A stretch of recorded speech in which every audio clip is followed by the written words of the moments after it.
Chapter 292. While Thales was still in a daze, as if he had grasped something, Putre took out his pipe again and began to fill it with tobacco. As you said, once the staunch Archduke Rockne does not compromise with Black Sand region, does not rely on the king's conscription order, and does not rely on King Chapman's name, and decides to clean up the mess in the Alliance of Freedom on his own, Putre said straightforwardly, facing the prince's gaze. But if he wants to continue denouncing and fighting against King Chapman, Thales took a deep breath. Rockne will have to find additional helpers to take down the Alliance of Freedom at the lowest cost. The logical clues in the prince's mind became clearer. For example, Dragon Cloud City, and the Walton family, who once sent troops to support the City of Faraway Prayers. Thales looked up with a solemn expression. I'm starting to understand. Putre nodded and lit his pipe. As long as Rockne obtains Dragon Cloud City support, as long as the Archduchess promises to send troops to support the City of Faraway Prayers battle, just like she did 20 years ago, Putre said calmly, then Rockne can confidently reject Lampard's ill-intentioned scheme. He can deal with the Alliance of Freedom with ease while saying no to the king without flinching. I understand now. After Rockne makes his choice, Thales thought of the young Archduchess and pinched his chin, feeling a headache coming on.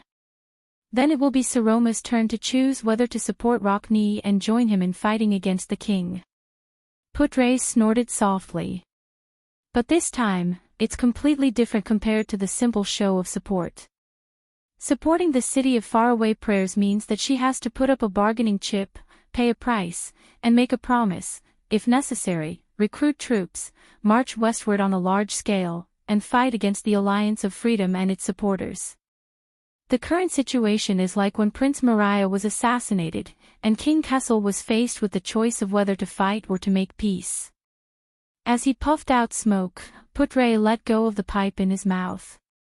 The Archduchess of Dragon Cloud City has to make a decision on behalf of Dragon Cloud City, to fight or to make peace. To pay the price and resolutely support the City of Faraway Prayers in dealing with the Alliance, or to stand by and watch the situation develop. The prince slowly raised his head. The choice King Kessel faced when Prince Maria was assassinated? Thales recalled the Supreme King of Constellation who coldly raised the scepter in his hand when he was pressured by the vassals in Renaissance Palace 6 years ago. Wait, it would be fine if it was someone else. Thales recalled what Putre had told him about the feud between the two countries and the past. He could not help but be slightly shocked. But Dragon Cloud City. Ah.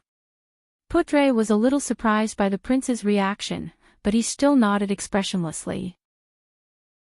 For an ordinary extension, when faced with the Alliance of Freedom, this is just a question of fight or not. But for Dragon Cloud City and the Walton family, this isn't just about the great dragon's honor, it's also about the family's dignity. Putre exhaled a puff of smoke. His gaze was sharp. 20 years ago, on the day the Alliance of Freedom's Governor-General's rude letter arrived in Dragon Cloud City, before the snow on the envoy's boots had dried up, Nuvan VII blew the conscription order of the kingdom without hesitation. Attack the Alliance of Freedom. Thales' expression became extremely solemn. A year later, King Nuvan's eldest son, Soria Walton, chopped off the Alliance's Governor-General's 10 fingers one by one in Fort Liberté, which had surrendered, in front of the shivering elders of the Alliance. Putre's tone also slowly became solemn. It was said that every time he chopped off a finger, he would loudly ask one of the elders, "Do you know how to write a letter?" After chopping off the last finger, Prince Soria threw the disrespectful letter back to the almost fainting Governor-General. "No, you don't," Soria said with a smile. Then, he hanged all the elders who did not answer no. Soria Walton. Thales furrowed his brows. Sounds like a brutal commander. Putre narrowed his eyes and lowered his head slightly. But he also succeeded in making the Alliance of Freedom remember the great dragon's anger and terror. During those years in the Golden Passage, Soria's name was more useful than King Nuvan's. Even Camus Vine City, which was the Walton family's in-laws, benefited from it. Even their most hated enemy in the Alliance did not dare to make things difficult for their goods. Thales clenched his fists. Do you understand now? Putre stared at the prince. King Nuvan ordered to send out his troops, and Soria won. Just like that, the Walton family protected Extet's dignity. And 20 years later, if the Archduchess, who has been criticized and questioned by the people, chooses to remain neutral and watch from the sidelines when faced with the Alliance of Freedom, chooses to retreat and avoid war when faced with the same problem, Thales exhaled. He had figured out the crux of the matter. She had no choice. The prince said firmly, in order to prove that she did not let down her father's honor, and to protect the Dragon Spear family's dignity and rule, Saroma had to send out her troops. So, in the game between King Chapman and Archduke Rockne, which was triggered by the instability of the Alliance of Freedom, Dragon Cloud City is the key. The Archduchess is not only a chess player who has to join the game, but also a turning point that can help Rockne turn the situation around and make King Chapman return to his awkward position. Thales furrowed his brows tightly. So, Black Sand Region sent someone to Dragon Cloud City because it is indeed in the eye of the storm. It is a vital point in the game between several great forces. However, Putre shook his head at this moment. If only things were that simple. Thales raised his head in surprise. What do you mean? As I said, this situation is very similar to the predicament King Kessel faced in the past. Putre took a puff of his cigarette. There was shrewdness and vigilance in his eyes. If the Archduchess made a promise to the City of Faraway Prayers and supported Rockne's expedition to the west against the Alliance of Freedom at the critical moment, the problem is, how many vassals in Dragon Cloud City will support her? How many soldiers can be enlisted and should be enlisted? How will the benefits and costs be distributed? If only the direct territories of the Walton family are willing to respond, then should this war be fought. If an army is enlisted, which noble and respected vassal should lead the army? Thales was stunned. Compared to the predicament King Kessel faced in the past, what Kessel faced, that means, a terrifying thought rose in his mind. If the Archduchess cannot make a promise to the City of Faraway Prayers, she will only gain the reputation of being indecisive and hesitant. Putre's words were intermittent, and there was a rhythm that made people uneasy. He continued, but if the Archduchess makes a promise, but is unable to fulfill it at a critical moment due to internal reasons in Dragon Cloud City, such as opposition from the vassals, a lack of soldiers, a lack of resources, or even the army recruited by Dragon Cloud City returning in failure due to low quality, then, under the eyes of all of Extet, the impact of this matter on the Archduchess' rule will be devastating. Thales frowned. If Saroma only sends the direct troops of the Walton family, and does not rely on the power of the vassals, Putre snorted coldly and shook his head. When a powerful archduke who has countless vassals under his command can only send his direct subordinates to the battlefield alone, then in the eyes of countless people, that archduke's reign will soon come to an end. Putre snorted coldly and shook his head. Thales heaved a deep sigh. Finally, with Putre's help, he found the clue that ran through the front and back. So, in short, all the problems can be summed up in one sentence. Putre took a long drag on his pipe. The wrinkles on his thin face slowly tightened. Is the current Dragon Cloud City still like the Dragon Cloud City under King Nuvan's command in the past? Is it still like the Dragon Cloud City under King Nuvan's command in the past? Is it still a unified entity? Is it indestructible from the inside out, and is united? At the moment when the reputable Dragon Cloud City and the Walton family need to stand up, the archdukes are watching her, and the vassals are also watching her. The time to test the Archduchess' prestige has arrived.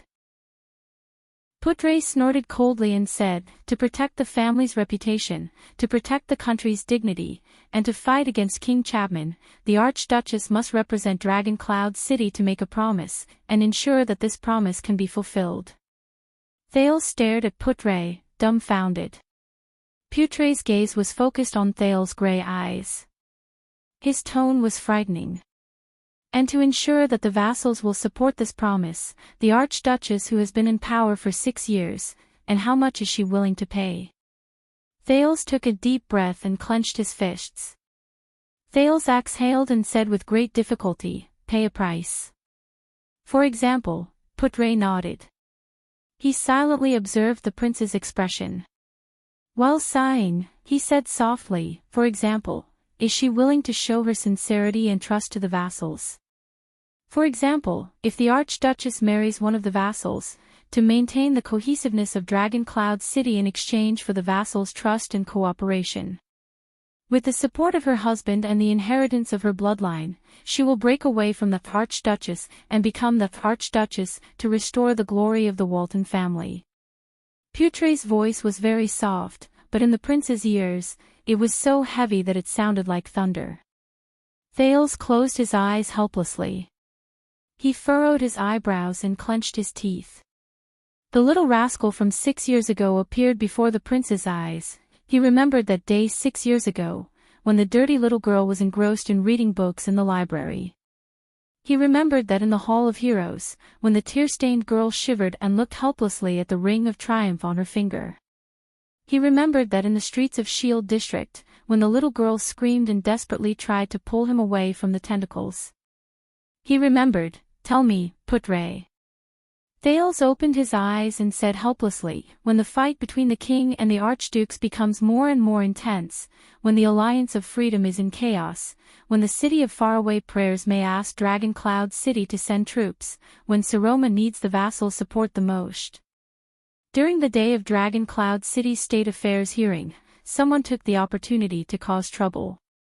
He raised an issue regarding the Archduchess' marriage, reminding everyone that their suzerain is unmarried. Thales raised his head and said faintly as he sighed in exhaustion, is this really a coincidence? Putre did not answer immediately. He turned his head gently and looked at a towering tree in the courtyard.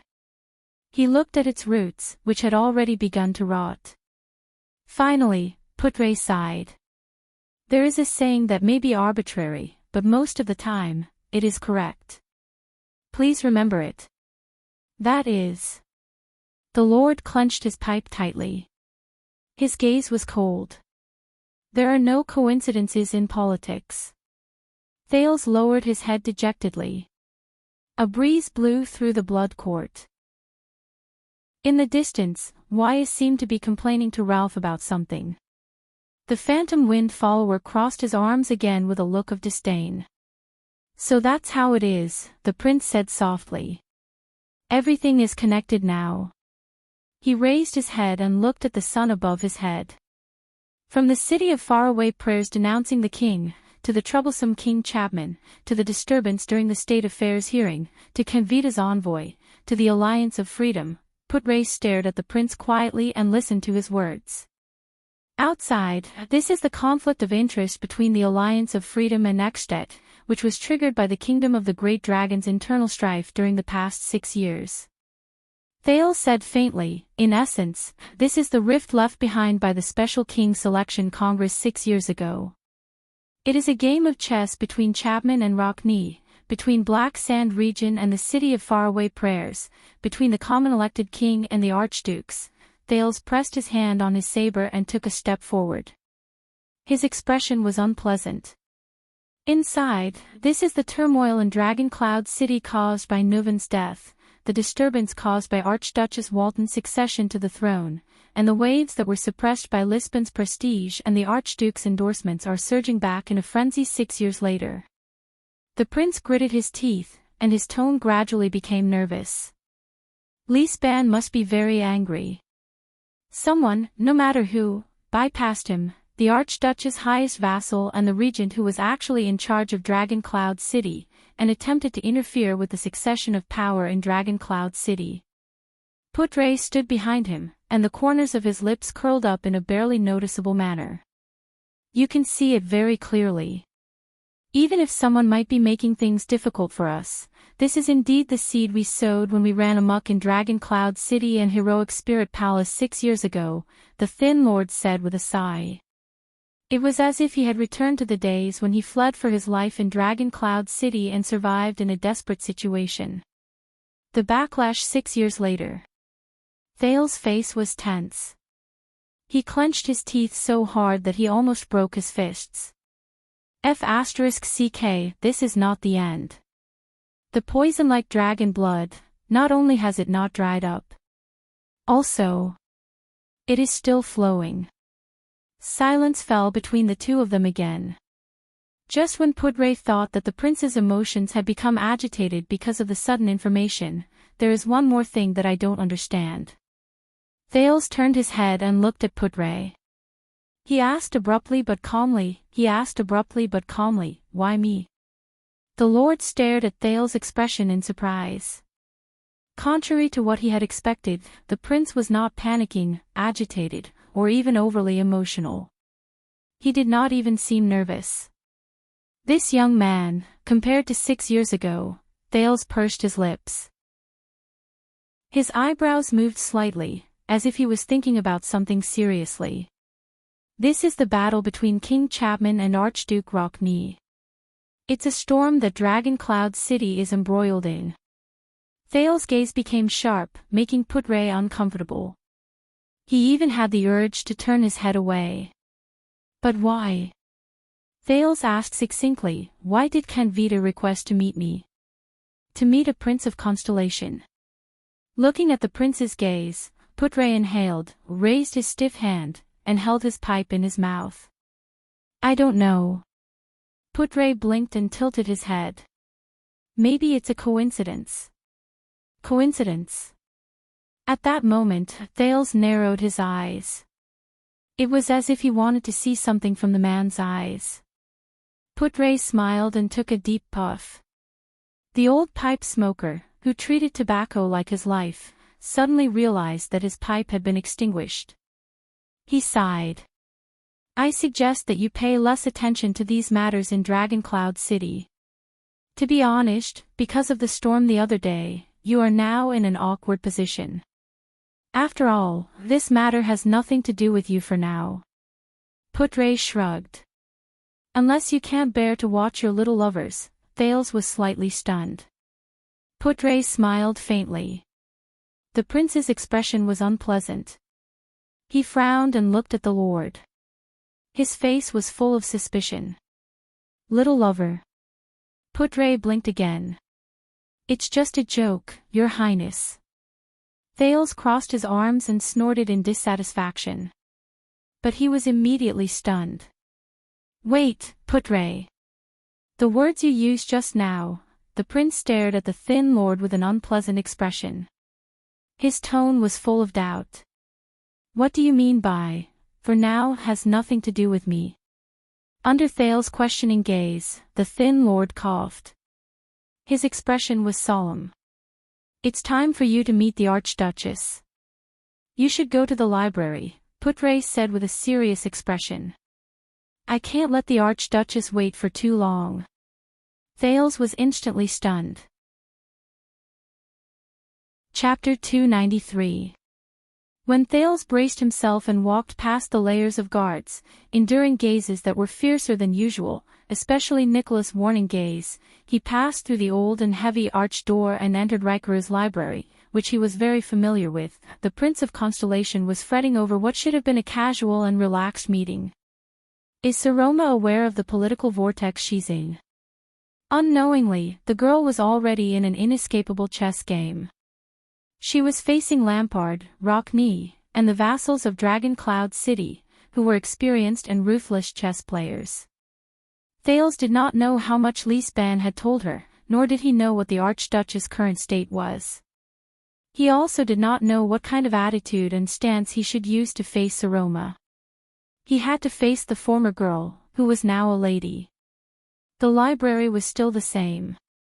The arched corridor filled with rows of tall bookshelves swept past his field of vision amidst the intertwining light and shadows. The passage beside the bookshelves was brightly and clearly illuminated by the braziers and the reflective gemstones on the ceiling. There was only darkness and obscurity between the bookshelves that blocked off the light. Thales anxiously walked between the light and darkness. He walked past rows of bookshelves and arrived at the place where he met the two girls for the first time 6 years ago. It was the glass cabinet that stored the first treaty between the two countries. "You're late." The Archduchess of Dragon Cloud City sat quietly on a chair. A thick book lay open on her closed knees. Thales looked around hesitantly. He was not surprised to see Gings, the female official, and two maidservants at the ends of the corridor. The former was like a statue. She had her hands on her chest, looking straight ahead elegantly and nobly.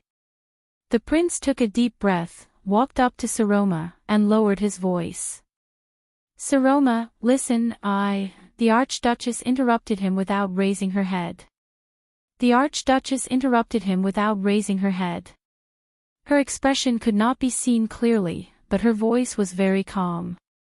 "This batch of books was newly collected by the merchants from Dragon-Kissed Land. I heard that many of them are ancient books and handwritten copies." Thales raised his eyebrows. He was a little surprised by Saroma's interruption. He only hesitated for a moment before he pulled over a wooden chair, turned the back of the chair toward Saroma, and sat down with a solemn expression. He rested his arms on the back of the chair. At that moment, the prince felt his mouth go dry. "Ha!" Facing an old friend of more than 6 years, he said stiffly, I heard about what happened on the day of the state affairs hearing." The girl did not answer, but her hand did not turn the page. "I want to say, After seeing Saroma in person, Thales felt that he had become clumsy. He had a belly full of things to say but did not know where to start. He could only say stiffly, "Thank you, for protecting me."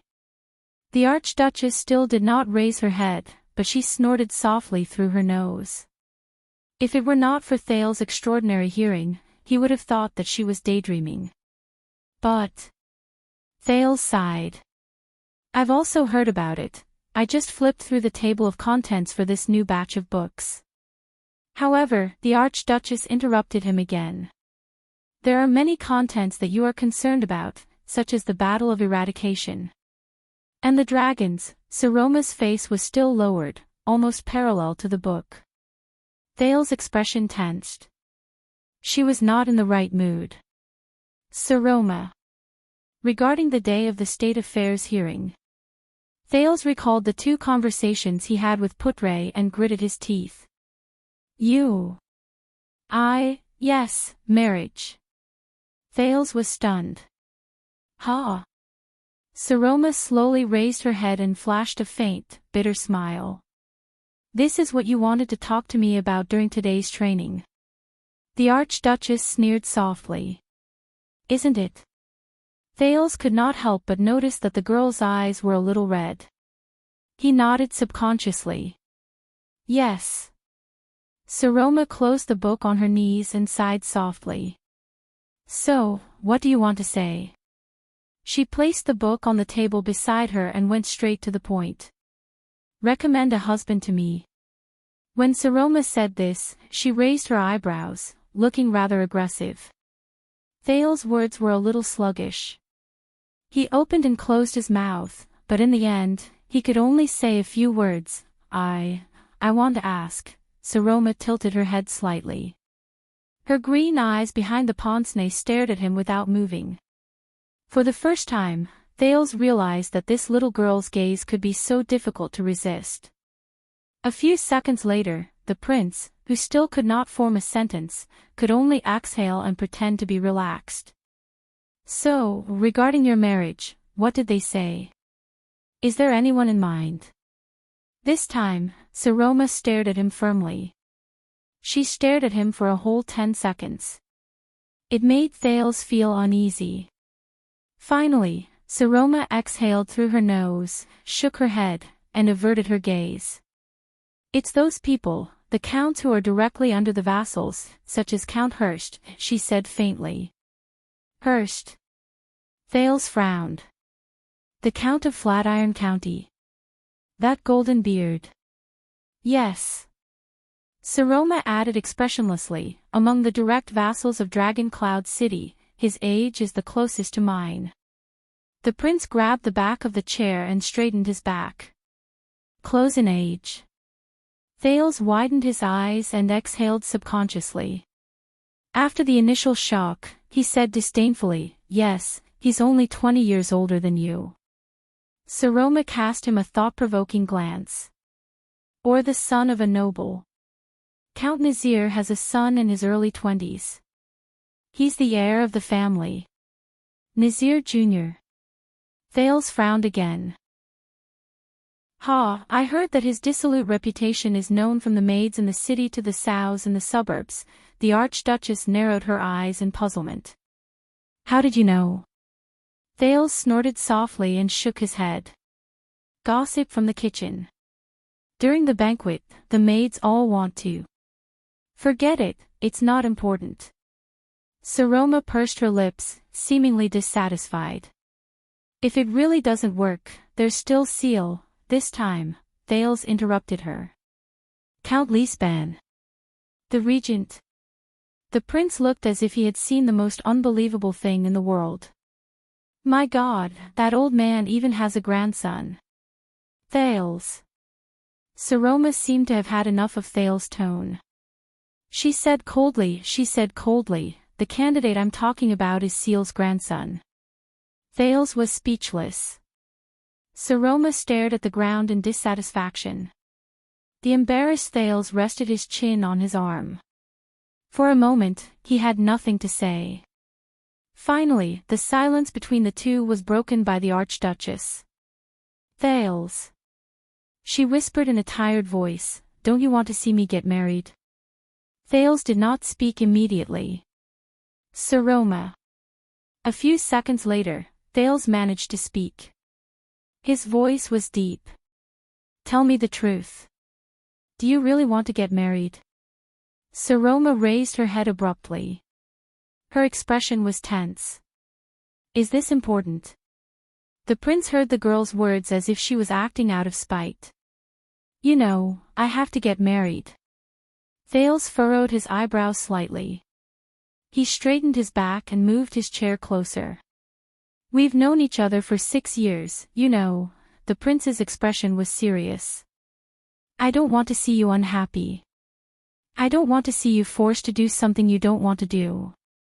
Because, Saroma stared at him in a daze. Because I'm the one who caused you to become like this. Thales shut his mouth and said to himself dejectedly. The moment little rascal agreed to help him 6 years ago, and the moment little rascal was announced as the Archduchess of Dragon Cloud City appeared before his eyes. Thales sighed and rested his chin on the back of the chair. A few seconds later, the Archduchess tilted her head and looked to the other side. Even if I don't want to, so what? Saroma's voice suddenly traveled into his ears. What can you do? Can you forbid them from marrying me? The Archduchess still tilted her head. Her expression could not be seen clearly, but her shoulders trembled slightly. Or can you forbid me from marrying them? Thales raised his gaze, feeling melancholic. She doesn't like this, he told himself. Thales sighed. If you don't want to, then don't marry them. Saroma suddenly turned around and stared at him coldly. Humph, she snorted. If I don't marry them. At that moment, the girl's gaze was very strange. Then, who should I marry? Thales felt his eyelids twitch. Before the Archduchess could say anything strange, he stood up from the chair abruptly. Well, what I mean is, you're an Archduchess. Thales coughed and scratched his head, imitating a certain burly police officer in his memory. As long as you insist on your own will, no one can force you to do anything you don't want. If you don't want a husband, then you don't have to force yourself to marry. After saying this, Thales felt uncomfortable all over. He shrugged and smiled awkwardly.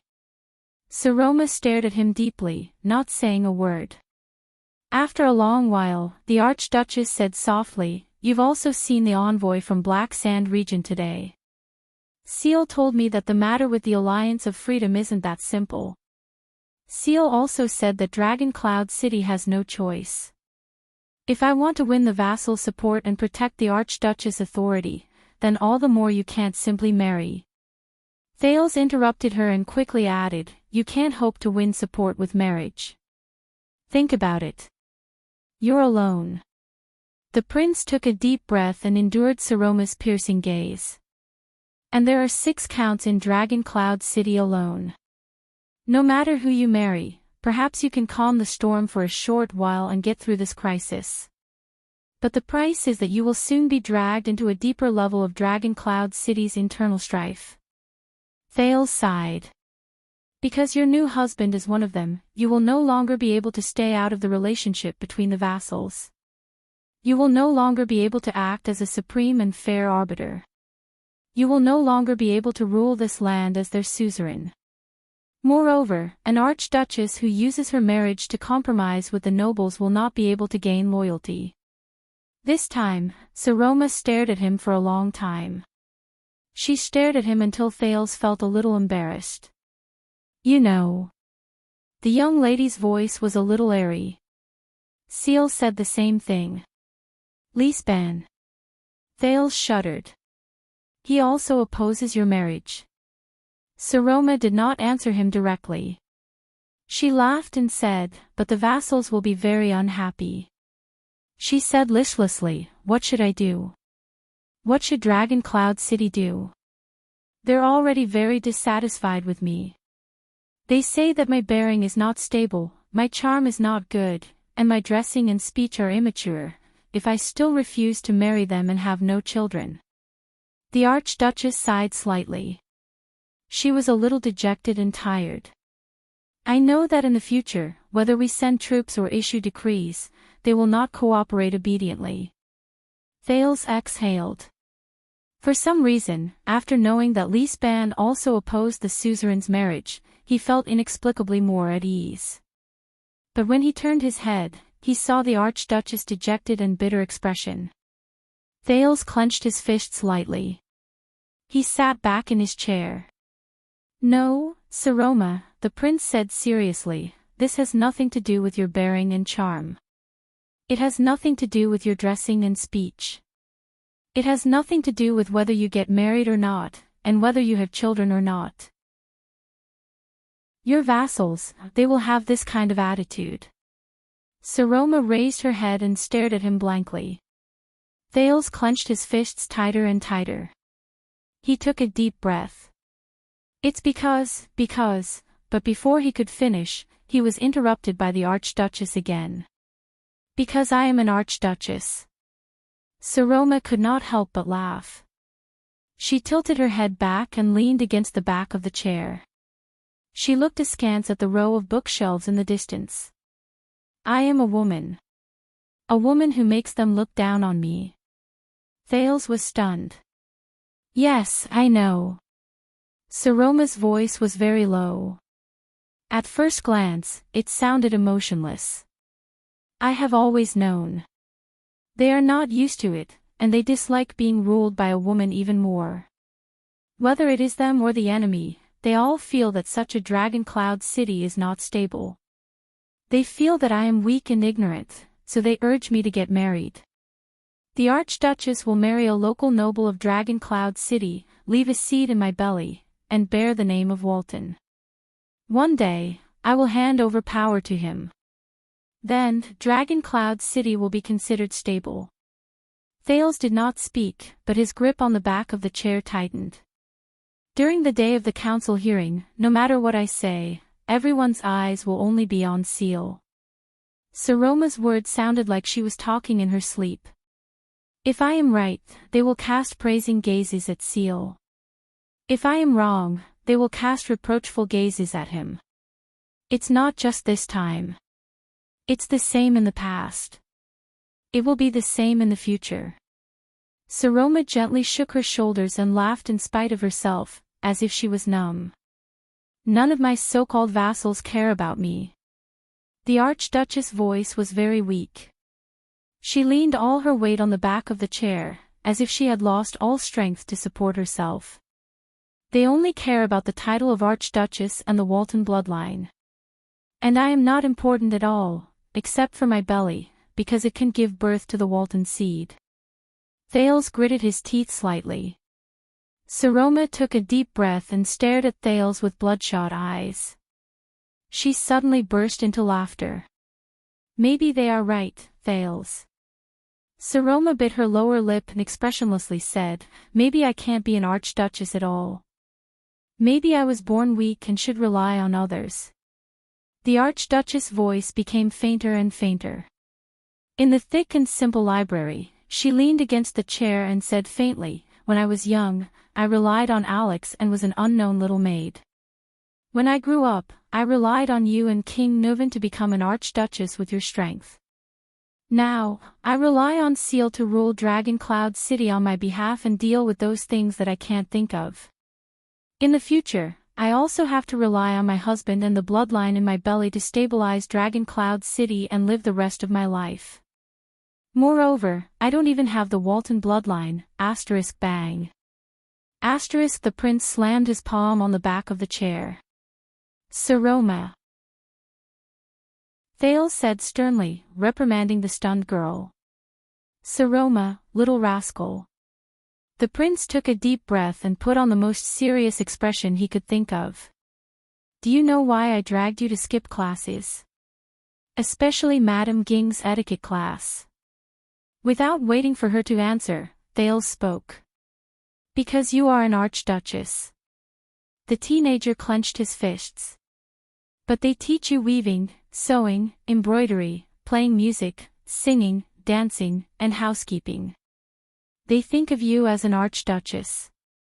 Archduchess and archduchess are the same word.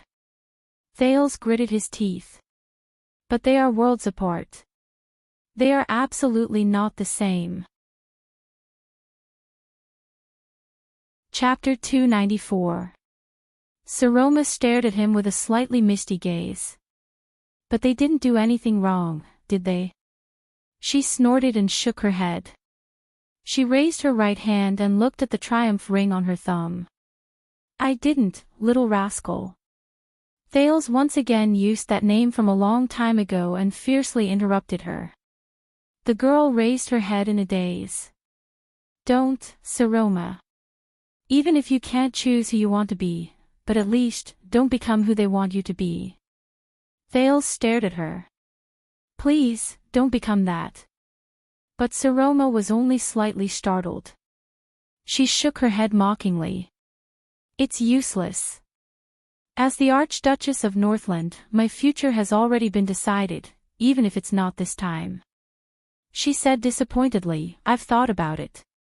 I'll marry a local noble, give birth to a male heir, and then be politely sent to a secluded place until I'm old, slap. A crisp sound rang.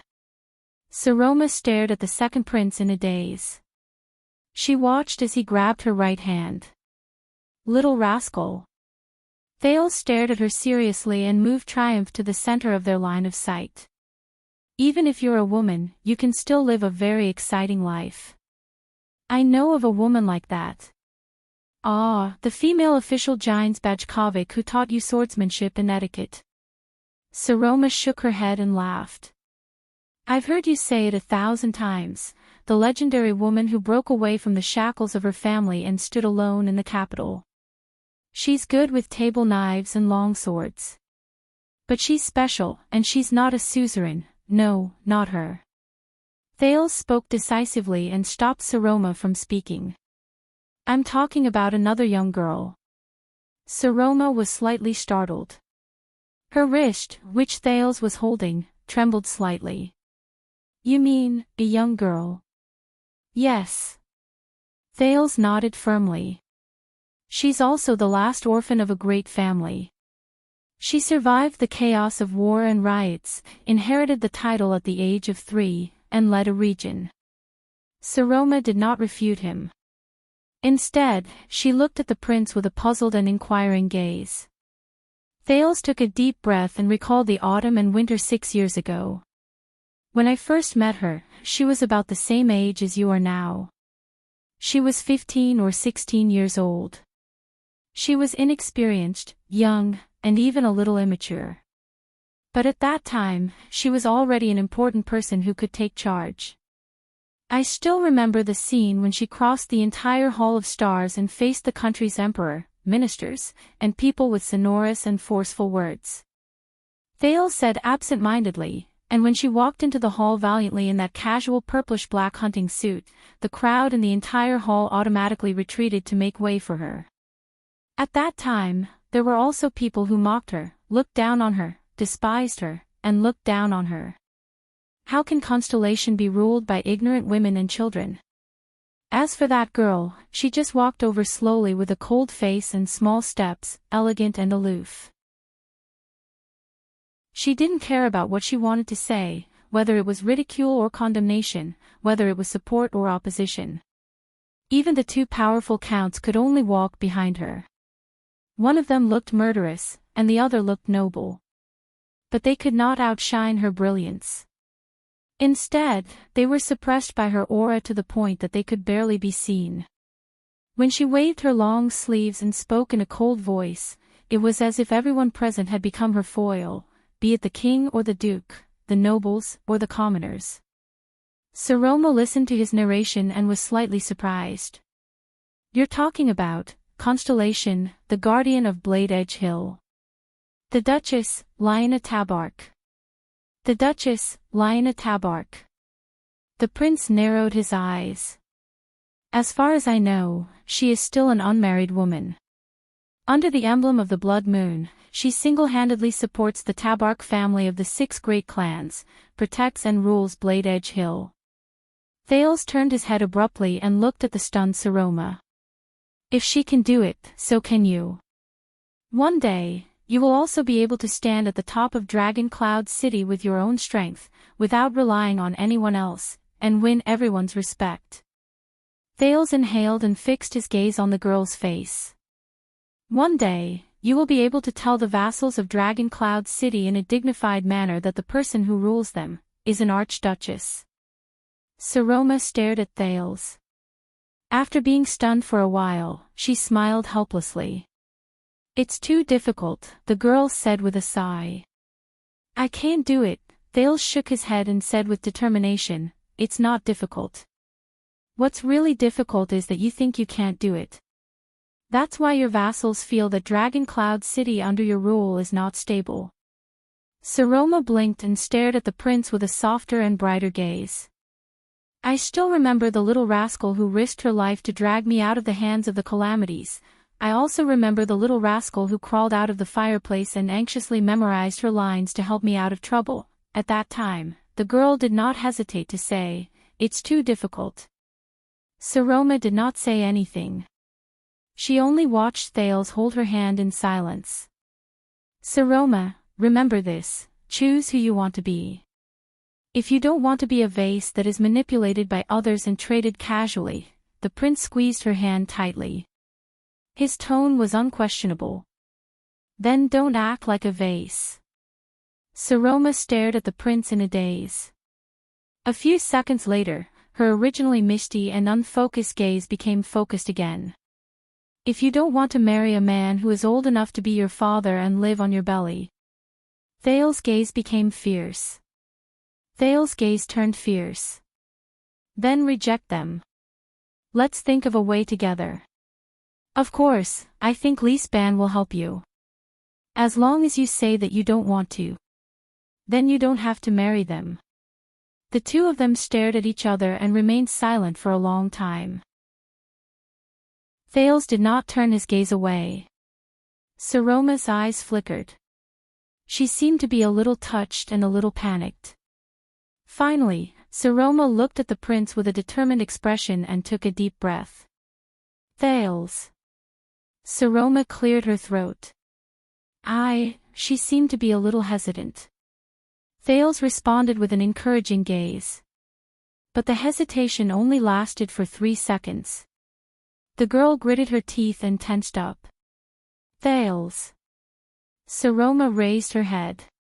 Her gaze was serious. "I don't want to marry Count Hurst." Thales exhaled and nodded heavily. "Yes." "I don't want to marry Count Nazir's son either." "Yes." I don't like them. Saroma's words slowly became smoother from the stiffness in the beginning.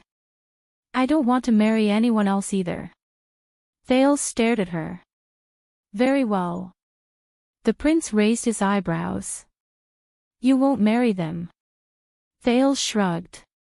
Because I don't like them either. The two of them stared at each other. A few seconds later, they snorted and laughed together. Phew. Thales sighed slightly in his heart. Now, Putre is going to nag me with an expression that says, I knew it would be like this, again. I have to think of a reason to convince him. If the Archduchess doesn't marry, it will be more beneficial for us, and I have to find time to talk to Lisbon these few days. About Dragon Cloud City. And the Archduchess. While laughing, Thales pretended that nothing had happened and let go of the other party's hand. In the library, a maid frowned. With all due respect, Gings, I know that the lady's mental state has not been very good lately, but their behavior is still a little too intimate. For the Archduchess' sake, we should intervene. The maid turned to Gings, the female officer, and said tactfully, she needs us now. Gings, the female officer, still had that old-fashioned expression on her face. She quietly watched the teenage prince and the young Archduchess giggle in the distance. Believe me, for the Archduchess' sake. Gings turned her stern gaze and shook her head. What she needs the most right now is, not us. Suddenly, Saroma spoke again. Thales. But this time, she tilted her head slightly. Her expression was a little cunning. If I am willing to marry them, marry the vassals of Dragon Cloud City, would you still say these words? Would you still stop me from marrying them? Thales heard something and was momentarily stunned. He shrugged. Of course. The young lady smiled faintly. Didn't you stand up for me on the day of the State Affairs hearing? Thales scratched his head again. The friendship between friends is mutual, and it cannot be bought with money. Saroma's gaze lowered slightly. Thales scratched his head and awkwardly searched for an excuse. You know, if you get a local husband in Dragon Cloud City out of nowhere, then maybe my good days will come to an end. Of course, I have to try my best to stop it. Oh, I see. The young lady's voice became gloomy again. Right, Thales. Thales blinked, looking puzzled. Saroma raised her head. The Archduchess narrowed her eyes in a thought-provoking manner and asked, Lyanna, is she beautiful? Thales' eyelids twitched again. I don't really remember. The prince exhaled and twitched the corners of his mouth. The atmosphere at that time was too tense. I only remember that my legs kept trembling. Saroma burst into laughter. Thales also chuckled a few times. But, his memory immediately returned to 6 years ago. Lyanna. 6 years ago, she was 15 years old. Now, she should be in the prime of her youth, like a blooming flower. That girl who left a deep impression on people. The moment Lyanna opened her mouth to speak, when her gaze was as sharp as a blade, and when she stood up to the dukes without showing any weakness. Thales was lost in thought as he pictured the heroic young duchess in his mind. Even when she faced the ex-dead envoy and forcefully ridiculed Lampard, Saroma widened her eyes and looked at the prince's response. I realized that the words beautiful, pleasant, unparalleled, and other words used to describe a beauty were no longer sufficient to describe her. Lyanna at that moment. Thales closed his eyes and took a deep breath. Just like a magnificent diamond that reflects the sunlight. The prince recalled the past in Renaissance Palace and sincerely praised the heroic Duchess of Blade Edge Hill. He exhaled and said, dazzling, dazzling, and dazzling. It's unforgettable at first sight. At this moment, thud. Thales felt a pain in his chest as a muffled sound rang out. With a contorted face, he opened his eyes and looked at a book that was thrown at his chest. A new book that arrived today. Saroma also held a book in her hand and said coldly, I flipped through it and found some places that you might be interested in.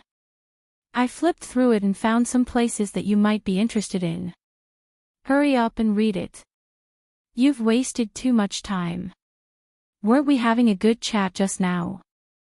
Thales rubbed his chest in pain. He had just realized what mistake he had made, but he was still indignant. He was about to refute, but you can't, shut up and read the book. The Archduchess put on a stern face and said fiercely, don't waste time. I still have class later. Thales exhaled and rolled his eyes the moment Saroma lowered her head. Fierce woman. With a bitter expression, the prince lowered his head and straightened his sitting posture. He flipped open the book marked against the heavens in his bosom. What book is this? An evaluation of the Draconic language. Thales flipped open the bookmarked page and was immediately attracted by the title of the chapter. The prince's expression became solemn. Following his habit, he began to study the book in a low voice. The structure of the great dragon's throat is extremely unique. Hence, the pronunciation of the Draconic language is also extremely complicated, to the point that it cannot be recorded without musical instruments. The recorded Draconic language can only represent a part of the syllables. In the mouth of the great dragon, most of these Draconic words have another way of pronouncing that we cannot imagine. Draconic language. Thales' 6 years in the library was certainly not just for the sake of finding peace and quiet. More importantly, the prince recalled that night, the huge figure that rose from the flames, and the various mysteries about him. His mood became increasingly heavy. It had been 6 years. He had been beating around the bush with Saroma and found many documents. They had learned the names of at least 15 great dragons in history. However, among the 15 names with different characteristics, the one he was looking for was not among them. Apart from a few races, such as the elves whose singing is comparable to that of a lark, most races cannot rely on their voices to directly communicate and converse with the great dragon. Thales read the paragraph he drew and frowned. No wonder the Queen of the Sky wanted to communicate with us like that. It turns out that we can't speak the Draconic language, damn it. So, as long as the name is pronounced in the Draconic language, it cannot be pronounced in the common language, or even by humans. If that's the case, not there. Saroma's voice traveled to his ears. She seemed rather impatient. Flip to the second bookmark. Thales, who had mixed feelings, raised his head in annoyance. How would I know if you don't tell me? However, the moment he saw the fierce look in Saroma's eyes, he shrank back with a whoosh. The prince obediently flipped to the second bookmark. The ancient elves were one of the few races in history who could fight against the great dragons without falling into a disadvantageous position. In the dragon-slaying war, this name comes from the historical records of the ancient elves. The author believes that the great dragons must have had another name similar to the hunting for long ears game. The ancient elven kingdom hunted and killed at least 6 famous great dragons. Hence, they are also the race that knows the great dragons the most. In fact, a lot of the author's information came from the generosity of a friend in White Mountain. Thales narrowed his eyes. 6. Could it be that Saroma wants to show me the list of the 6 dead great dragons? Saroma knew that he had always been interested in the great dragons, and often looked up the names of the great dragons, but she might not know that the great dragon he was looking for had lived until now, at least 14 years ago, until he was born in this world. And her name was. The warriors who killed the great dragons were usually divided into several groups and worked together. They were usually equipped with a machete that was sharp enough to cut through metal, similar to the ones used by the Elven Imperial Guards. They also had a mithril shield that had a melting point that was high enough to insulate temperature. They were equipped with both offense and defense. The author suspects that this was the origin of human swordsmanship. At the very least, the Northland military swordsmanship should have borrowed the tactics of the great dragons in terms of spirit and equipment. Wizard J. L. Mindes, the Northern ancient history expert in the ascetic tower and the author of The Legend of the Iron Blood King, Wizard J. L. Mindes, holds the same view. However, Master Reimer, the Alchemy Tower's weapons technology expert, believes that the Northland military swordsmanship was mainly influenced by the ancient beast's personality fighting skills on the battlefield. Snipers, this unit is responsible for long-range attacks and restraints. They are equipped with a variety of special arrows that can affect the Great Dragon, and they hold a foldable, long-range sniper bow that can quickly attack and suppress fast-moving targets in the air, ranging from the dragon's eyes to the dragon's armpit. Even today, the Wanderer Elven settlement in the Empire's Greenheart province still retains this bow-making technology, and it even influenced Greenheart province to become the Empire's top archer production area. The saying, "Northland is tough, West Billows is ruthless, and Green Hills produces strong bows," has spread far and wide. The Romete family's Greyhood Archer unit is a terrifying existence that can take a person's life from hundreds of steps away. I believe that this has something to do with the ancient Elven kingdom's dragon hunting skills, although the Greyhoods refused to admit it. Thales was puzzled. The more he read, the more confused he became. What are these? How do they hunt the great dragon? Obliterators. These elves, who have the least number of people, have the most dangerous tasks. They have to get close to the great dragon's fatal weakness in battle, and strive to injure or even kill the enemy in one strike. The obliterators are usually the most outstanding scouts and vanguards. They go into battle lightly and sneak up on the enemy. They only have the most inconspicuous but most expensive short sword in their hands. It can be said to be priceless. It is said that this kind of dagger was forged with special and secret materials and methods. It can pierce through dragon scales without any hindrance, but what the author can't understand is, even if it is so sharp, how can such a short weapon pose a fatal threat to the huge body of a giant dragon? According to the author's research, this legendary weapon is known as the Dragon Breaker. There are very few of them in history, and only the most powerful obliterators are qualified to wield them. It is said that it is a weapon with magic power. Every time a great dragon is injured or killed, the blade of the sword will accumulate the power of the hunter, and become more powerful, sharper, bizarre, deadly, and full of vitality. These are the original words in the ancient Elven literature, but the author still has doubts about the translation of the last word. When Thales read up to this point, he raised his head to look at Saroma from time to time. However, the other party's angry gaze made him have no choice but to lower his head again and again.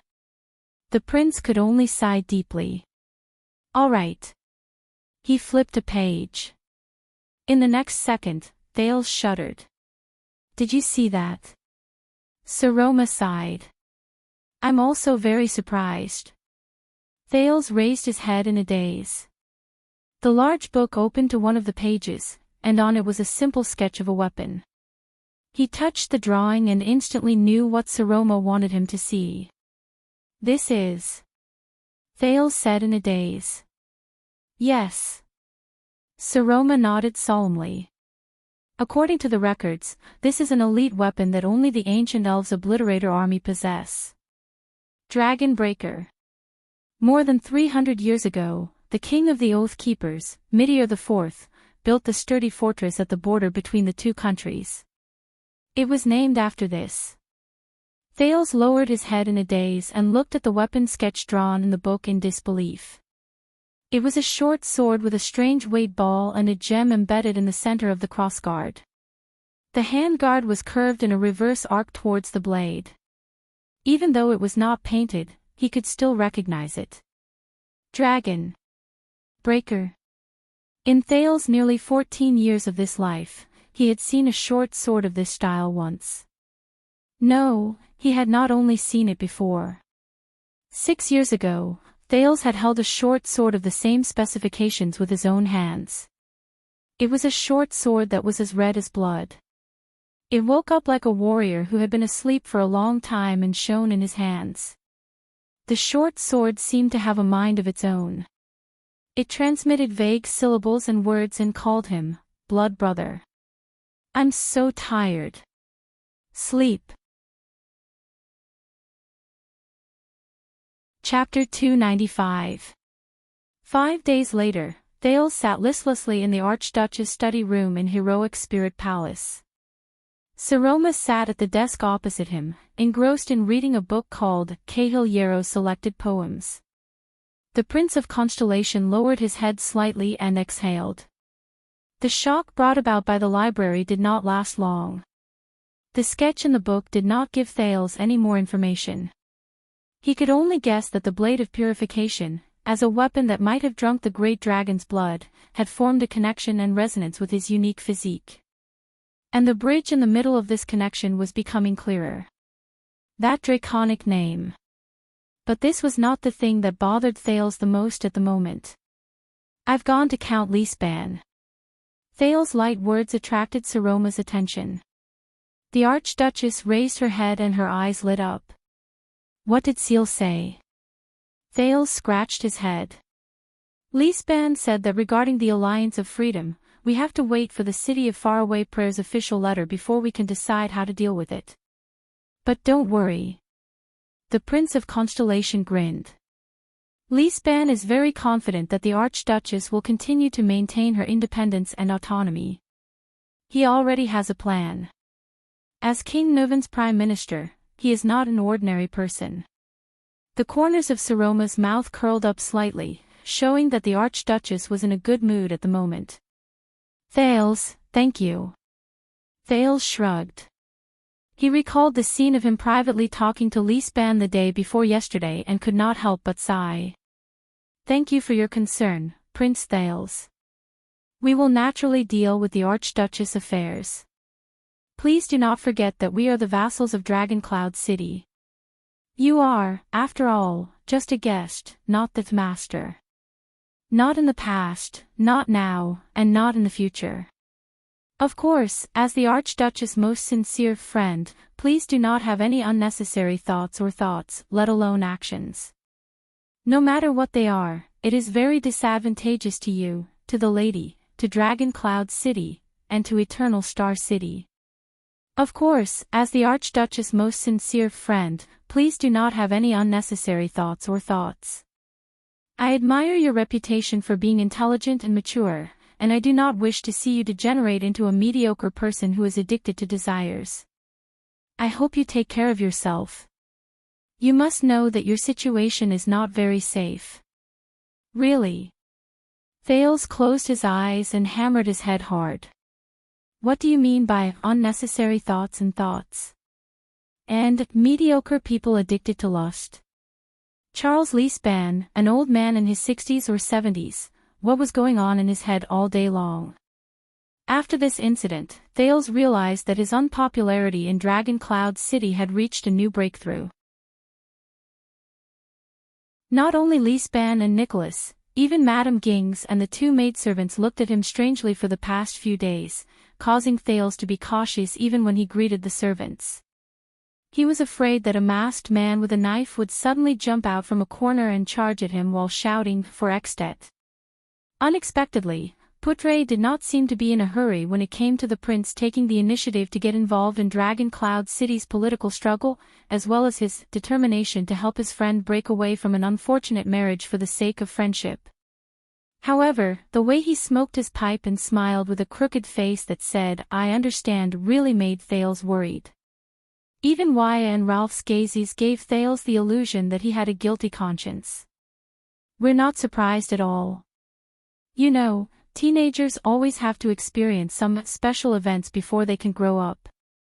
This was what the Lord, who was puffing out smoke rings, answered with a smirk when Thales could not help but ask when he was learning bardic poetry from Putre one day. Because of this sentence, Thales deducted all the bounty that was supposed to be given to the Lord on the day of reward.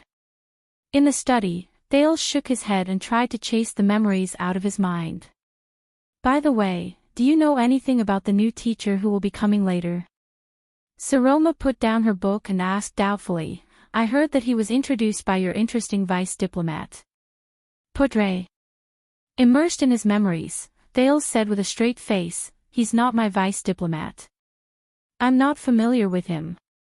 Selma looked at him strangely, snorted soundlessly through her nose, and returned her attention to her book. At the same time, the sound of two people's footsteps suddenly came from outside the study. Thud, thud, thud, to be precise, it was the sound of one person's footsteps and another person's. Thud, thud, thud, Thales frowned. This is the sound of wood hitting the ground. The rhythm is chaotic, unorganized, and careless, as if it's just knocked on the ground. But it's also very heavy. Just like, the door to the study opened. The female official, Gings, walked in and bowed slightly to the Archduchess and the prince. Then, she left politely and discreetly. Behind the female official, a thin and frail figure appeared. The newcomer's body was slightly hunched, and he was leaning on a rather old and heavy walking stick. He put all his weight on the stick, and the tip of the stick was firmly planted on the ground. Thud, thud, thud, Gings closed the door to the study. The prince and the Archduchess immediately sat up straight and looked at the newcomer. He walked step by step towards Thales and Saroma, who were sitting beside the study table. My apologies, sirs and madams. I'm old, ahem, these broken bones of mine can't withstand the torment. Following the guest was an old, weak, and shriveled voice, accompanied by a clear throat. It was as if he would not be able to continue speaking if he did not do so. The carriage I took from Alonzo to Axstedt almost threw my butt off. The lads were afraid that I would die on the way, so they had to slow down. After I arrived at Dragon Cloud City, I had to rest for 4 days. Thales first glanced at the walking stick. He remembered the Black Prophet, whom he had met a few times a long time ago, and it made him feel uncomfortable. The prince got rid of the unnecessary impression. He narrowed his eyes and sized up the newcomer. It was a thin and short old man. The top of his head was sparse with white hair, and his face was lined with wrinkles. He seemed to have gone through a lot. The old man was wrapped from head to toe. He used this term because his body was so thin that it looked like his clothes were hung on overly small hangers. He wore a normal dark coat with a white undershirt and a red scarf. He looked no different from an ordinary merchant who did business in a shop.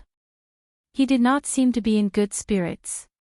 His eyes were misty and turbid.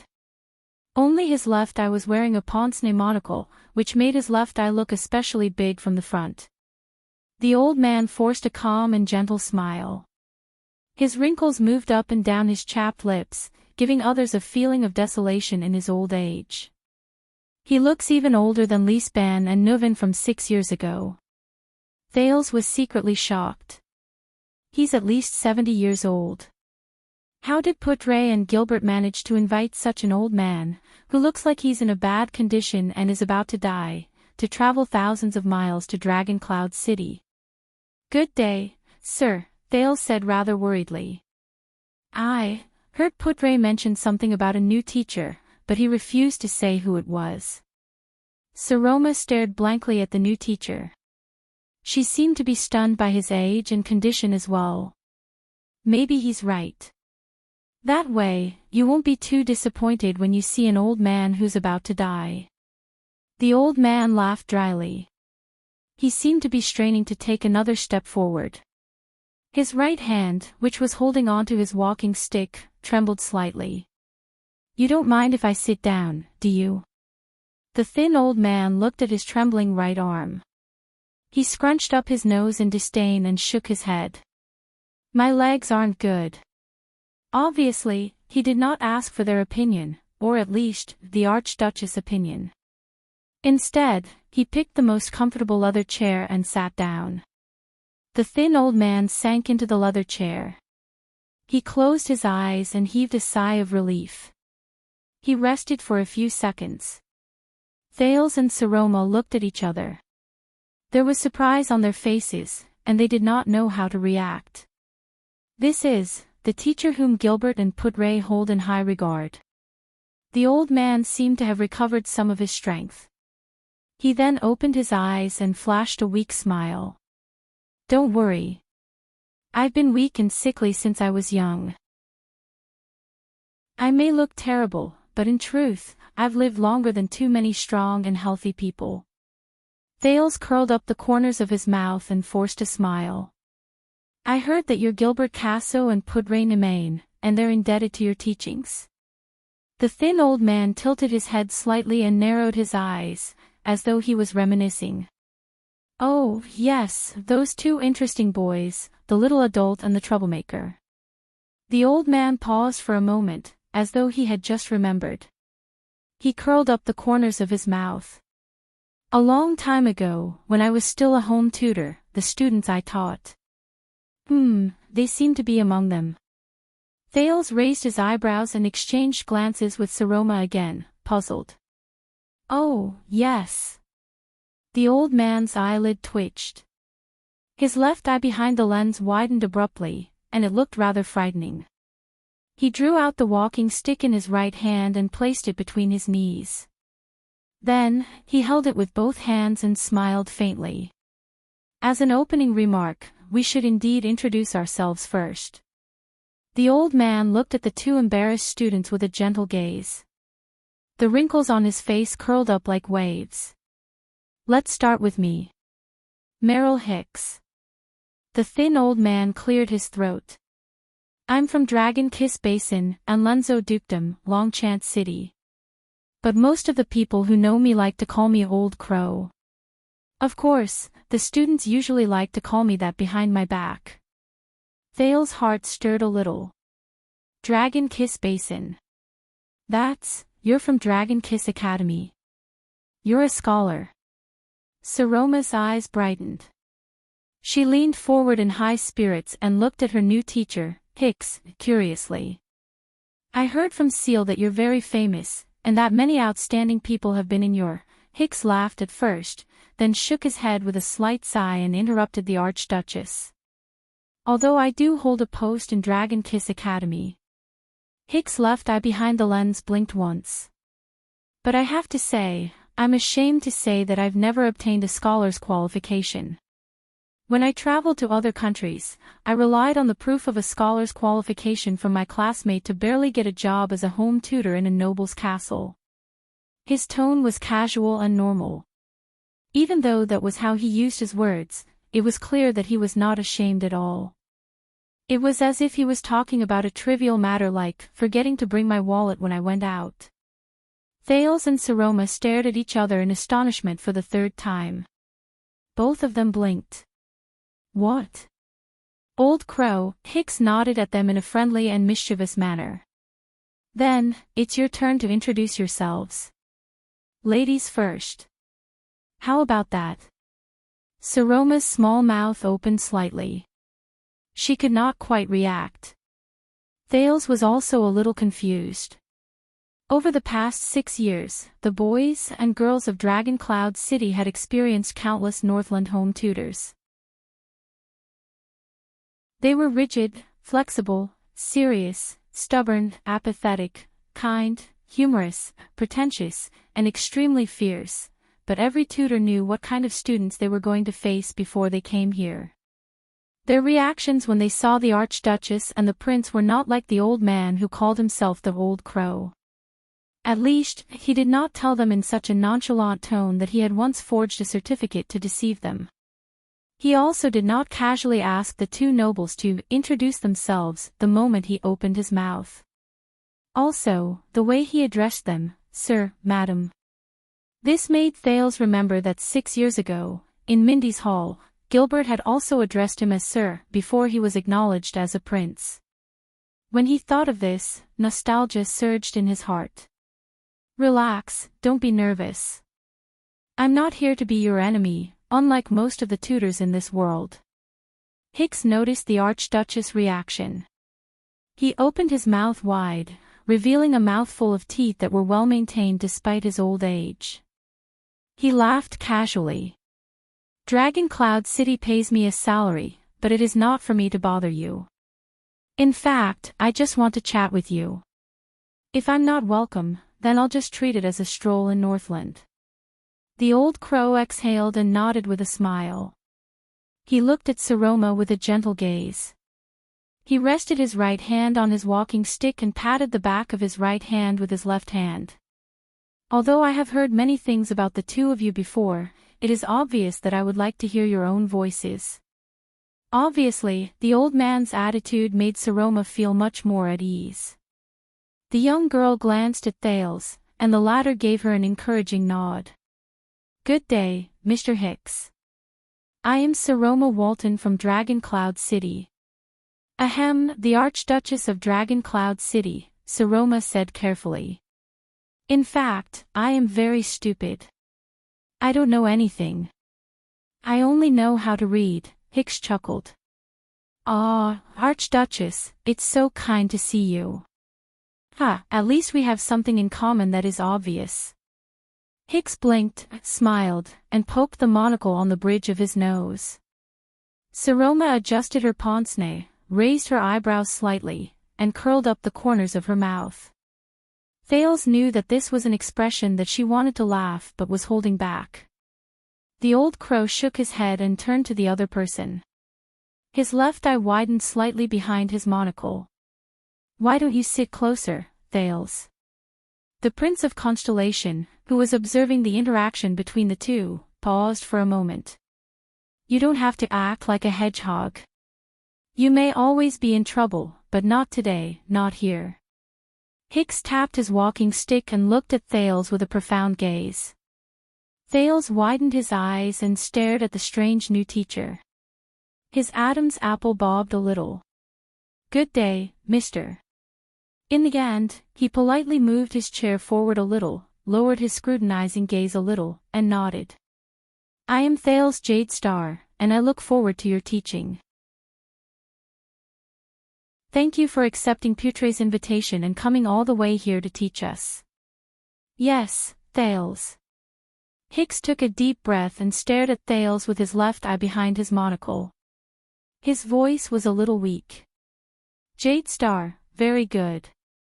Jadestar, as expected. Thales was slightly startled. Oh, right, teaching. The old crow did not waste any more time. He patted the back of his hand and sighed. Both of you must be very curious. What exactly does such a strange and terrible old man want to teach you? What can he teach you? Under the curious and scrutinizing gazes of the two students, the thin old man sitting in the leather chair lifted his back from the back of the chair and raised his head. I have thought about this question before. Even among the many students I have taught, both of you can't be said to be the most ordinary ones. Thales and Saroma stared at their teacher seriously. Truth be told, whether it was Gilbert's highly praising comment of, "He is the second most respected person in my life," in his letter, or Putre's introduction, which seemed to be careless but was actually trying to keep them guessing, all of them made Thales look forward to meeting this rather strange old crow for the first time. Asterisk slap. Asterisk Hicks slapped the back of his hand and laughed. Truth be told, I can't think of anything to teach you either. So, in the end, I've decided, to hell with teaching and whatnot. Ha! Under the two students' astonished gazes, the thin old man said in a casual and relaxed manner, let's just have a chat today. Chat. For the fourth time, Thales and Saroma cast each other a shocked and puzzled glance. What is this? It's very interesting, isn't it?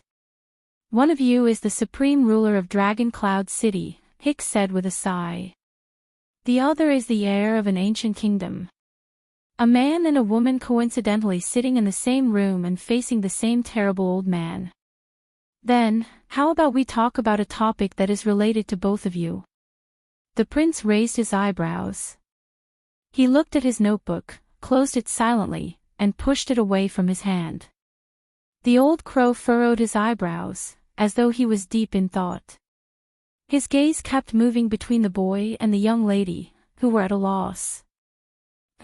A topic that is related to both Northlanders and Constellations. Let me think.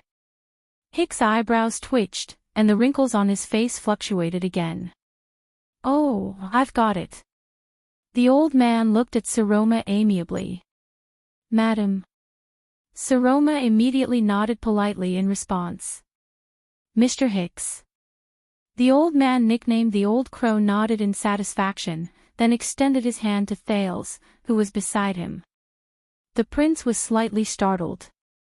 This is Thales, Hicks said solemnly. Thales Jade Star. Ah, I know. Saroma was a little puzzled. Hicks sighed. The calm, vigilant, handsome, and sharp-eyed prince of Constellation. He has a pair of interesting gray eyes, but he carries the rise and fall of an ancient kingdom on his shoulders. He struggles and strives in an invisible, dark vortex. Thales' eyebrows quivered. This teacher, his choice of words is a little. Saroma could not help but glance at the second prince. There was worry and pity in her gaze. He said faintly, so, Saroma Walton, as the unprecedented Archduchess of Dragon Cloud City, a Northland girl who is youthful, young, restless, has a delicate status, and exudes vitality, you, in the next second, their gentle new teacher, Meryl Hicks from Dragon-Kissed Land, smiled at the confused Archduchess and asked, "Do you like him?" Asterisk thawed. Asterisk at that moment, the book in the young lady's hand fell to the ground.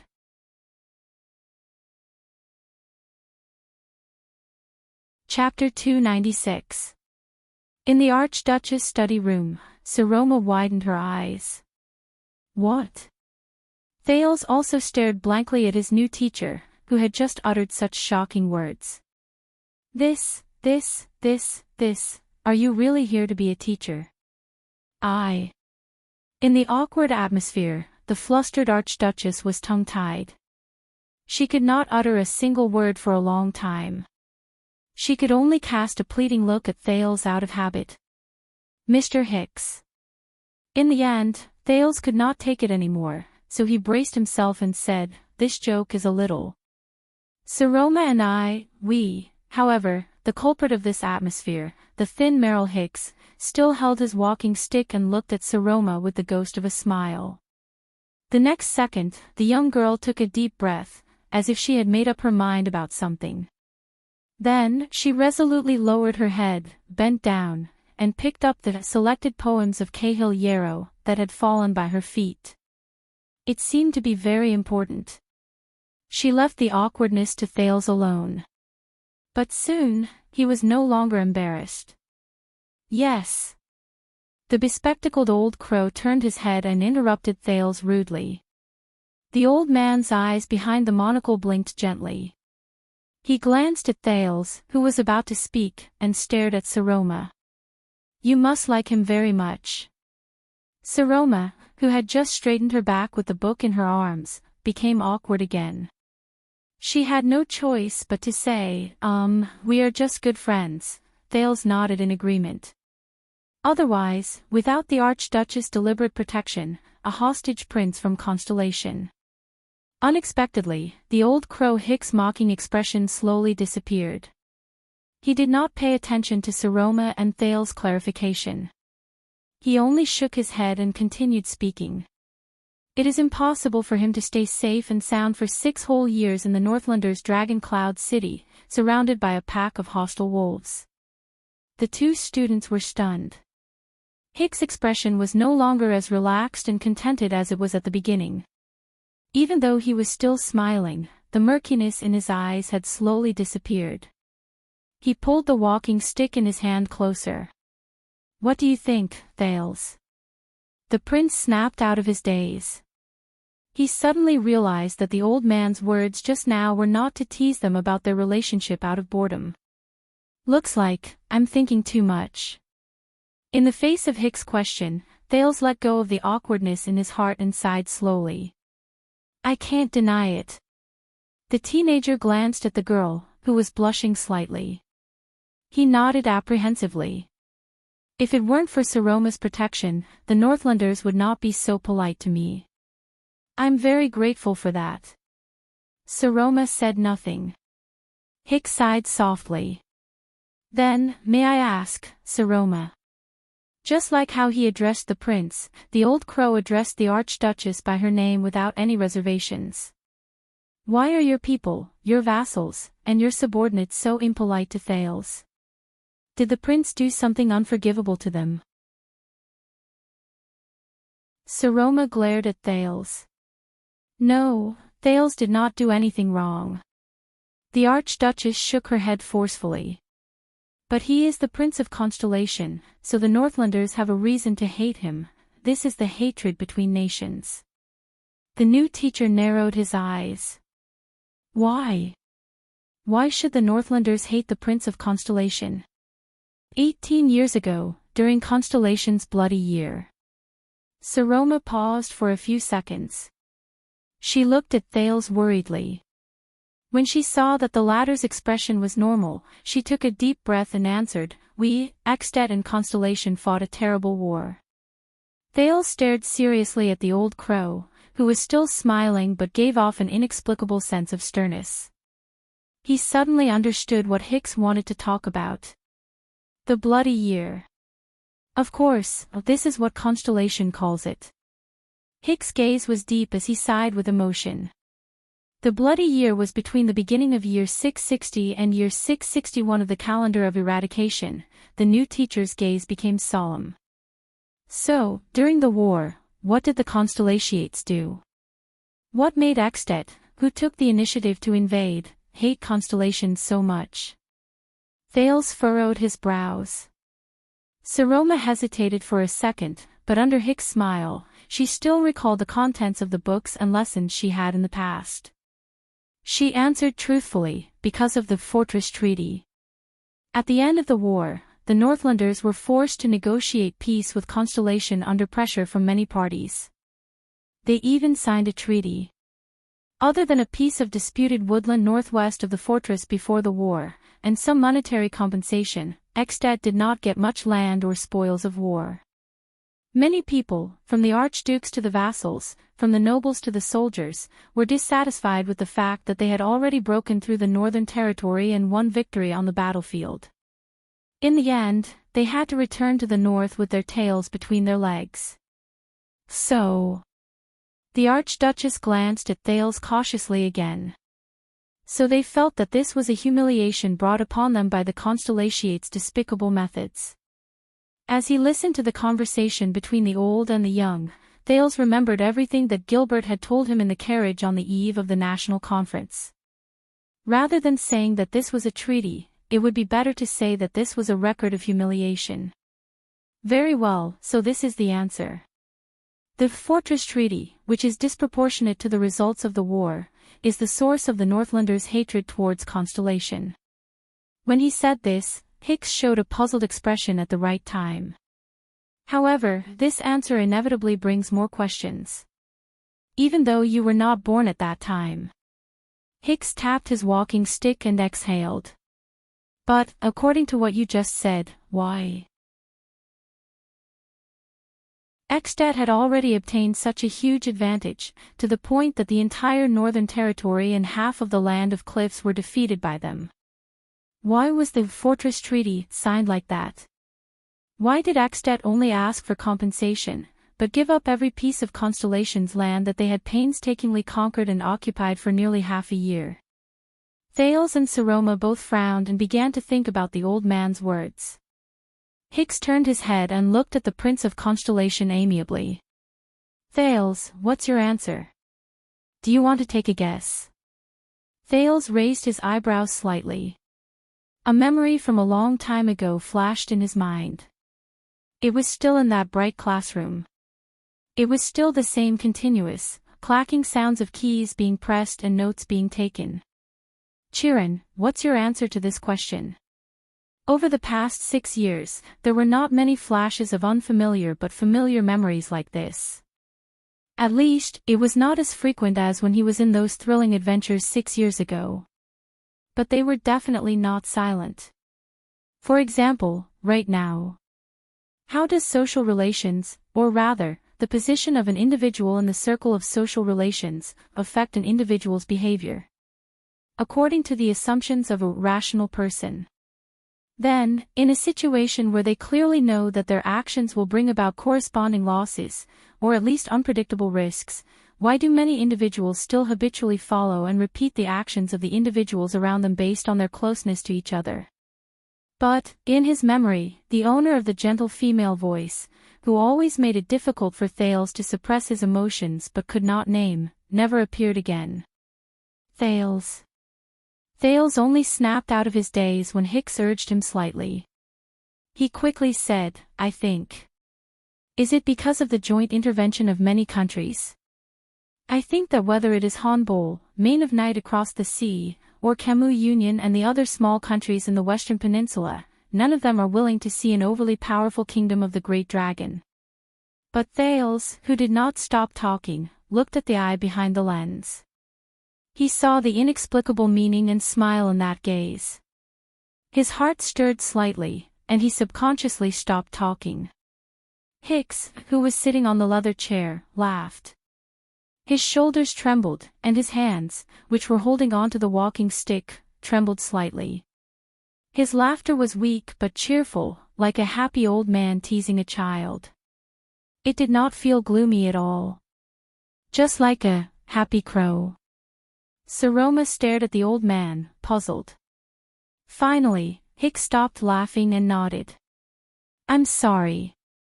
I remembered a book I once read. Thales revealed a puzzled expression. According to The History of the War in the Northern Territory, when the two countries started negotiating, countries like Camus Union and Hanbol expressed their concern. However, Camus Union could not come to an agreement for a long time regarding the conditions for Extet to withdraw its troops. Hanbol expressed that he respected King Nuvan's wishes, and Main of Night's envoy was on the way. He only sent a messenger crow symbolically to express his stance. From the looks of it, either the author of The History of the War in the Northern Territory was boasting and falsifying the inside information he obtained, or... What do you think? Hicks raised his head and looked at Thales with a ruminating gaze. The prince frowned again. So, does this mean that the so-called interference of many countries is actually quite weak, and is not worth mentioning to Extet at all? There's another reason why Extet gave up on the spoils of war, and even the peace talks between the two countries. Ah, I remember again. One of my students once told me. The old man laughed.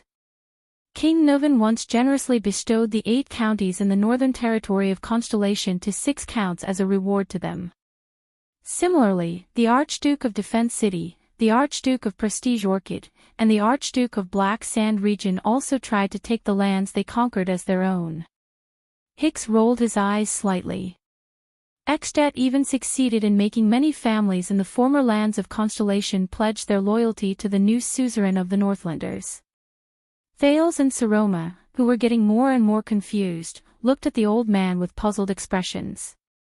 But in the end, the Extetians still withdrew and gave up. Thales asked doubtfully. It seems so. The old crow nodded slightly. First, it was Count Mend of Black Sand Region, then the Grey family under Defense City, and finally the Counts of Dragon Cloud City. When their armies withdrew, the lands of Constellation that still belonged to them in name changed their flags, refused to pay taxes and join the army, chased away the Extetian nobles who stayed behind, and returned to the rule of their former masters. Even many families who were originally forced to submit to the Northlanders changed sides and returned to the territory of Constellation. Thales' heart sank. Why? Saroma asked curiously. Could it be that the rule of the King of Eternal Rule has been so deeply rooted in the hearts of the people that the loyalty of the people and nobles is unshakable? Hicks rubbed his wrists and clicked his tongue. If that's the case, why did the loyal nobles surrender to Extet in the beginning?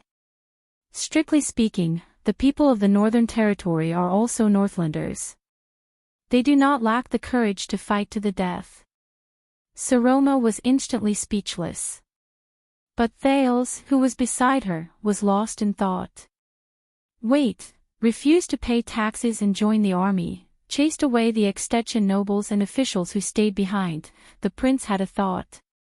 He suddenly remembered the tense and dangerous negotiation in the Hall of Heroes 6 years ago. He remembered Chapman Lampard's expression. He remembered what he truly feared. I understand now. The Prince of Constellation raised his head abruptly and looked at Hicks, who was still smiling. He said solemnly, back then, Extet did not have the ability to rule the Northern Territory. Saroma looked at him curiously. Hicks' gaze changed. In the next second, the old man raised his right hand with a smile and made a gesture of invitation to Thales. Thales, who was encouraged by the other two people's gazes, took a deep breath and recalled the things he had thought about 6 years ago. Whether it was paying taxes, being a judge, serving in the army, or daily life, the Constellations, from high to low, from noble to lowly, gradually got used to their country's way of ruling, starting from the virtuous king, the system and rules that matured step by step. As for Extet, they could not follow Constellation's system, nor could they use Constellation's way to rule this land. Not only were the Northlander nobles not used to it, but the qualified bureaucrats that the kingdom of the Great Dragon could send to rule the Northern Territory were also far from enough. They could only use Extet's old way to rule Constellation. The prince frowned. He remembered that not long ago, little Joseph's father, who was a chef, had told him about what happened in their village. The trusted aides of the suzerains of Northland came to collect taxes from the farmers. This month's tax might be a chicken or a bag of wheat, but after a few months, if your land was harvested, or if the tax collector was changed, you might have to collect a cow or 2 bags of wheat. It all depended on the tax collector's mood and greed, and it depended on whether the suzerain was kind or harsh. If you were a craftsman and used a good idea to start a small business in the bazaar and made money, when you wanted to expand your business, you might have to face the covetous eyes of the suzerains or nobles, because even being able to trade in the bazaar was a favor from them.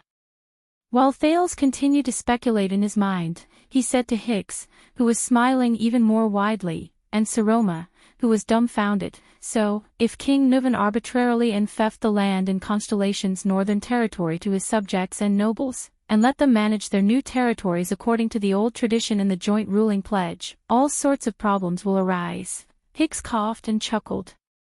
The old crow said faintly, as far as I know, when Extet occupied the northern territory, Archduke Lampard, who was in charge of managing the rear, who is now King Chapman, tried to fulfill the suzerain's responsibilities and rights, just like he did in his own country. He collected taxes from the Northern Territory's residents to subsidize his expenses on the condition of ensuring a safe life. But it was obviously quite inefficient.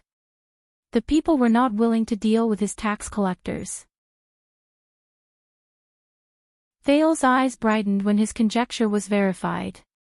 Of course, because the land in Constellation is different. The people in the Northern Territory have gradually gotten used to another way of living and ruling. They are not blindly and obediently loyal to a suzerain who comes from the north and has the boorish style of the Great Dragon. And this is only the Northern Territory. It may be even more so in the Central Territory or even the South, because their cities are bigger and their villages are more complicated. I heard that the craftsmen and merchants even formed a trade association and had the right to negotiate with the suzerains. Thales recalled Lampard's gaze in the past. He felt sentimental and came to a realization. To put it simply, after Extet won the war, it did not have the ability to rule the Northern Territory steadily. Correspondingly, once the invaders did not have this ability, the people of Constellation's Northern Territory would naturally not submit to Extet's rule. The prince recalled the lowly tax collector who defected from Constellation to Black Sand region and worked under Lampard. Because not only could the latter not give them the life they wanted, he was also rudely harming their interests. Thales sighed. So, even if King Nuvan's army occupied the Northern Territory, he was unable to govern it effectively. He could only use violence to subdue it. Saroma blinked and, as usual, gave Thales a look of surprise. The old crow, Hicks, shrugged. The wrinkles on his face seemed to have deepened. From our discussion just now, Extet did not turn the land and people affected by the invasion into beneficiaries, the skinny old man said faintly. Instead, they turned them into enemies. Thales nodded with a solemn expression. So, if Extet wants to continue occupying the Northern Territory, it means that they must station their troops there for a long time. They must use the Archduke's violence to suppress the continuous rebellions and disobedience, to quell the boiling anger of the people due to the change in their lives. Or, Thales recalled Lampard's promise to the Archdukes during A Dragon's Blood, 6 years ago. Or the Archdukes or even the king himself will personally station their troops in the Northern Territory to eliminate all possible sources of trouble. Then, gradually, it will synchronize with and move closer to Constellation's existing system. Make it our own land. The prince subconsciously clenched his fists. So, is this what you learned during the bloody year 18 years ago? Chapman Lampard.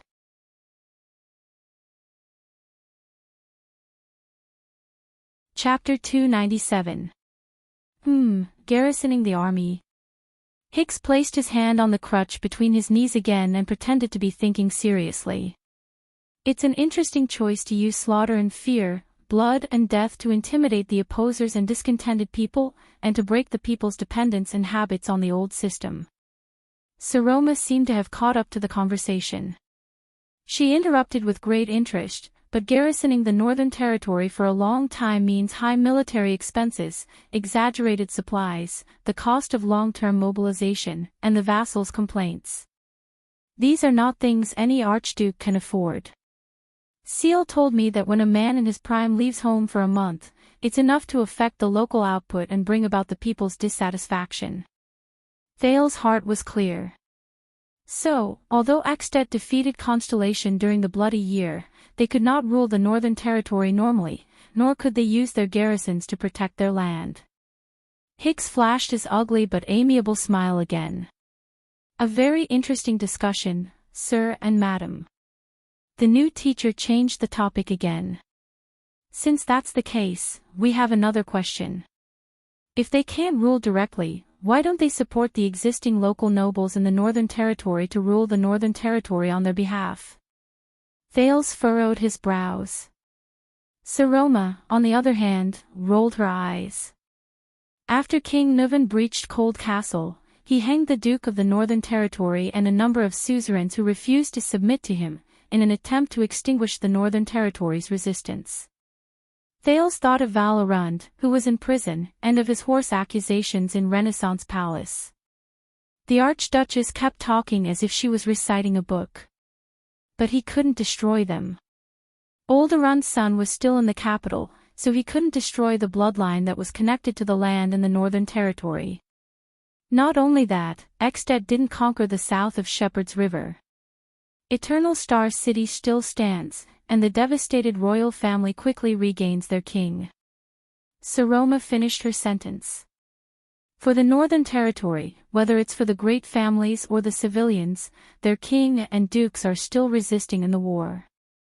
Their hope and lighthouse of resistance are still there. The laws and principles for fighting for them are still there, and Extet is still an illegal and evil invader. Just like how Dragon Cloud City stood for a long time under the siege of the Nightwing King even though it was in imminent danger. This is an eternal war flag. Thales suddenly remembered the scene 6 years ago, when Miranda and Cohen were trapped in Dragon Cloud City. So that was how it was.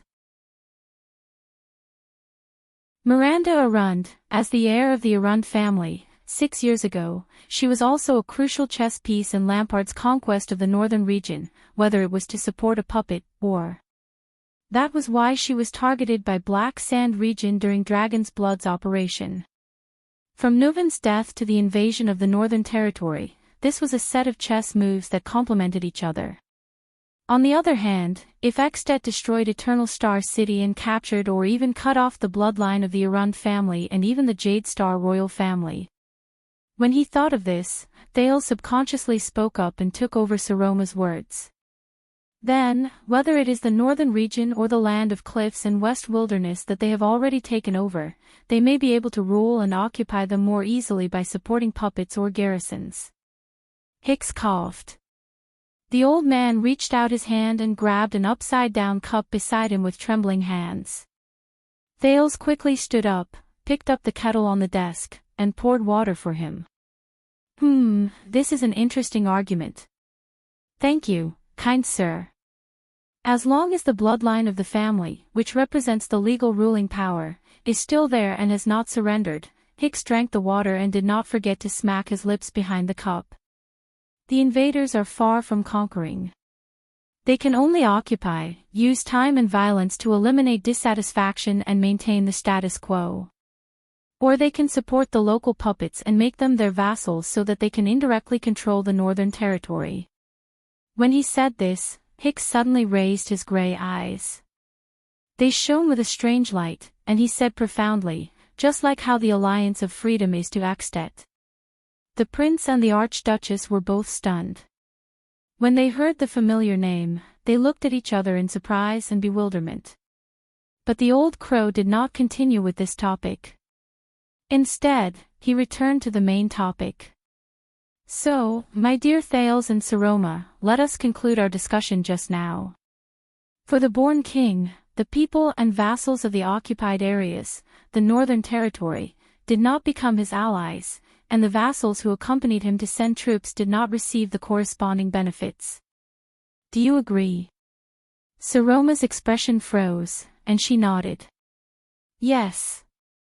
The old man coughed again and said with a sigh, you know, at my age, if you want to eat something good, besides having good teeth, you also need to have a healthy stomach. You also need to have a healthy stomach. Hicks put down the cup and kept sizing up the two of them, who had unknowingly sat upright. He let out a long sigh.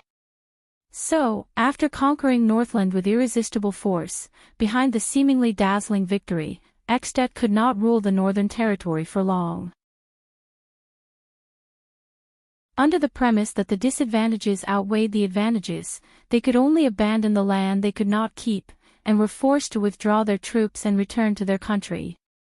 Is it not so difficult to understand? Thales took a deep breath, nodded, and said, of course, that seems to be the case. Hicks stared at Thales, who chose his words carefully. The corners of his wrinkled lips curled up slightly, and he smiled softly. Then, there is one more thing that I find a little strange. Thales and Saroma quickly leaned forward. They had gradually gotten used to their teacher's way of chatting. I can't eat meat, that's too hard, but I can still eat some snacks. Hicks narrowed his eyes. At that moment, the old man made Thales think of Gilbert inexplicably. He remembered the cunning gaze of that cunning fox, who lived up to his name. Extet gave up the Northern Territory, but why did they also give up Broken Dragon Fortress? Why did they let the Constellations take back such an important fortress, just like how they gave up the Northern Territory? Thales and Saroma exchanged glances, and both of them sank into confusion again. Because Broken Dragon Fortress is just a defensive fortress, Saroma answered cautiously. And it's also a sentry post. That's why they need to station troops for a long time.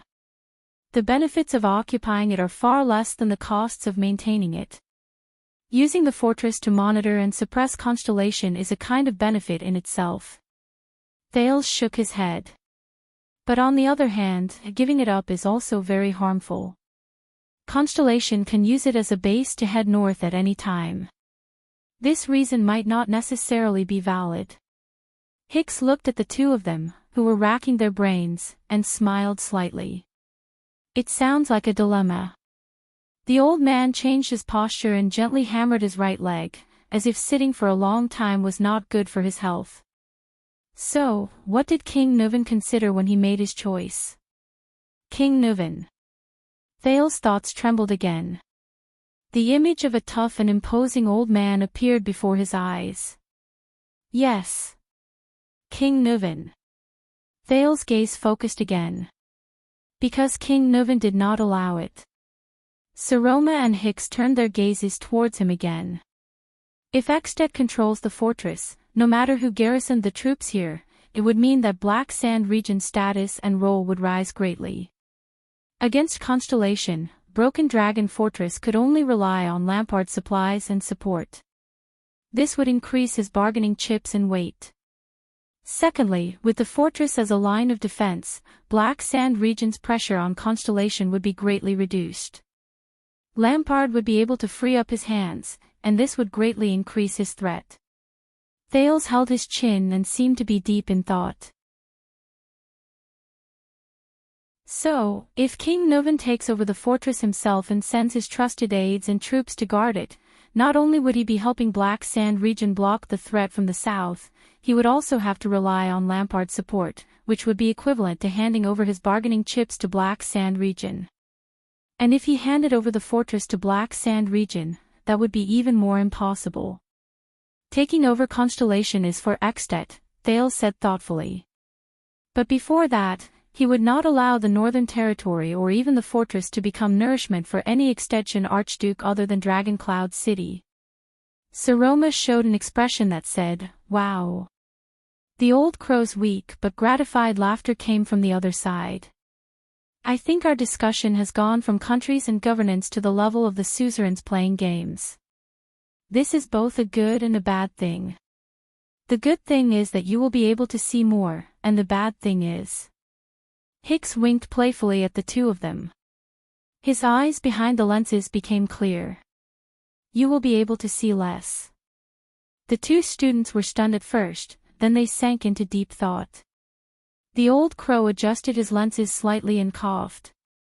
He then pulled his walking stick out from between his knees and placed it by his right hand. Very well, we have talked for quite a while today. Hicks raised his head. He still had that amiable but slightly weak smile on his face. Can I say that we have come to an interesting conclusion that we both agree on? Invading and occupying a place, and keeping and ruling a place are two completely different things. Thales and Saroma looked at each other. The latter nodded. Of course. Hicks' eyes widened slightly. You know, this reminds me of chess and maps. The skinny old man tugged at his slightly askew scarf. On the chessboard and the map, everything is very vivid.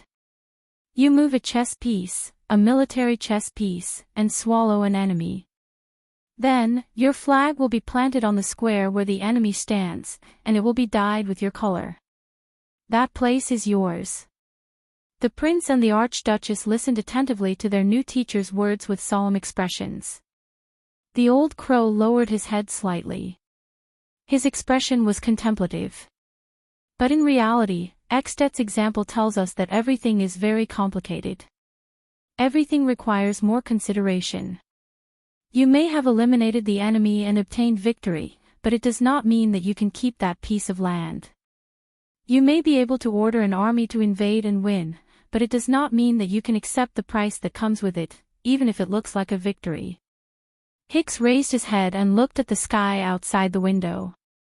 He sighed and said, perhaps this is the limit of governance. When you are faced with war and peace, enemies and allies, perhaps there is no harm in first understanding what the limit of governance is and where it is.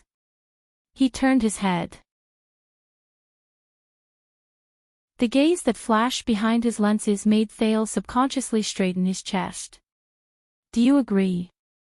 The Prince of Constellation took a deep breath and nodded solemnly. Yes, I agree very much. Saroma also nodded vigorously. Hicks turned his head sideways. The wisdom in his eyes seemed to have disappeared without a trace. He put on a relaxed and happy smile again and said with a chuckle, then, we had a good chat today, didn't we? As he spoke, the skinny Hicks stood up shakily with the support of his walking stick. Perhaps, today, we will call it a day. Thales and Saroma quickly stood up and bowed politely to him. Of course, the prince said seriously. Thank you, Mr. Hicks. You are a good teacher. Hicks laughed. Oh, don't be in such a hurry to say that. After all, I don't even have the qualifications to be a scholar in the academy. The old crow closed his eyes and shook his head. By the way, everything we talked about today, why Ekstet withdrew its troops that year, why it gave up its land, and the limit of governance, is very interesting, isn't it? The two students nodded respectfully. Hicks opened his eyes slightly. His gaze behind his lenses flashed with a cunning look again. He changed the topic of conversation. If that's the case, then how about this: the next time we meet, I hope that you will tell me with reason and evidence again, just like you did today. The two students immediately pricked up their ears to listen. Hicks held his walking stick with both hands, narrowed his eyes, and looked at the two solemn teenagers with interest. Why, everything we discussed today, all the conclusions from the beginning to the end, the old crow said softly, are all wrong. Time seemed to have stopped for 2 seconds. 2 seconds later, Thales and Saroma, who had come to their senses, were both shocked. Saroma could not help but cry out involuntarily, "What?" Thales stared at their teacher in a daze, unable to react for a long time. Everything we discussed today, are all, don't be nervous, Saroma. Just like what I said. Hicks raised his left hand and waved as he watched the two of them with their mouths agape. Like a child who had succeeded in a prank, he laughed out loud. We are just chatting. This is the topic of our chat for the next episode: why everything we said today was wrong. The teenager and the girl stared at the old crow in a daze. They looked at each other, unable to accept each other's words. A tutor told you at the end of the first lesson that everything he said just now was wrong. At that moment, Thales suddenly felt that the nickname Old Crow was very appropriate for him. We had a good chat today. The weather is good. Why don't you go for a walk together? Hicks breathed in contentedly and winked at the two students with special identities. Then, he turned around and left with the support of his walking stick. Don't let your youth go to waste. With the sound of his walking stick hitting the floor, the new teacher who had left a deep impression on them pushed the door open and left. The two students were left dumbfounded. What do you mean? Saroma asked Thales in puzzlement. Was everything we said today fake? At that moment, Thales exhaled a long breath. As he stared at the leather chair Hicks had sat on, he suddenly had some understanding. No. I think what he meant was that the truth is not important. Thales seemed to be deep in thought as he tried to understand Hicks' intentions. What's important is that he wants us to take a completely opposite position when we are faced with a conclusion that is almost set in stone, and when there are already so many arguments against it. Thales narrowed his eyes. Convince him again. Wait. Use a completely opposite position to overturn a conclusion that has already been deeply rooted in people's hearts with reason and evidence. What a familiar rhythm. Saroma blinked and exhaled. She fell into her chair and pouted. I don't understand. Thales shrugged. It's fine if you don't understand. Just prepare to stay up all night in the library. With a faint sense of familiarity, the prince flashed a smile. I have a hunch that this topic is not that simple. Saroma sighed. She pouted and laid her head on the desk without a care for her image. But there's still Ging's etiquette class tomorrow. It has to continue, Thales snickered with slight disdain. Forget about the etiquette class. The prince turned around and looked at the unhappy Saroma with a profound gaze. Do you remember what I said? The education you received in the past was to train you into a dignified and elegant archduchess, he said flatly with a burning gaze. To turn you into, Saroma interrupted him. But? The archduchess raised her eyebrows. You're going to say, but again, aren't you? The imposing manner that Thales had built up after much difficulty was stifled. All right, but... Thales nodded helplessly, then shook his head. He gestured with his chin at the door where Hicks had left. This old crow, the limits of his rule. The prince glanced at Hicks' seat, then looked at the golden-haired girl in front of him seriously. He looked at her aggrieved gaze. But he is teaching you honestly and seriously how to become a qualified. At this moment, the familiar sound of a walking stick suddenly rang out from outside the door. Asterisk clip-clop. Clip-clop. Clip-clop, Under the two people's strange gazes, Hicks reappeared at the door with an apologetic smile. I'm sorry. I'm old and forgetful. The old crow shook his head. Although the time of our next lesson is uncertain due to my physical condition, I still feel that I should tell you in advance what I hope you can do the next time we meet. Thales and Saroma nodded respectfully in unison. Of course. Hicks smiled faintly. First of all, I hope that you might as well take some notes and seriously think about every word we said during our discussion. Saroma nodded and readily took notes in her notebook. Second, remember that we are chatting. You are welcome to interrupt and ask each other questions at any time. Then, we should express our views in an orderly manner and grasp the key points. Thales was slightly taken aback. Wait.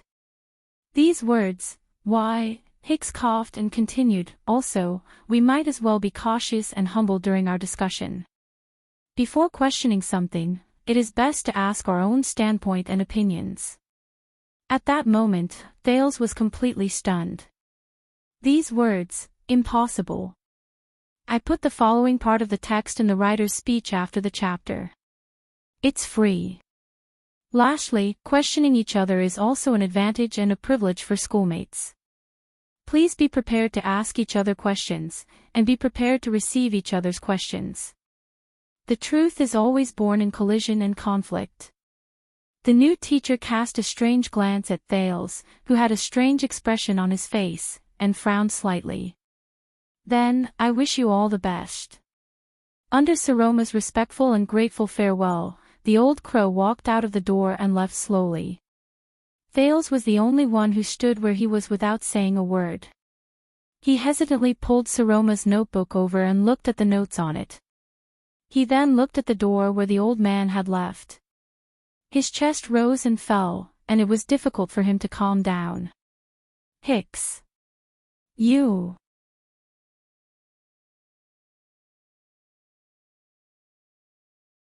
Chapter 298. The air was very quiet. The sun, which was blocked by dark clouds, shone with gray light, as if it was embellishing the current mysterious atmosphere. A pleasant male voice rang out, when you think of gods, what is the first thought that comes to your mind? A few seconds later. Thales, who was deep in thought, opened his eyes subconsciously. His gaze was empty, and he replied softly in the strange atmosphere, gods are completely different from us. It doesn't fit with us. Opposite us from a distance. The male voice was silent for a while, as if he was savoring the answer. After a while, the other person continued to ask, then, when you think of this world, what is the first thought that comes to your mind? The prince frowned slightly. The world. Thales raised his head slightly and looked at the other person as if he was looking at a statue in a temple. His expression was mysterious, and his tone was calm. We are in it. We are embedded in it. We exist in it. The male voice paused for a while again and let out a low murmur. Very good. You have the style of the main body. The pleasant male voice chuckled softly. Now, eliminate the previous answer, empty yourself, close your eyes, and try again. Listen, when you think of gods. Thales nodded subconsciously, closed his eyes, and took a deep breath. Gods, in the next second, bang. The prince opened his eyes abruptly and slammed his palm on the chessboard in front of him. Thales exhaled deeply, and an emotion called annoyance instantly appeared in his empty eyes. Oh, God, I've had enough. The teenager leaned back against the chair, held his forehead in pain, and interrupted the topic. How long have we been talking about this topic? In front of the prince, the handsome man on the other end of the chessboard turned his gaze slightly. Less than an hour, the latter said softly. Thales sighed in frustration and spread his hands. An hour? How many answers did I give you to the same two questions? God. The prince raised his left hand and counted with his fingers. His tone was full of perfunctory and dissatisfaction. From a creator, holy existence, omniscient and omnipotent, puppet controller, observer in the dark, visitor from another world, answering prayers, heartless feeder, scheme outside the box. The man on the other side of the chessboard listened to Thales quietly and did not move. World. Thales finished counting the fingers on his left hand and raised his right hand.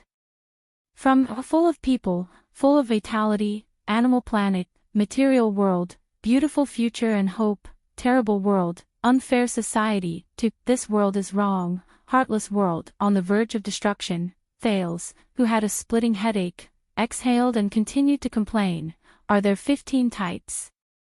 If you combine them, there will be hundreds of them.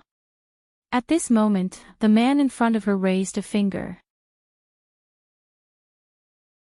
In an instant, Thales felt the air he inhaled become fresh and moist.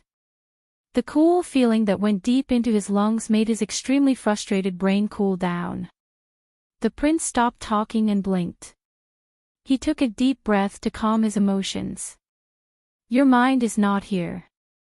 In the open-air private room in the chess room, Asda Sakern, who was sitting opposite Thales, put down his finger gently and said flatly, at least not with me. Thales snapped out of his daze and looked up at the air mystic on the other side of the chessboard. He then looked at heroic spirit palace in the distance beyond the balcony. He exhaled and got up from the back of the chair. He rubbed his face in frustration. Sorry. The teenager shook his head awkwardly and pushed a chess piece forward. There have been a lot of things happening recently. I'm a little out of sorts. It had been almost a month since the day of the council hearing and Viscount Canvita's visit. Since that day, Thales had been troubled by the troubles caused by the arrival of Black Sand Region's envoy. The relationship between the Alliance of Freedom and Extet, the fight between King Chapman and his opponents, the undercurrents of power in Dragon Cloud City, the Walton family's stance and choice, and of course, the Archduchess marriage. But surprisingly, even though Thales had become increasingly anxious after listening to Putre's analysis, Dragon Cloud City had been surprisingly peaceful for the past 10 days or so. The vassals did not continue to advise or force the marriage. Count Leesban was as steady as ever, no matter how many times Thales tried to communicate with him about Saroma's marriage. Canvita had never left Dragon Cloud City. The envoy of Black Sand Region lived in the Nobles Post House in Axe District. Under the protection of Black Sand Region's own people, he rarely went out. He did not interact with any vassals, nor did he meet with the Archduchess. Over the past month, no messenger ravens had flown in from the west, such as the city of faraway prayers. Hence, there was no news about the Alliance of Freedom or the war. The situation in Dragon Cloud City was like the surface of a rippling lake. It was calm, but it was precisely because of this that Thales felt even more uneasy. This is probably how water looks like before it's boiling. That was until he received the next sky blue invitation. What happened recently? Are you talking about the little girl I found on your bed 6 years ago? Asda snorted softly and said casually, the one you gave the Archduchess throne just because she slept with you for one night. Thales' expression froze. Oh, my God. A second later, the prince said in a very displeased manner, didn't Seoul Tower teach you how to use the modern common language of the Western Peninsula correctly so as not to cause any misunderstandings? Indeed, the modern common language gradually came into being after the Battle of Eradication. Asda's expression was still relaxed, but Thales felt that there was a faint sneer hidden under his calm face. When I was your age, my tutor taught me the language of the Empire. Perhaps some common language words were mixed in, while Seoul Tower used the orthodox written language of the ancient empire. I'm not trying to criticize your standard in the common language at all, but the mentally exhausted prince had already given up on arguing with him. Thales sighed in resignation and changed the topic. I really didn't expect that the famous air mystic would also care about the affairs of us lowly mortals. Asda raised his eyes slightly. Just because I don't want to care about these boring things doesn't mean that I'm deaf or blind.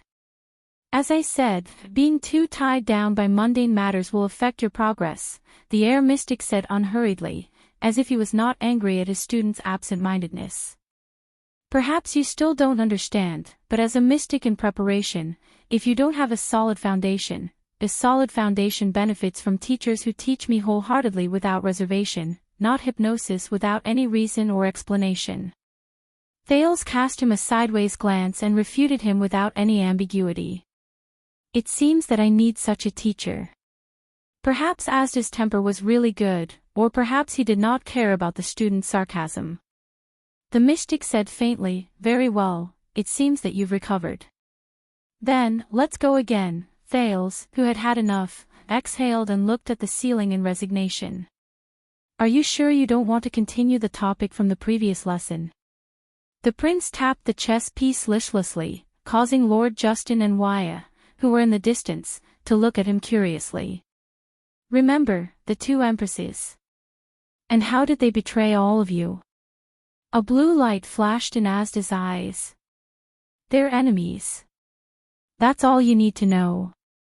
The mystic said coldly, "The two empresses have already surpassed your level, unlike Giza and I. They have an immeasurable influence on this world. The more you know, the more likely you are to expose yourself to their eyes and ears, whether intentionally or unintentionally." Thales' gaze shifted. Immeasurable influence. Their eyes and ears, whether intentionally or unintentionally. The prince, who seemed to have caught onto something, asked tentatively, "You mean, after the Battle of Eradication, as mystics, they still maintained contact with all the countries in the world?" Asda fixed his gaze on him and said in a mocking tone, "Use your thumb to think, Your Highness. Existences like me, Giza, and could all use more than 100 years to secretly run a grey gang that was entangled with the aristocratic forces. Each of us took what we needed and became our eyes and ears, as well as our hunting dogs. Do you think, as the victors of the Battle of Eradication, those two B***stards just found a comfortable little nest, piled up their treasures, and crawled into it to sleep for the past 600 years? Thales frowned. So, Asda shook his head. "You'll know one day. You don't even need me to tell you." The prince exhaled in pain. "You've made me even more curious." "Curiosity killed the mystic," Asda replied mechanically. "Remember, these are the exact words of your teacher and guide." Thales snorted in disdain. "You make it sound like mystics will die." At this moment, Thales thought of something. "Right, speaking of my teacher, Mr. Sakern, you told me last time that it's best to follow a few rules in class." "You know," the prince muttered, thinking about every sentence, asking rhetorical questions at any time, expressing myself clearly, questioning each other, and so on. Asda nodded slightly and moved his palm upward slightly. Thales, who was gradually getting familiar with him, knew that this was a sign that the air mystic had allowed him to finish speaking. Thales took a deep breath and stared into the mystic's almost emotionless eyes.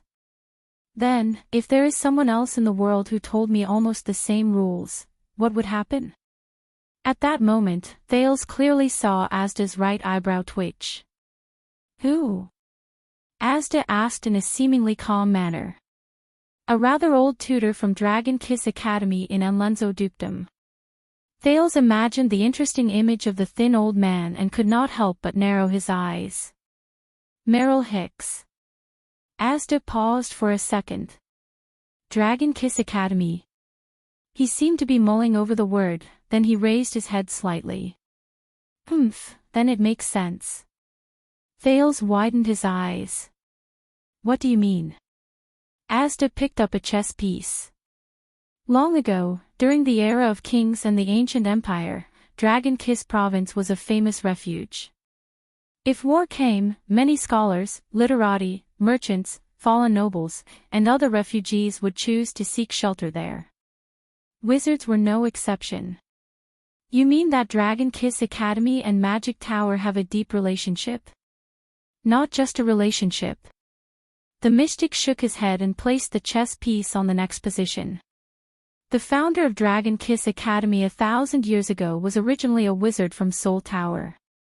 Some of the teaching rules in Soul Tower have undoubtedly influenced Dragon Kiss Academy. Thales remembered that Ramon had once told him that magic had become extinct. He could not help but feel shocked. So, Dragon Kiss Academy also teaches magic. The prince was surprised and clung to the table. But, Asda cut him off emotionlessly. I know what you're thinking. Dragon Kiss Academy could not avoid the disaster of magic becoming extinct after the Battle of Eradication. Most of the books that were considered to be magic or related to magic were destroyed. Thales' face darkened. But he immediately raised his head and said with a little hope, then, there is still a small part. Yes, but not the kind you think. It's time for you to go. Asda replied nonchalantly, that's right. The wizard who established the Dragon Kiss Academy is a core member of the Seed of Epic. His specialty in the Soul Tower is history and literature. He specializes in researching the origins of civilizations in poetry. Naturally, the Dragon Kiss Academy's research direction has shifted towards him. Thales frowned and grabbed the king. He moved it out of Asda's hunting range. Their game of chess had unknowingly turned to checkmate again. But he immediately reacted to Asda's words. History. Literature, the prince said in surprise. Magic Tower also researches these. Asda chuckled. It's not just these. Among the 3 great magic towers, the largest Soul Tower alone has all kinds of magic branches. There are as many stars in the Milky Way. The mystic lifted his gaze slightly. Blue light flowed in his eyes. Under Thales' curious and longing gaze, Asda skillfully and quickly recited a series of terms that were too much for the eyes to take in. The Seed of Gold specializes in researching the economic currency's influence on humans. The Seed of Epic is good at working with ascetics to unearth new things from archaeological remains. The Seed of Thought is good at interrogating human language and logic. The Seed of Power believes that only by going deep into secular society can one better understand the world and oneself. It is Soul Tower's largest supply of resident wizards. Almost every suzerain's habit of hiring a wizard as a consultant started from it. It also set a precedent for the Seed of All Laws. The Seed of Nature is on good terms with the Alchemy Tower. It advocates discovering objective laws of nature and applying them flexibly. There are countless other seats under it. Thales pondered over Asda's words as if he was intoxicated. Then, he shuddered slightly. Wait, gold, epic, thought. These are also considered magic. The prince turned his head and cast a bewildered gaze at Asda, seeking an answer. Asda returned to his original indifference. He asked flatly, what do you think magic is? Thales took a deep breath and began to think. The prince scratched his head and said in disbelief, although I heard Ramon say that magic seems to have a wide range, monetary economy. Influence on humans. This is too, currency. Economy. Asda interrupted him, repeating the phrase. The air mystic's eyes were sharp and serious. Currency. Think about it. Wizards only use some small metal discs and useless waste paper to profoundly change the lives and fates of thousands of people. They can also affect the history and future of a country or a place. Success and fame, the destruction of families, and the deaths of people are all involved. The king, the people, the nobles, and the common people are all involved.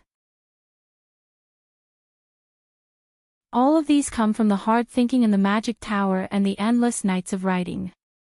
Thales raised his eyebrows. Asda leaned forward slightly.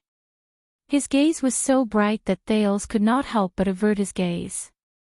Tell me, what kind of incantations and what kind of magic can achieve such a thing? If these are not considered magic, then what else is magic?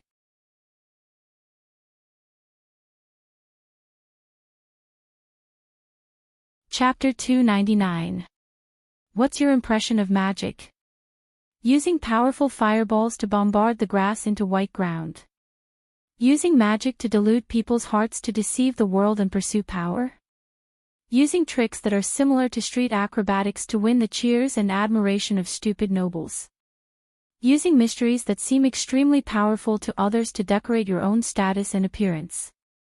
Or is it the laughable pleasure and satisfaction of annihilating your enemies in battle after battle? Thales lowered his head as if he was deep in thought. However, his heart was already trembling. Magic. Magic? What exactly is magic? You know, a long time ago, I always felt that wizards were people with great power. They could casually throw a fireball, the prince said with a sigh, a little absent-minded. Or they could hide in the tower and not go out, researching a spell that could destroy the world, or they could be the kind of old pedants who persistently pursued the truth. But now you're telling me, Asda leaned against the back of his chair again and snorted coldly. Indeed, the magic system of Soul Tower is the greatest heresy in the history of magic. In the beginning, it was not recognized by other wizards at all. They ridiculed us as storytellers, and we retorted that they were merely tricksters. For example, the Alchemy Tower stubbornly believed that magic was a deep study of the relationship between humans and nature, and that the latter's resources were kept for their own use. It was not strange for them to have this kind of thinking. After all, the Alchemy Tower, known as the Tower of War, rose during the war between humans and ancient orcs. It started with killing and practicality, and relied on survival and victory. It was very similar to the kind of wizards who throw fireballs and specialize in researching spells. But we are different. The mystic's tone was full of seriousness and caution. In the end, the Soul Tower's ideals shocked the entire history of magic. Even the ascetics and alchemists were deeply affected. Thales furrowed his brows. You mean, if magic can't provide some meaning to the world, give some possibilities to the future, and give some value to humans besides satisfying our own desires for food and clothing? Asda turned his head and narrowed his eyes. His expression was calm, but it was very stressful. Then what is the point of us putting in so much effort to gather mages, summarizing and calculating, researching, passing down the seeds and concepts of magic one after another, and constantly seeking to improve amidst doubts and criticism? Asda's expression was still very stiff, but Thales inexplicably felt that there was a deeper layer of emotion hidden behind his face. If magic is merely a slave to its users, a tool for self-interest and a capital for flaunting their status, a cloak for winning dignity and the capital for fulfilling their desires, an excuse for wizards to stand aloof from the world and boast about their transcendence, then what is the difference between the existence of wizards and the nobles who fight for power and profit, the farmers and hunters who only seek food and clothing, the warriors who kill enemies and perform meritorious deeds on the battlefield, the merchants and craftsmen who only seek profit, and the hermits who pretend to be profound? Then, as mages, what's the need for us to pursue truth and correctness? What's the purpose? To survive. To live a better life. In order to live a better life. To live for others to see. To become smarter and stronger, and then let countless people who are weaker and stupider than you lie on the ground, marvel at your achievements and worship your status? No, Thales. Asda slowly enunciated his words. That is definitely not a wizard. At least, it is not a wizard that we acknowledge. Instead, it is just a moth that writes the word magic on the only fig leaf it has. Thales pondered over his words and could not help but be entranced. Is this also part of the mystic's curriculum? Asda nodded solemnly. Of course, and it's extremely important. Don't let the existing framework imprison you, Thales. Let your thoughts run wild. Thales stared at him blankly. The mystic sighed slowly. Thales had almost forgotten that he could still breathe. Do you remember what I said? In Soul Tower, in the philosophy of the Seat of 10,000 Laws, magic is a choice, not a monotonous tool or method. Being a wizard is a form of recognition, not a tacky status or identity. And this was my choice and my recognition back then. Asda looked straight into Thale's eyes. It is also my magic. Asda fell silent. But Thales was immersed in the shocking conversation and could not return to his senses for a long time. Mr. Sakern, what kind of place is Soul Tower? He asked dreamily. Asda paused for a moment. 3 seconds later, the mystic slowly clenched his fists. Soul Tower, Asda said very slowly. His voice was deep, as though there was a layer of sandpaper behind his throat. Wizard's holy land, apprentice's hope, and magic's future. Countless thoughts and ideals collide fiercely there. What we believe to be the truth is polished in lectures and discussions. Countless like-minded peers are moving forward step by step in debates. Every day is a new day, because there are always new things waiting for you. There are always new people in the future, because old things are always left behind, and old people are always left behind. At that moment, Asda seemed to have remembered something. He stopped talking and looked down at the chessboard. It was as if he had violated some taboo. His face darkened, and the blue light in his eyes gradually disappeared. Thales noticed his teacher's expression and abnormality. He wisely stopped asking. Everyone had their own story. But not everyone was willing to talk. Moreover, hearing you say that, I really want to see it with my own eyes. Thales sighed. It seems that Soul Tower is a very great and beautiful place. Asda suddenly raised his head. Of course not. This time, the mystic's tone was exceptionally cold. Even Soul Tower has its own filth, darkness, ugliness, and compromises. At the end of the day, wizards are just humans. Remember, Thales. An organization, a place, a group, as long as it is made up of humans. The mystic stared at Thales. Then it will never be that beautiful. Just like the vortex you are in, this game. The prince raised his eyebrows, a little embarrassed. Ha! But Asda ignored him. He only turned his head to look outside the room. Perhaps this is the limit of humans. Thales swore that he heard the mystic let out a barely noticeable sigh after the last word. Under the setting sun, the mystic's face was still handsome, but there were some lines that were usually not there. It was as if the artist had added a few more strokes. Class dismissed. Asda looked at the setting sun and said softly. In the next second, before Thales could even show his astonishment, the mystic's figure faded away. Hey! Thales looked at the empty seat and the chessboard that was once again checkmated. He sighed helplessly. This again. Thus, Thales ended his day of playing chess outside once again.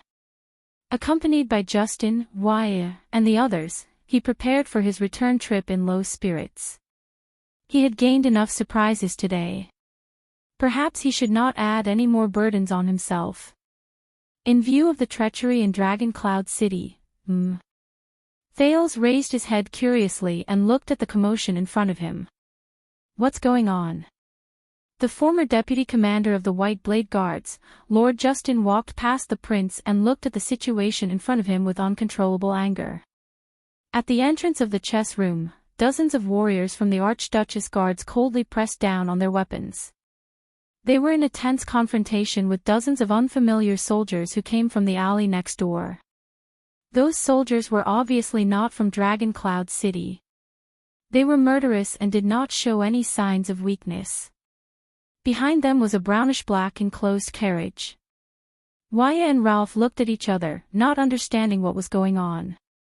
Thales furrowed his brows and saw the leader of the unfamiliar soldiers clearly. It was a female warrior with a buzz cut and a round face.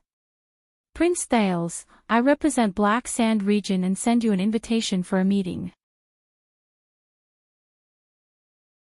The current deputy commander of the White Blade Guards, Lady Crochmerk, waved her arm at the carriage behind her, which was guarded by the Black Sand region soldiers, and said coldly, "Viscount Canvita is in the carriage. Viscount Canvita is in the carriage. He invites you to move into the carriage and give him a few minutes to talk." Thales was slightly stunned. What, a meeting? Now?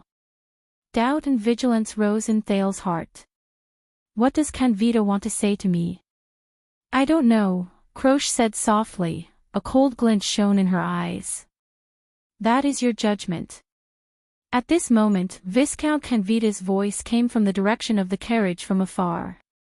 I promise, Your Highness, if you miss this carriage, you will regret it in the future. Believe me, this is very important. Thales felt a chill in his heart. Regret it? Very important. Why do we have to get into the carriage? Thales narrowed his eyes and said warily, We can go upstairs or find another place. Why in the carriage? Look around you. Croche glanced at the Archduchess guards with an unpleasant gaze. In Dragon Cloud City, is there any private place within a 10-meter radius of you? Justin, who was in charge of protecting Thales, tensed up. Thales stared at Croche in bewilderment, then at the carriage behind her.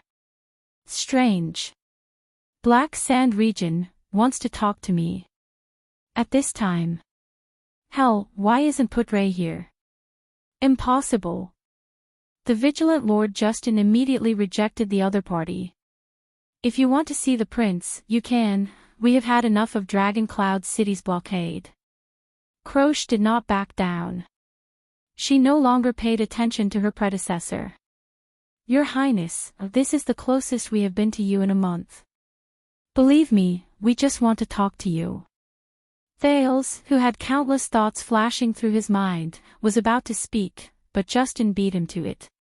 Croche, I still remember what you looked like when you were a child.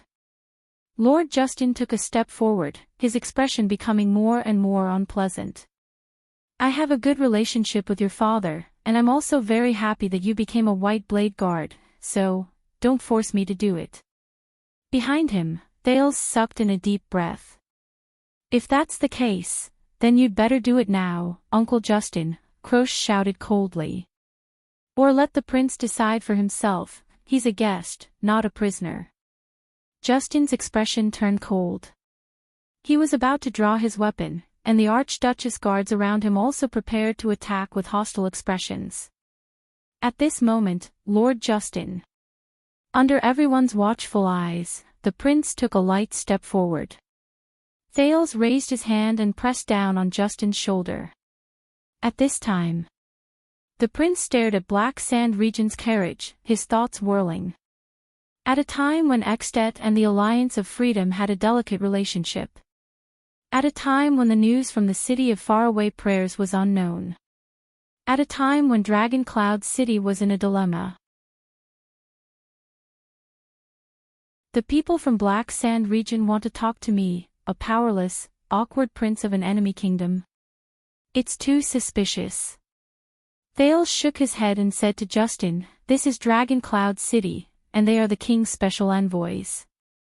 It's unwise to have a pointless conflict, and you know what kind of situation we're in. Justin frowned fiercely.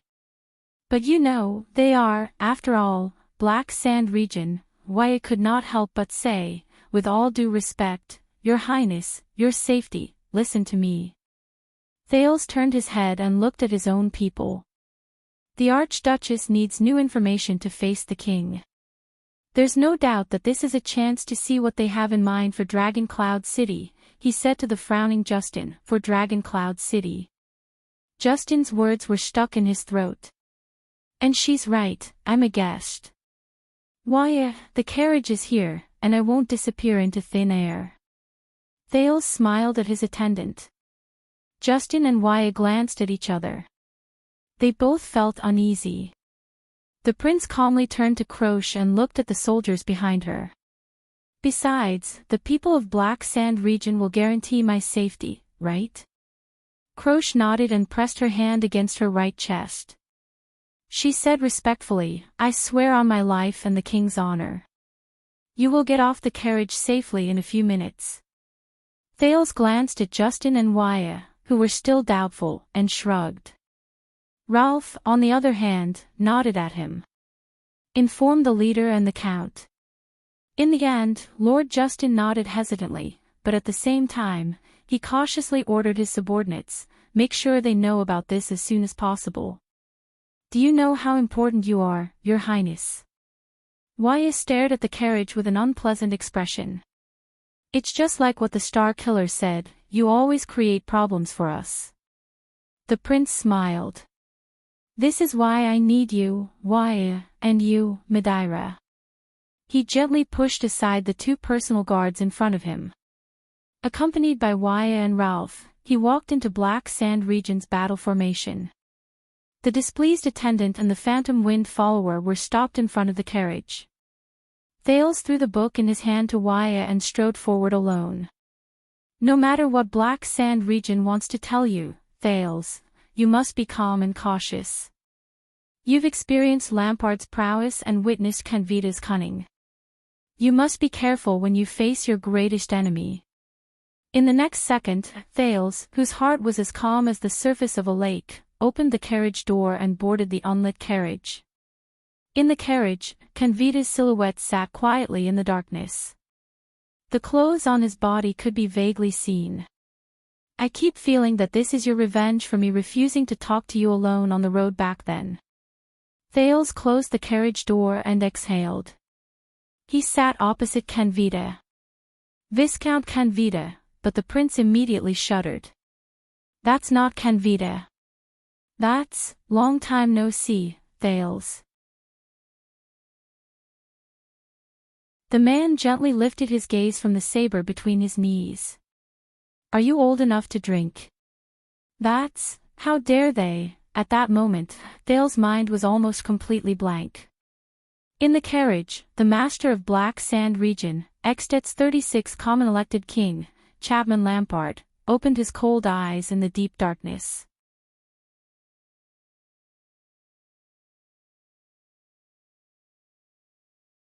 Chapter 300. Never, never, never underestimate the Northlanders' courage. This was what Pudray told Thales 6 years ago after the near-death battle in Heroic Spirit Palace. At that time, the prince deeply believed in it. But at this moment, as he stared at King Chapman, who sat calmly in the carriage, Thales realized to his horror that he still did not understand the weight of these words. King Chapman stared at him coldly. There was a scrutinizing look in his eyes. It was just like when they first met 6 years ago. Over the past 6 years, Thales had imagined countless times that the terrifying new king stood at the highest point of Black Sand City and stared coldly in the direction of Dragon Cloud City as he slowly issued a dangerous order to deal with the Prince of Constellation. But no matter how Thales racked his brains and exhausted his thoughts, he could not imagine that their reunion after 6 years would be like this. Thales widened his eyes, unable to believe the reality before his eyes. "Are you crazy?" King Chapman did not answer. His gaze was cold. Thales subconsciously looked around and surveyed his surroundings. "Do not worry," King Chapman's cold and aged voice rose. "It's just you and me." There was only one small window in the dark carriage, and it was made of gray, one-way crystal drop glass. The Archduchess guards, led by Justin, and the prince's own guards were still guarding the area. They surrounded the Black Sand Region diplomat group, which consisted of a dozen soldiers. Thales no longer looked around.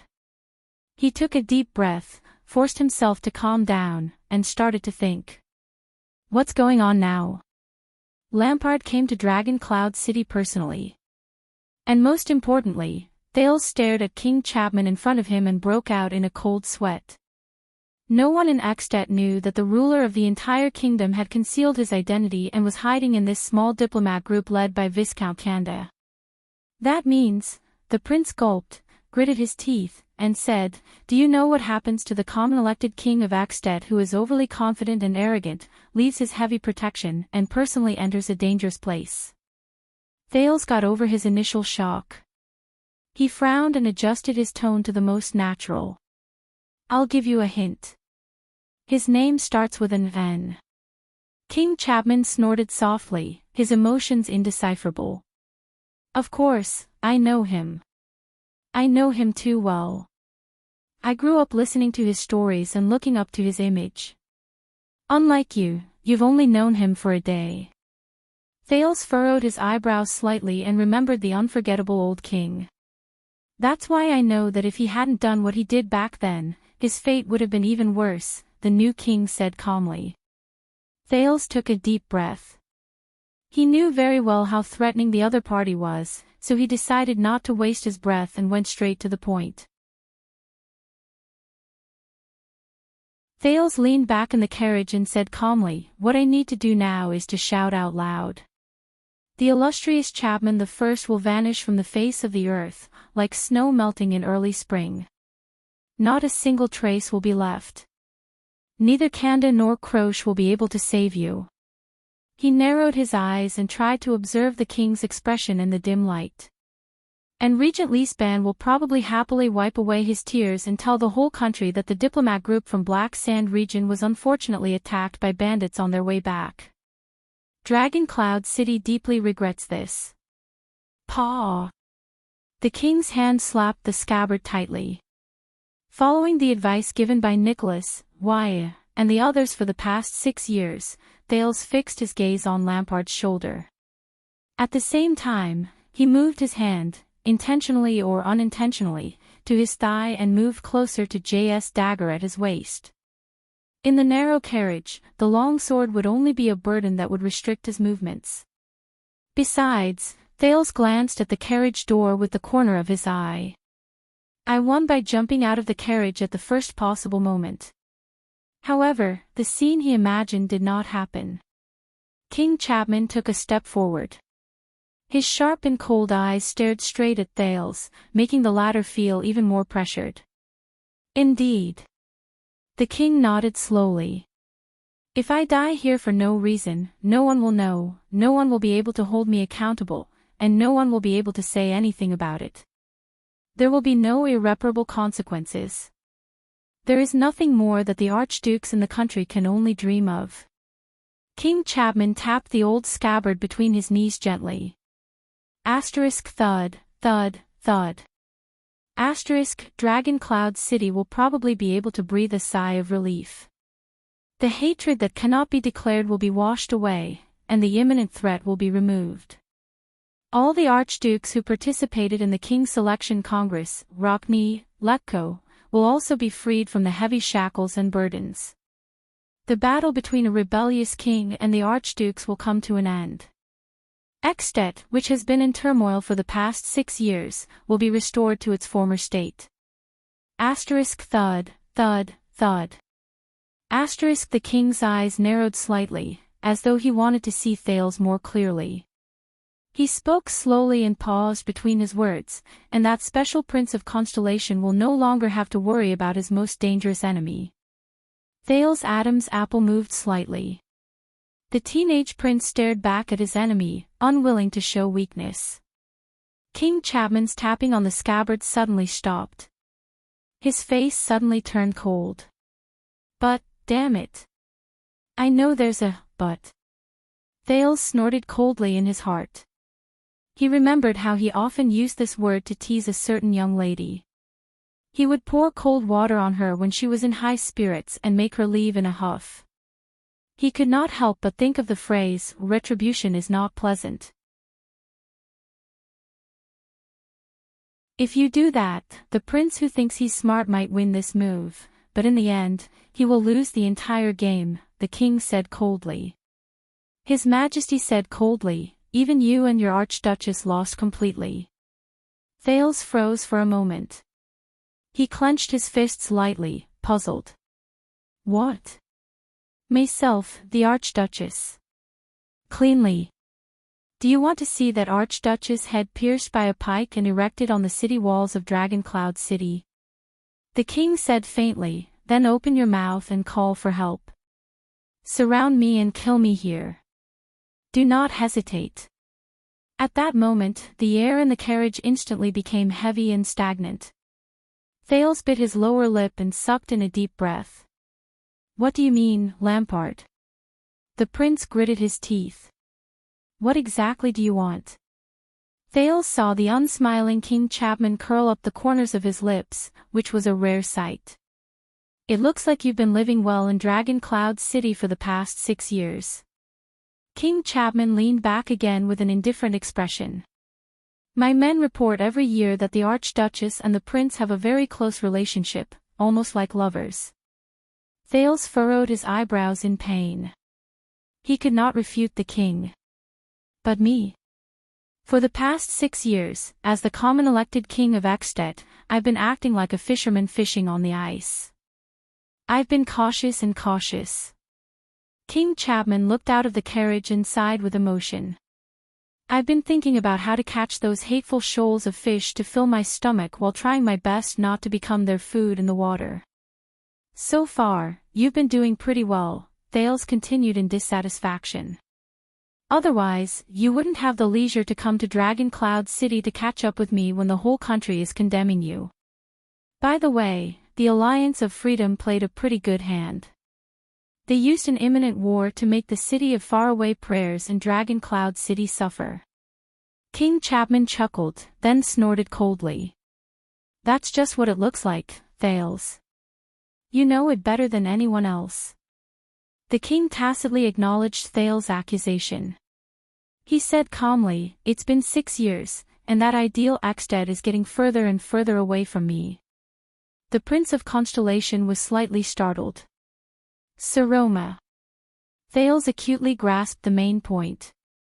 Why did he mention Saroma? Thales. The job you found for me 6 years ago. The king raised his right hand and gestured at his temples. There was a faint scar on his face caused by the crown. It's not a good job. Almost all the archdukes see me as an enemy. Needless to say, the 4 archdukes from back then, and the 3 who couldn't attend the King's Selection Congress also have a lot of complaints.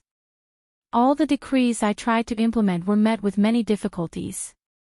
Even in Black Sand region, there was a lot of resistance. Rockney and Letko have been running around, jointly denouncing the king's injustice. My vassals were seething with resentment and were ready to take action. King Chapman sighed softly. Kinslayer. The king lowered his head slightly and stared at his saber. This is the nickname they gave me. Even the most vulgar commoners laughed at this nickname. Even if my decrees could increase their harvest by 30%, even if my orders could prevent them from being exploited by tax collectors and oppressed by suzerains, even if everything I did was to allow these lowly and insignificant people to obtain their own future, yet, the king stopped talking. He stroked his saber gently, and his gaze grew colder. They are still against me. Perhaps one day, my authority hidden in the crown will be swept away, the decrees I issue will become waste paper, and I will die alone in a heavily besieged city without food? I don't know. Thales sighed. That's because you tried to use a new standard to confer nobles, change the status quo of the distribution of power, and change everyone's future. You tried to make a group of people who were used to the present and the past believe that the unfamiliar future would be better, and make another group of people give up on everything they were enjoying. Even when the wealth was at its most abundant, the food was at its most abundant, and the conditions were at their most mature, it was still difficult for most people to imagine. The prince shook his head.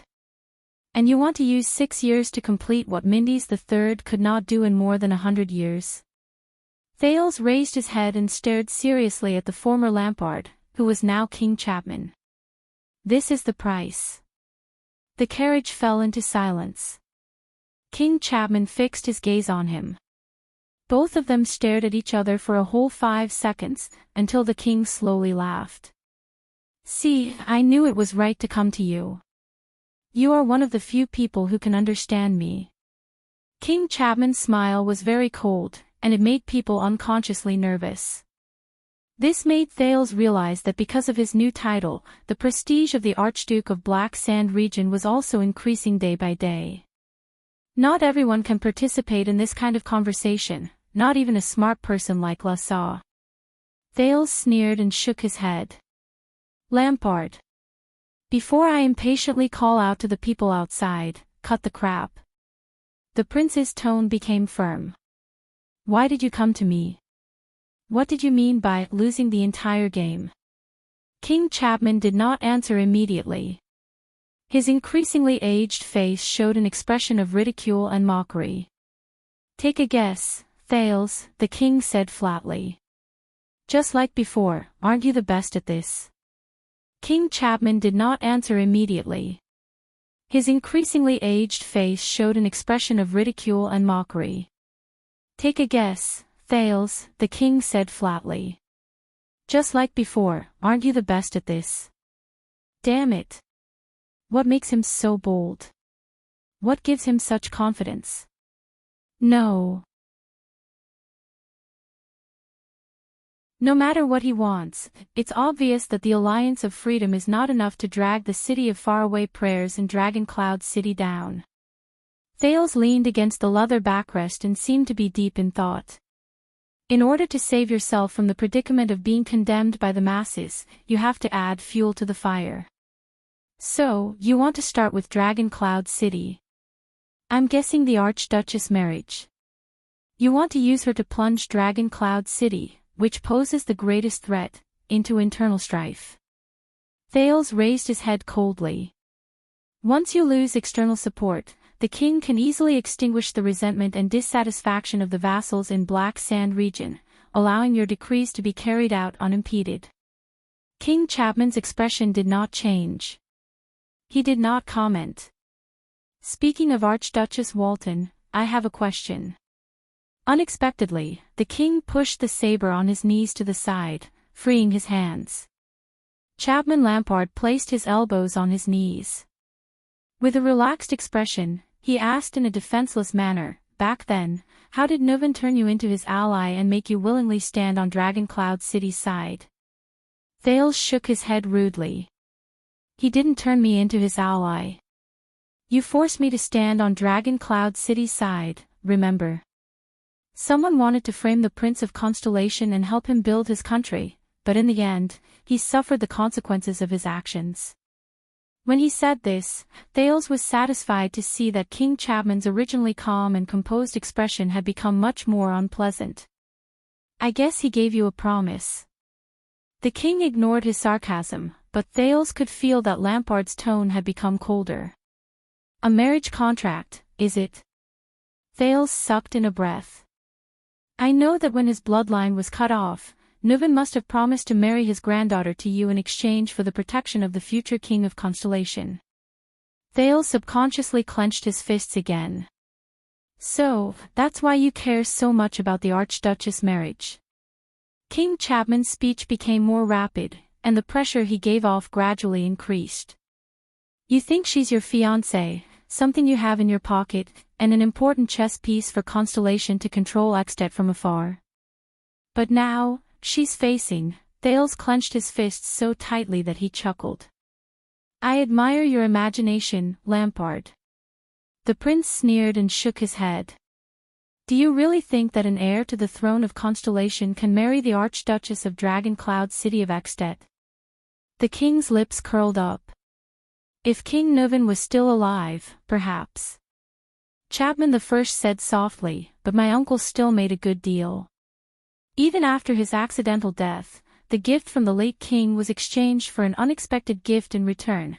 Under the illumination of the starlight, the dragon spear survived the unpredictable torrents and storms. You did your best, broke convention, and supported her to sit on the Archduchess throne. In these 6 years, you, together with Leespan and the others, did everything you could to help her gain a foothold.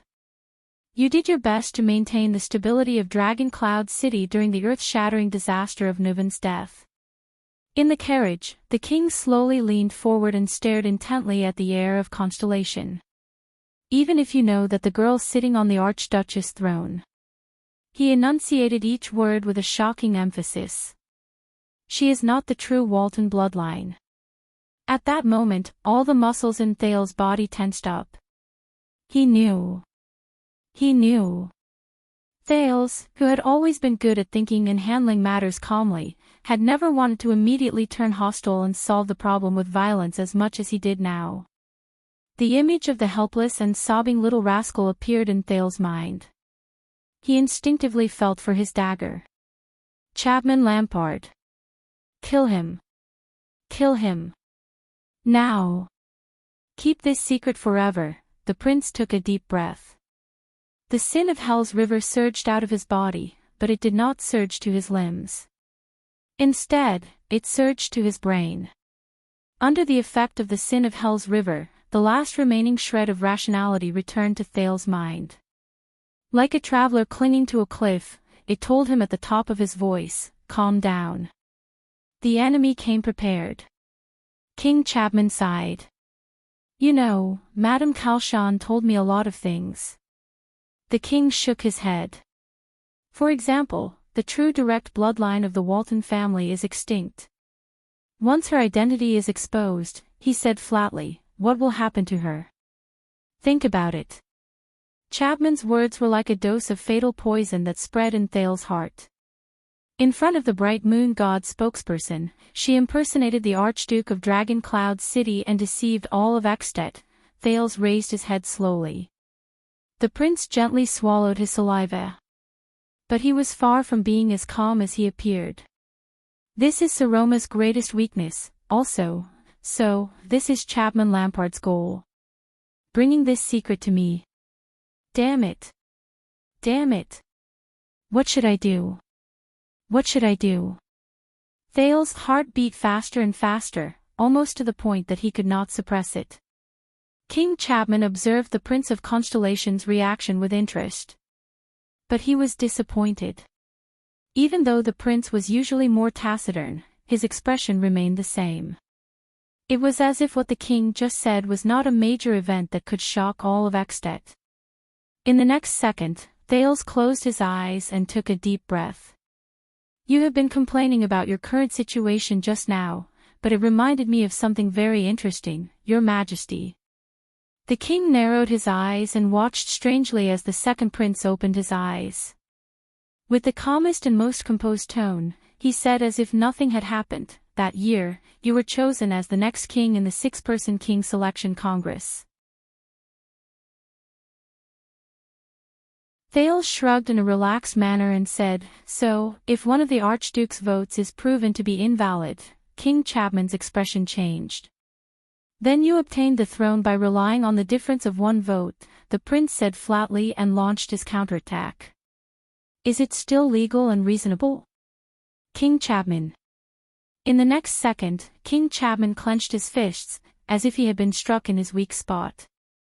His gaze returned to the cold and fierce look that Thales was familiar with. Just like Archduke Lampard in the past. The carriage fell into a suffocating silence again. Until one side broke it. "Ha ha ha ha," the corners of the king's mouth curled up, and he laughed out loud. King Chapman tapped his knee lightly. He stared at Thales as if he was looking at a bird that could not escape from its prey.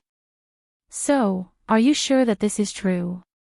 Lampard said coldly, "She is indeed not the real Walton." "Is that right?" At that moment, Thales' expression changed drastically.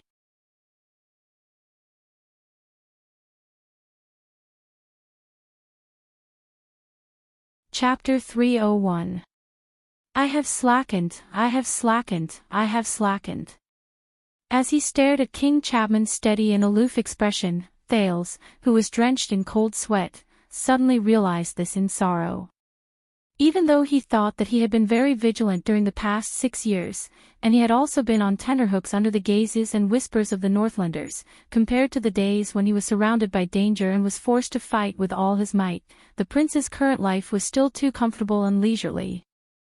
At some point in time, even Thales did not realize that he had unknowingly gotten used to this comfortable rhythm. So much so that when he suddenly faced a terrifying and powerful enemy like Chapman Lampard, and in a game that was even more thrilling than the one he faced 6 years ago, he, who had been away from the battlefield for a long time, was at a loss for what to do and what to do. Thales even began to suspect that the reason why Lampard would suddenly and boldly seek him out at this time was to catch the unprepared prince off guard. You know. Across the carriage, King Chapman did not care about the prince's expression. He nodded in satisfaction. It's good that you admit it instead of pretending to be deaf and dumb. There was a dangerous glint in his eyes. Saves me the trouble of field testing the power of this truth. Thales' expression became increasingly unpleasant. It's been 6 years. Thales breathed absent-mindedly. Lampard stood at the highest point of this country. He trained and honed himself to become more experienced and brilliant in his life-and-death battles against the archdukes and vassals. One careless move, and he would lose everything. As for himself, the Prince of Constellation, a guest in name, but a pawn who was actually a hostage, he was imprisoned at the highest point of this famous city by the king's order for a total of 6 years. Under the company and protection of the guards, under the surveillance and isolation of many forces, he spent his days in silence and solitude with his books and servants as his companions. He couldn't get in touch with more people, and he couldn't get further information. He was far away from the most dangerous and complicated games. He was lost and corrupted in the illusion of peace. In a way, Lampard won. He fought for 6 years, and at the same time, he took 6 years from me. Thales clenched his fists. Maybe.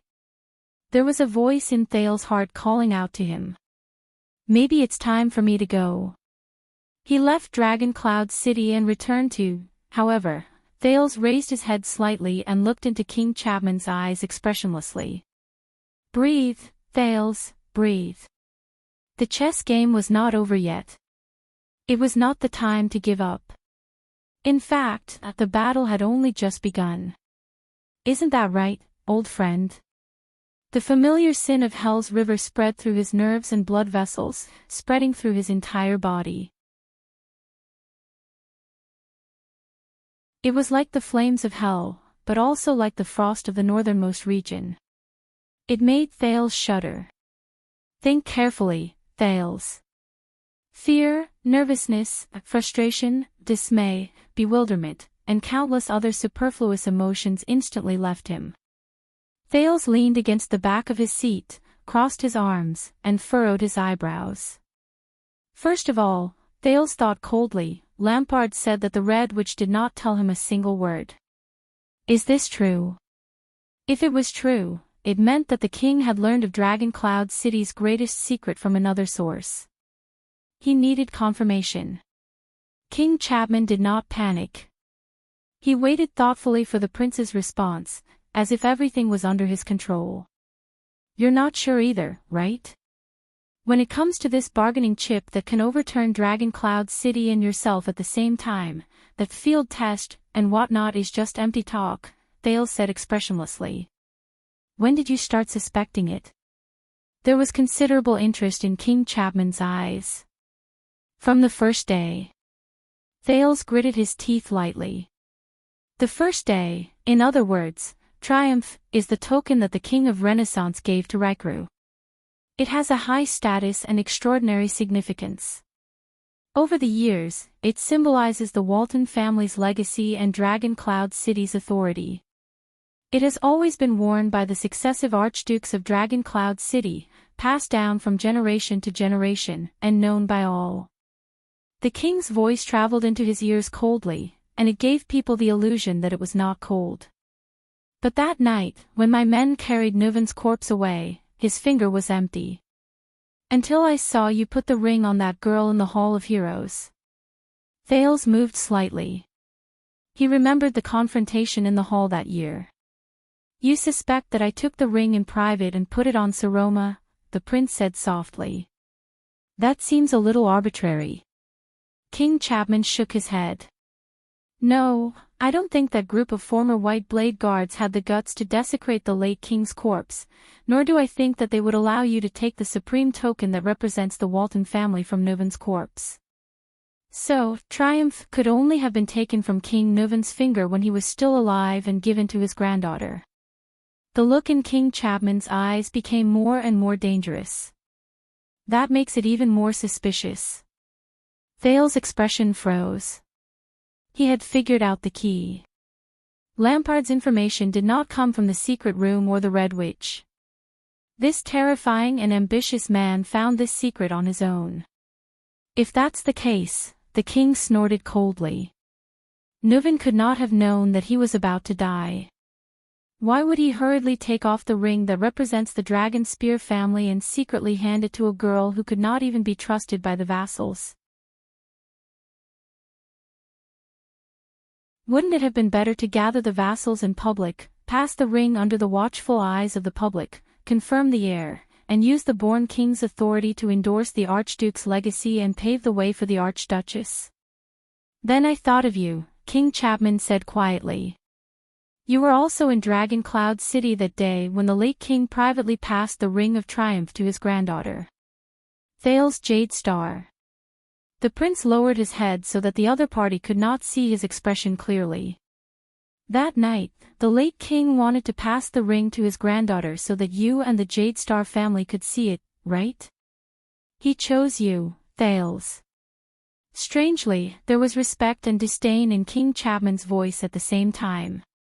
Because of the status of the Jade Star family and the King of Constellation, and also because of the uniqueness you displayed that night, he chose you to be the husband of his granddaughter and the future Archduchess.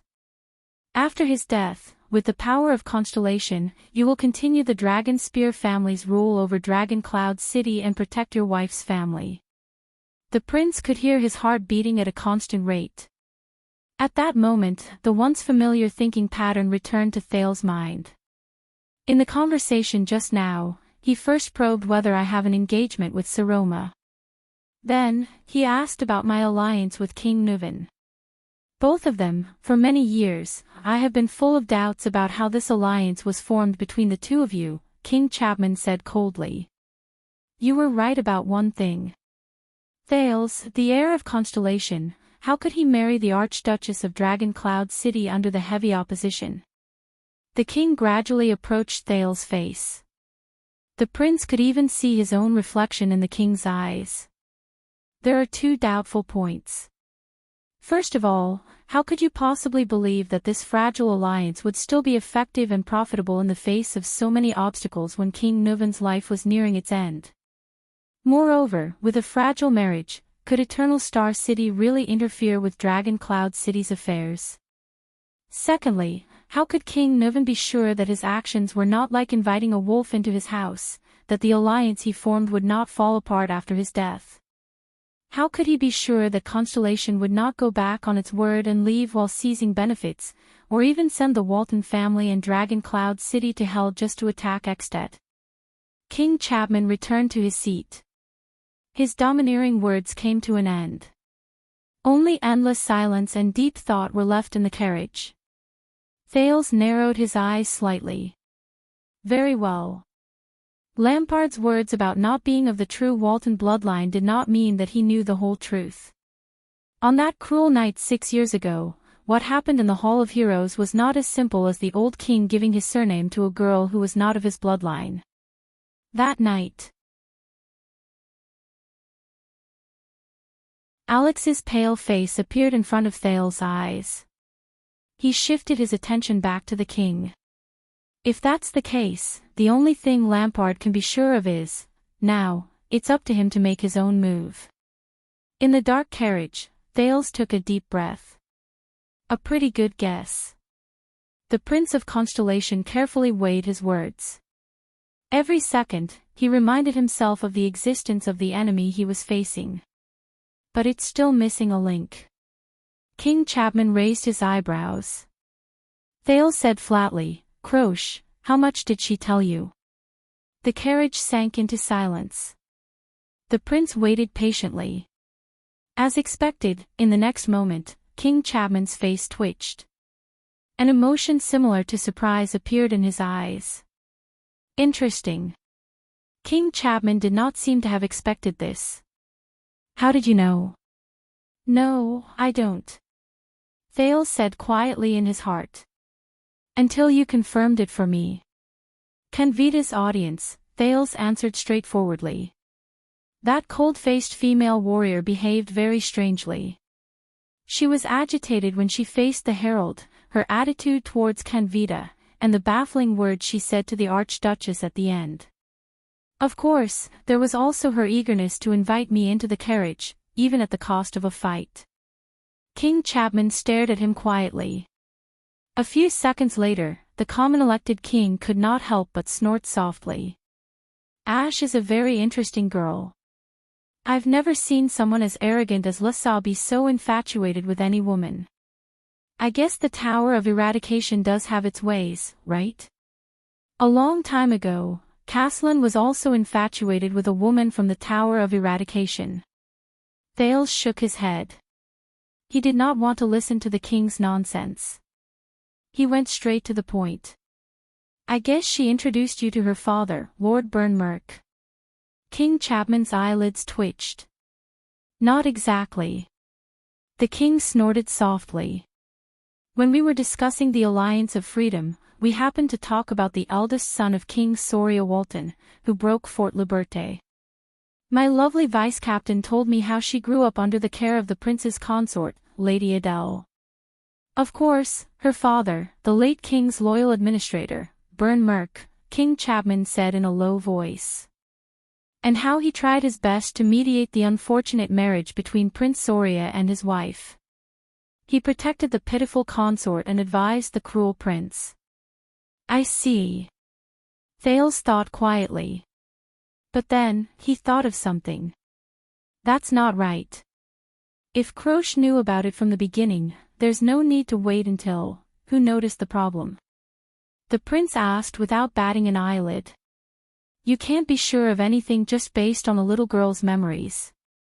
King Chapman was silent for a whole 3 seconds. It was so long that Thales could not help but frown. This time, Chapman Lampard's voice was very soft.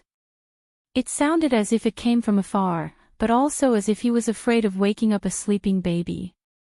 It was Harold. Thales was startled. Harold. Wait, he means, the king let out an indecipherable sneer. It sounded sad, but also angry. When Prince Soria was assassinated, my elder brother, Harold Lampard, was the first person to rush to the scene. Of course, the assassin was hidden in his team. Do you remember? King Chapman's voice slowly regained its calmness, as if he was narrating a story about someone else's family. Harold once described the tragedy to me. The prince was covered in blood and collapsed in the carriage. His body was cold, and his personal guard was holding the body of the princess consort. He knelt outside the carriage and looked at the baby girl in her arms, crying her heart out. Thales did not speak. Lampard sneered. LaSalle was very interested in this detail. Why did Lord Merk, the White Blade Guard and later administrator, seem to care more about the consort? The prince's expression froze. He was getting closer. Following this clue, LaSalle also discovered that after the king's election, the Archduchess ascended to the throne, but Administrator Merk, who had guarded Lady Walton conscientiously for the past 12 years and was supposed to continue protecting Dragon Cloud City with his life, disappeared. For 6 years, even Ike did not know her father's whereabouts. It was as if he became disheartened overnight and gave up on everything, including his oath of blades and loyalty. The king continued speaking. Soon, he found more. Some of the servants and guards in a certain area of Heroic Spirit Palace had either disappeared or died during the calamity 6 years ago. None of them survived, and they happened to be the personal guards of the Archduchess, who was the baby girl. Viscount LaSalle Canvita. Thales sighed. Is this why people call him the Night Falcon? It makes sense. Is he good at hunting with his eyes open in the deep night, which ordinary people do not pay much attention to. The king shook his head and did not continue the conversation. Lissa made a bold conjecture, and Croche beat him up 3 times because of it. The current Archduchess of Dragon Cloud City is not her father's daughter, but Administrator Merc's bloodline. King Chapman's eyes shone with a terrifying, cold light. I'm guessing that in order to protect the secret of the bloodline, Regent Leespan made him disappear forever. Very well. He does not know. Thales told himself silently, I only know half of the truth. He only knows Alex. But he does not know Little Rascal, and he does not know Saroma. I can't believe you found out the truth just like that. Thales rubbed his forehead with a pained expression and said in a seemingly resigned manner, Your subordinates are really talented. The king gently grabbed the saber beside him. Finally, I understand the answers to the 2 suspicious points. In order to gain your trust and entice you, King Nuvan must have given you more than the marriage contract. He gave you a bargaining chip that could destroy Dragon Cloud City and the Walton family. He gave you a bargaining chip that even a trusted official like Leespan would be wary of, so that even after King Nuvan passed away, Eternal Star City could still control the restless Dragon Cloud City from afar. And all of you are quite satisfied with this. King Chapman shook his head. It was unknown whether he was feeling sentimental or smug. I think this is one of the reasons why the Red Witch betrayed the late king, even though she never admitted it. Thales heaved a deep sigh. The battlefield was now very clear. So, this is a secret that can simultaneously eliminate the legitimacy of the Archduchess of Dragon Cloud City and weaken the legitimacy of the common elected king. We have each other's weaknesses, Thales said indifferently. I'm guessing that you want to draw Dragon Cloud City to your side. To stand on your side, or at least not on Rockney's side. Ah, Thales, we have known each other for a long time. King Chapman snorted softly. We have fought against each other more than once, and this has allowed us to understand each other. The prince took a deep breath and shook his head. Why should I do this? This is just a grudge between you and Dragon Cloud City. He shrugged as if he did not care. If you want to be destroyed together with Dragon Cloud City, then go ahead. I can stay out of this. Chapman snorted coldly. Even if my mutual destruction with the Archduchess of Dragon Cloud City will cause you and Constellation's hopes and interests in Dragon Cloud City to fall through. The king said meaningfully. Hopes for Dragon Cloud City. Thales chuckled softly and retorted without showing any weakness. I am not even the king.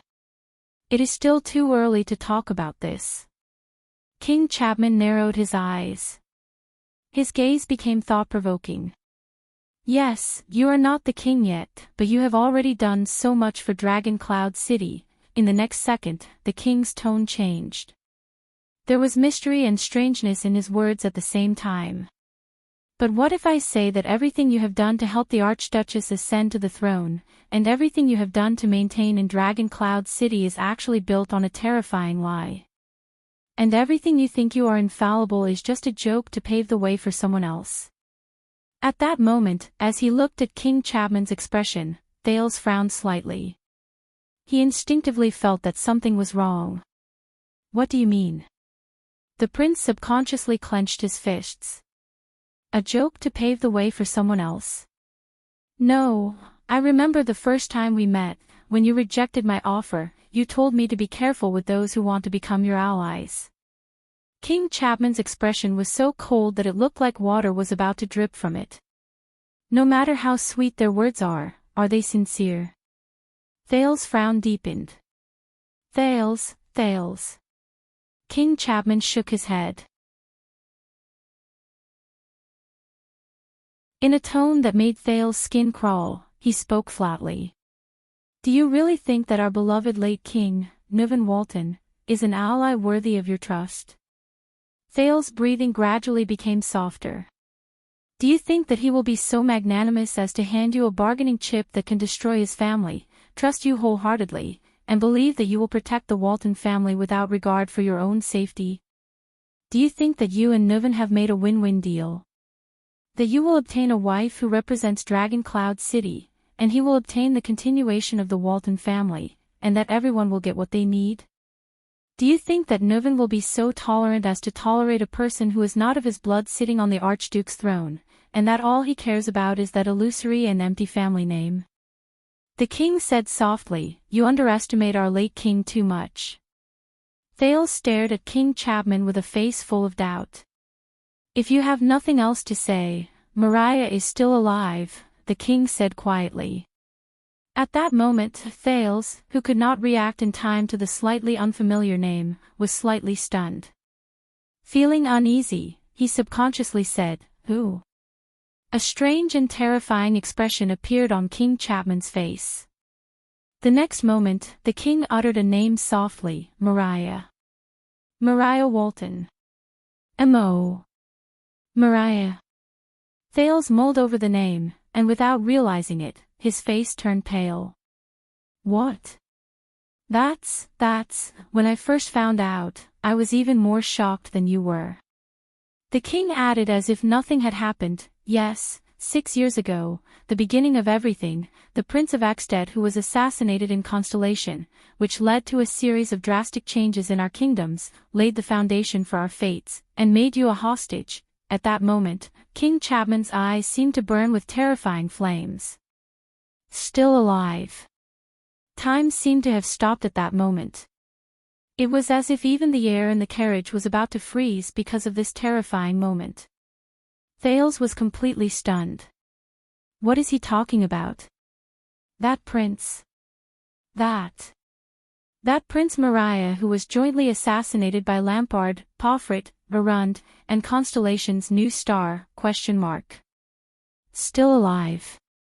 That means, a terrifying thought instantly crept into his mind. Only God knew how much effort Thales had to use to suppress the trembling of his entire body and the drastic change in his expression. A few seconds later, Thales widened his eyes.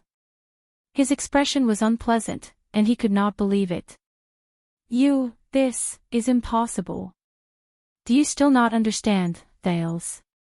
King Chapman's eyes shone with indignation, and he enunciated each word clearly, as if he was chewing on his deepest hatred. In Dragon Cloud City, whether it was the late king, Leesban, or the Star Killer, all of them knew and understood this. Thales' brain was in extreme shock and astonishment, and he struggled to maintain his ability to think. All of them knew it. They waited patiently, looking forward to the day Prince Mariah returned. Before he returned, they used a fake archduchess to temporarily preserve the Walton family's power. At the same time, they feigned civility with you and obtained Constellation's help. Chapman the First's words were like the most terrifying poison, seeping into every inch of Thales' thoughts. From the beginning to the end, only 2 people were kept in the dark and knew nothing about it. This is why I came to you, Thales. The king stared at Thales, whose expression was almost frozen. His gaze swept past Thales' slightly trembling left hand, which was pressed against his knee. You, and that pitiful archduchess herself. Both of you are just puppets manipulated by King Niven. Constellation thinks that it holds a bargaining chip that can keep Dragon Cloud City in check. It painstakingly maintains its relationship with Dragon Cloud City, conscientiously supports the Walton family's rule, and hopes that one day, it will reap rewards from the marriage between the king and the archduchess. However, many years later, when Mariah returns, his legitimacy will overwhelm everything. The archduchess' existence will be overthrown, your marriage will become a laughingstock, the promise you obtained from King Niven will be proven to be nothing more than a stupid joke, and everything you built will be reduced to ashes overnight. He's lying. He must be lying. Thales could only tell himself this. To make me, Thales' eyes were still wide open in disbelief as he stared at the king. It was as if he had returned to that terrifying night. Alex, who was convulsing. Merc, who was howling in pain. King Niven, who was laughing coldly. Anne. Saroma. No, it was Little Rascal. And the ring in her hand. At that moment, the prince felt that even his thoughts were about to be frozen. I told you, I know my uncle too well, unlike you, who only spent a short day with him. Nuven, he toyed with everyone in the palm of his hand. The king stroked the saber between his knees and sneered as he said these words. He used an unprecedented lie to deceive your trust and belief. He used a seemingly sweet and sincere bait to catch your persistence and loyalty. From your self-righteous thoughts, he harvested the prey that the great dragon wanted the most. King Chapman slowly raised his right hand and slowly curled his fingers. This is King Nuven's real trick and strategy. It is a gift from the late king. In the next second, Chapman Lampard clenched his right hand tightly. It was as if he had just seized someone's throat. Thale's breathing shuddered as he broke out in a horrified cold sweat. Welcome to the cruel, real world. In the darkness, an ugly and cold smile appeared on King Chapman's colorless face. The Guardian of Dragon Cloud City, Your Highness. Passengers boarding the train, for the sake of your health, please fasten your seatbelt at all times. Swordless, with a serious expression.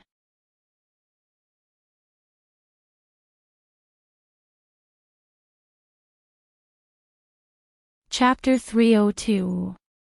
He remembered. Thale stared fixedly at the floor under his feet. 6 years ago, in the secret tunnel under the gatehouse, the group of people who escaped were intercepted by the Red Witch. They could not advance or retreat. At that time, the exhausted Star Killer went forward alone and used a very large bargaining chip in exchange for their safety. Thales could not help but feel a deep suspicion rising in his heart. What did Nicholas tell the Red Witch that made Madame Calchon turn around and leave so decisively? What made her ignore existences like the Prince of Constellation and Miss Walton, as if they were just unnecessary outsiders? Is the secret room really so unconventional that they could leave without any hesitation after making up their mind to overthrow the stubborn King Nuven a moment ago, and leave without any involvement in anything the next moment? If, as Lampard said, Saroma's existence is just, Thales took a deep breath. Veins popped up on his hands. Ridiculous. He stared coldly at King Chapman in front of him.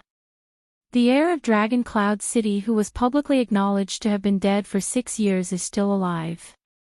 And me going north alone and being a hostage for 6 years, including our life and death battle in Heroic Spirit Palace 6 years ago, was all just part of a conspiracy.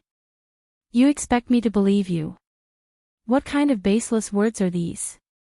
The prince looked offended. He stared at the king's eyes in dissatisfaction and retorted, why did Mariah deliberately fake his death? Why did he let his family be on the verge of collapse and Dragon Cloud City be in turmoil? Why did King Nuven come up with such a strategy where the gains did not make up for the losses, and even lost his life in vain under your counterattack? Bang. Because he did not deliberately fake his death, and Nuven did not do it on purpose either. King Chapman punched his scabbard and responded to Thale's aggressive words with a frosty expression. Do you think this is some kind of fun? Do you think I would be so bored as to fabricate such a lie to drive a wedge between you and Dragon Cloud City? Ever since I received this damned news, God knows how many methods, time, and resources I have used to get to the bottom of it, just to find out whether that useless prince is dead or not. To find out how long I can wear this crown I got 6 years ago. The king's sharp eyes were filled with murderous intent. Believe me, if he is not dead, there is no one in this world who would want him to disappear as quickly as possible, without anyone knowing.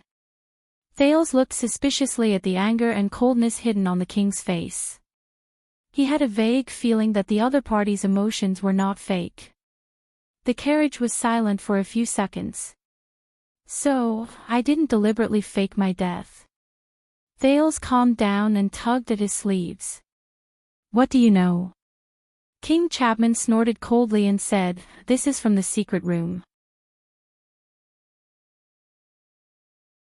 To be exact, it's from my spy in the secret room. It said that the Red Witch has been investigating this matter for a whole 6 years, regardless of the cost. She only found some clues half a year ago. Deep in thought, Thales repeated slowly, 6 years. The king nodded solemnly. 6 years ago, Prince Moriah returned to Dragon Cloud City from his fief. In heroic Spirit Palace, he had a fierce argument with King Nuvan.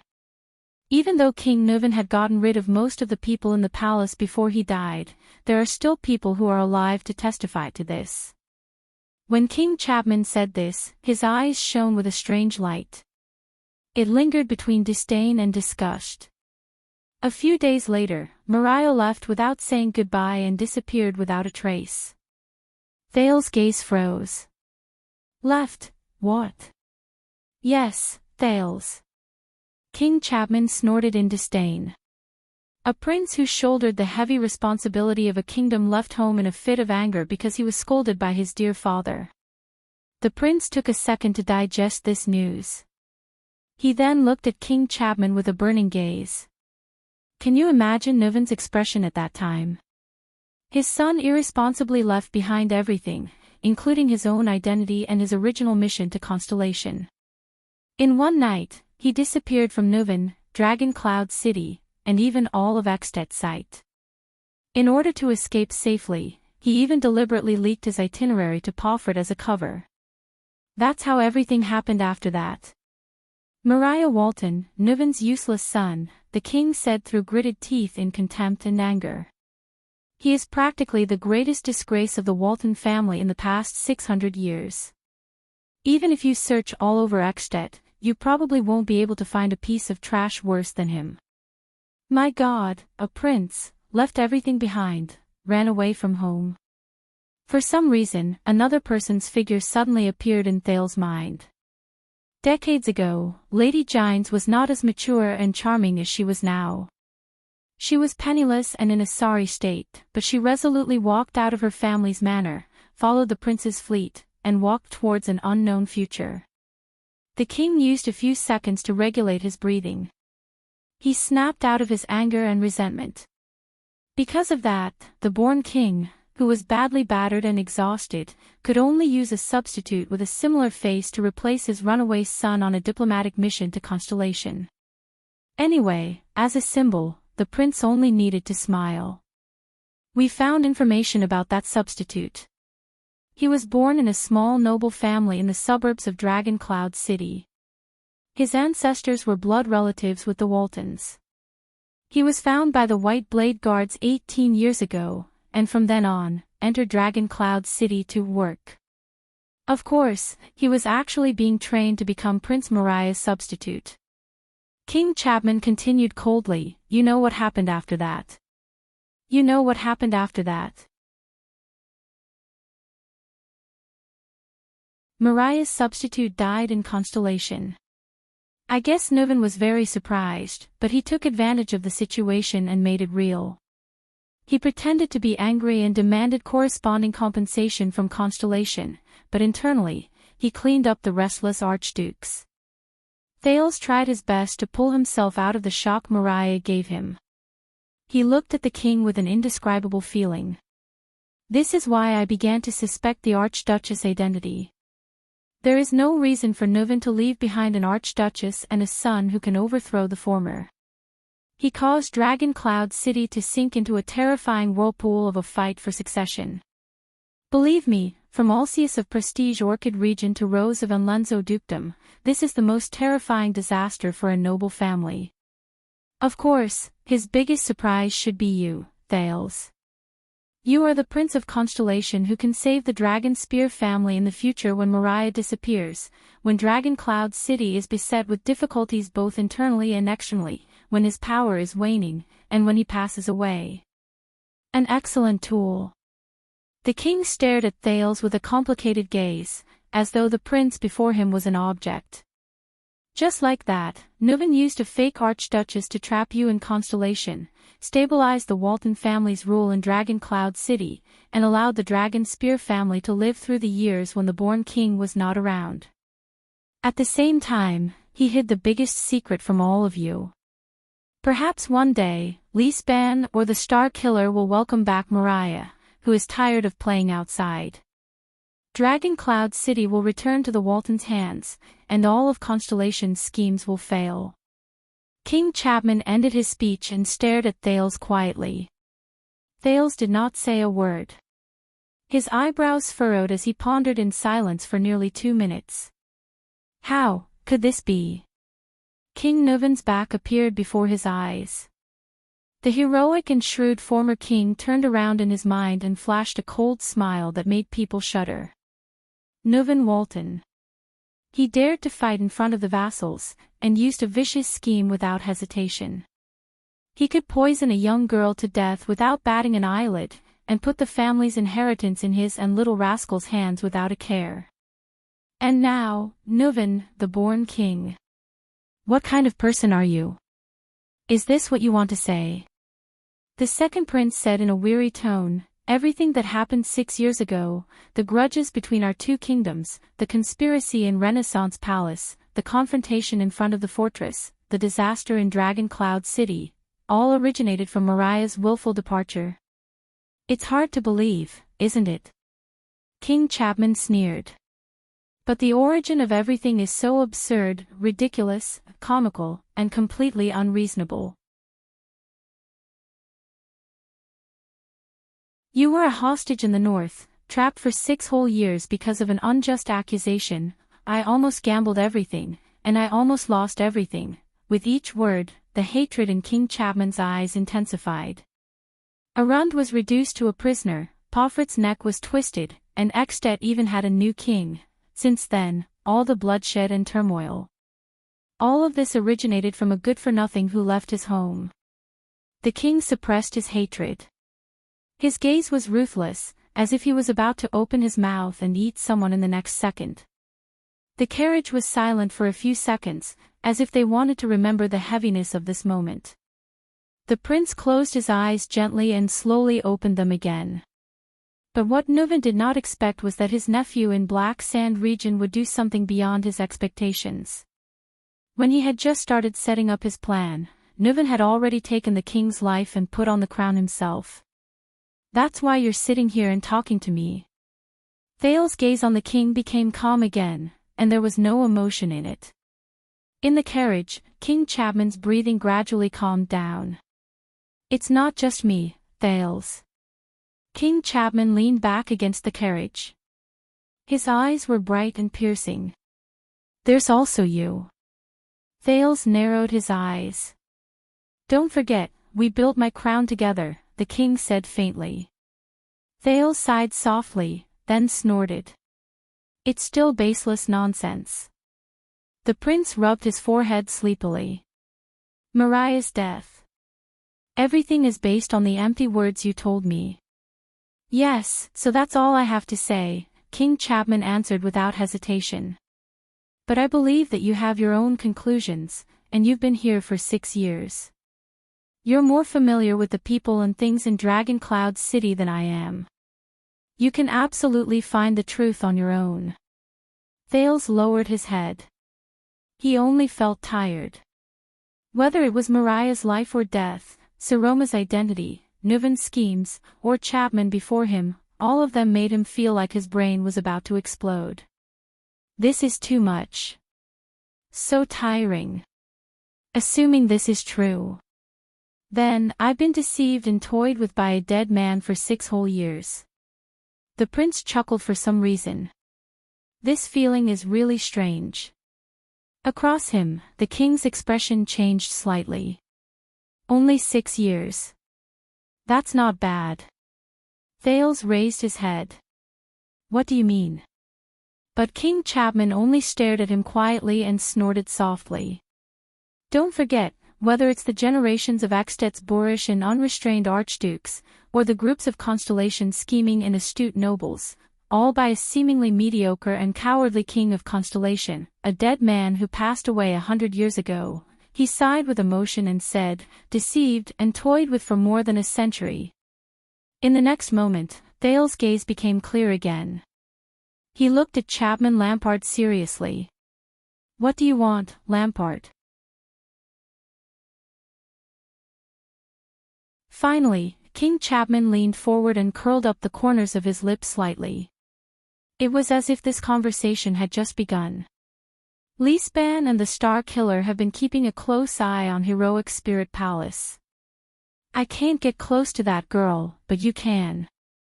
There was a profound look in the king's eyes. You also know what I want. Thales snorted softly. Rockney and Letko, Stustel of the Sentinel region, and Cameron of the Glacier Sea. The joint condemnation of the 4 archdukes is not easy to deal with, is it? He shrugged. That's why you spent so much effort to incite the Alliance of Freedom, and even schemed about Dragon Cloud City's choice of stance. King Chapman nodded. I've said it before, this is not an easy task, and every archduke is not easy to deal with, he said seriously. But Thales interrupted him. You know, 6 years ago in Heroic Spirit Palace, you said. Every one of you was born shackled by the endless struggle between the king and the archdukes, and you will never be able to free yourself. You want to break it. The prince spoke in a tone the king had never heard before. He seemed to be sentimental, but there was also a hint of mockery in his voice. But for some reason, your current actions remind me of King Nuvan. For a moment, Thales saw the tendons in King Chapman's hands tremble slightly. Those who want to break the shackles rack their brains to study the structure of the shackles, and are fascinated by this game of escape, Thales said softly. Until one day, he realizes that the shackles on his body have grown into a part of him. He can no longer leave the shackles he once wanted to break. Thales sneered subconsciously and asked the same question he asked another king 6 years ago, don't you feel tired? Or is it that the pain the shackles inflict on you has already made you unable to feel the heaviness they bring to you? King Chapman did not speak. His face did not move in the dim carriage. The silence lasted for a long time. Thales exhaled and laughed involuntarily. He averted his gaze and no longer paid any attention to King Chapman, who did not bat an eyelid. He shook his head. This reminds me. Perhaps his choice, Mariah's choice to run away, allowed him to escape from this shackle and be free from it. Unlike us. Regardless of whether Lampard would find him or not, to a certain extent, Mariah Walton, the willful prince who abandoned everything and ran away, had already left the shackles given by his bloodline. But, what about me? What about Thales Jadestar? When will he be able to break free from this shackle? At that moment, Thales suddenly thought of the air mystic and the hand he had extended to him. But what followed was a warning look from High Priestess Holm, who was in Bright Moon Temple. King Chapman's expression was so dark that it looked like it was about to drip water. He did not. A few seconds later, the king gritted his teeth and tightened his grip on his scabbard.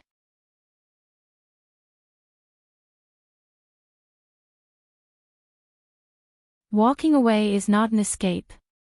Running away weakly is not a form of release either. But he will. King Chapman's voice grew deeper, and there was a terrifying meaning hidden in his words. After we find him. Thales heaved a long sigh and tried to pull his thoughts back to the vortex in front of him from his emotional state. Mariah, assuming that he is still alive, as you said, the prince braced himself and forced himself to meet the king's gaze. Then, where will he be? When he heard this topic, King Chapman also recovered from his anger and resentment. He tapped his saber gently. Recently, a person who matches Mariah's description appeared on the southern side of the Great Desert, near Serra Dukedom. We only managed to investigate up to this point. That is the Constellation's territory, and it is difficult for the secret room to infiltrate. But we will not stop. Let us work together to find Mariah and kill him, Thales, the king said coldly. No matter who does it, let us put an end to this baffling threat together. Let Nuvan and his joke to fool the world go to hell. King Chapman slowly drew closer to Thales' face.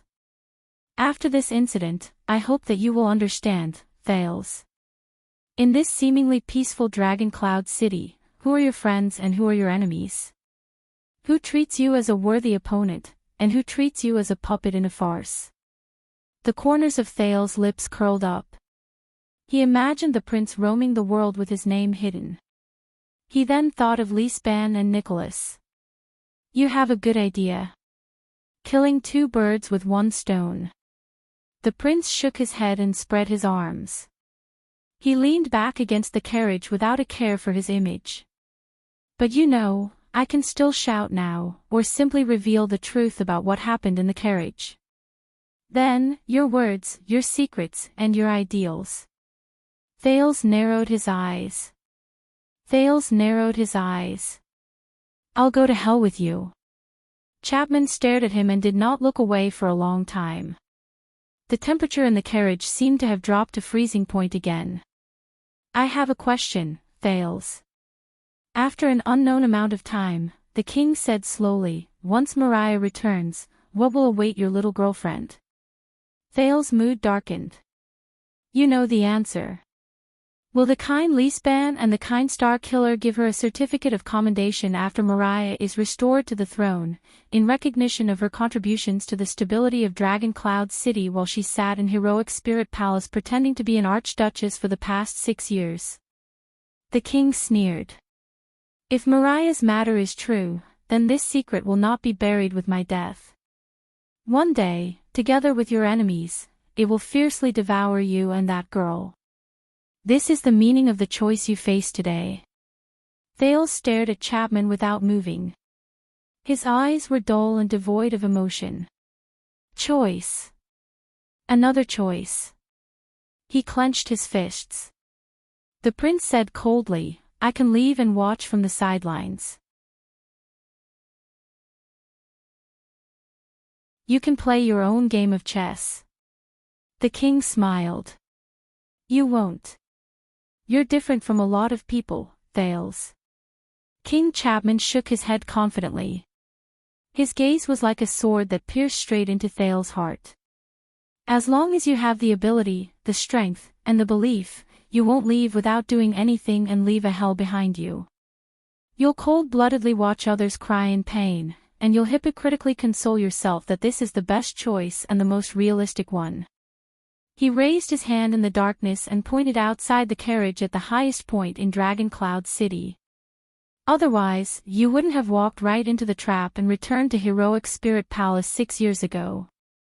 Thales clenched his fists tighter, almost to the point where his palms were about to break. Damn it. He sighed tiredly in his heart. No one in the carriage spoke again. The silence lasted for a long time. It felt like a century had passed. If you have nothing else to say, then so be it. Thales shook his head with a gloomy expression. I'm tired. Of course.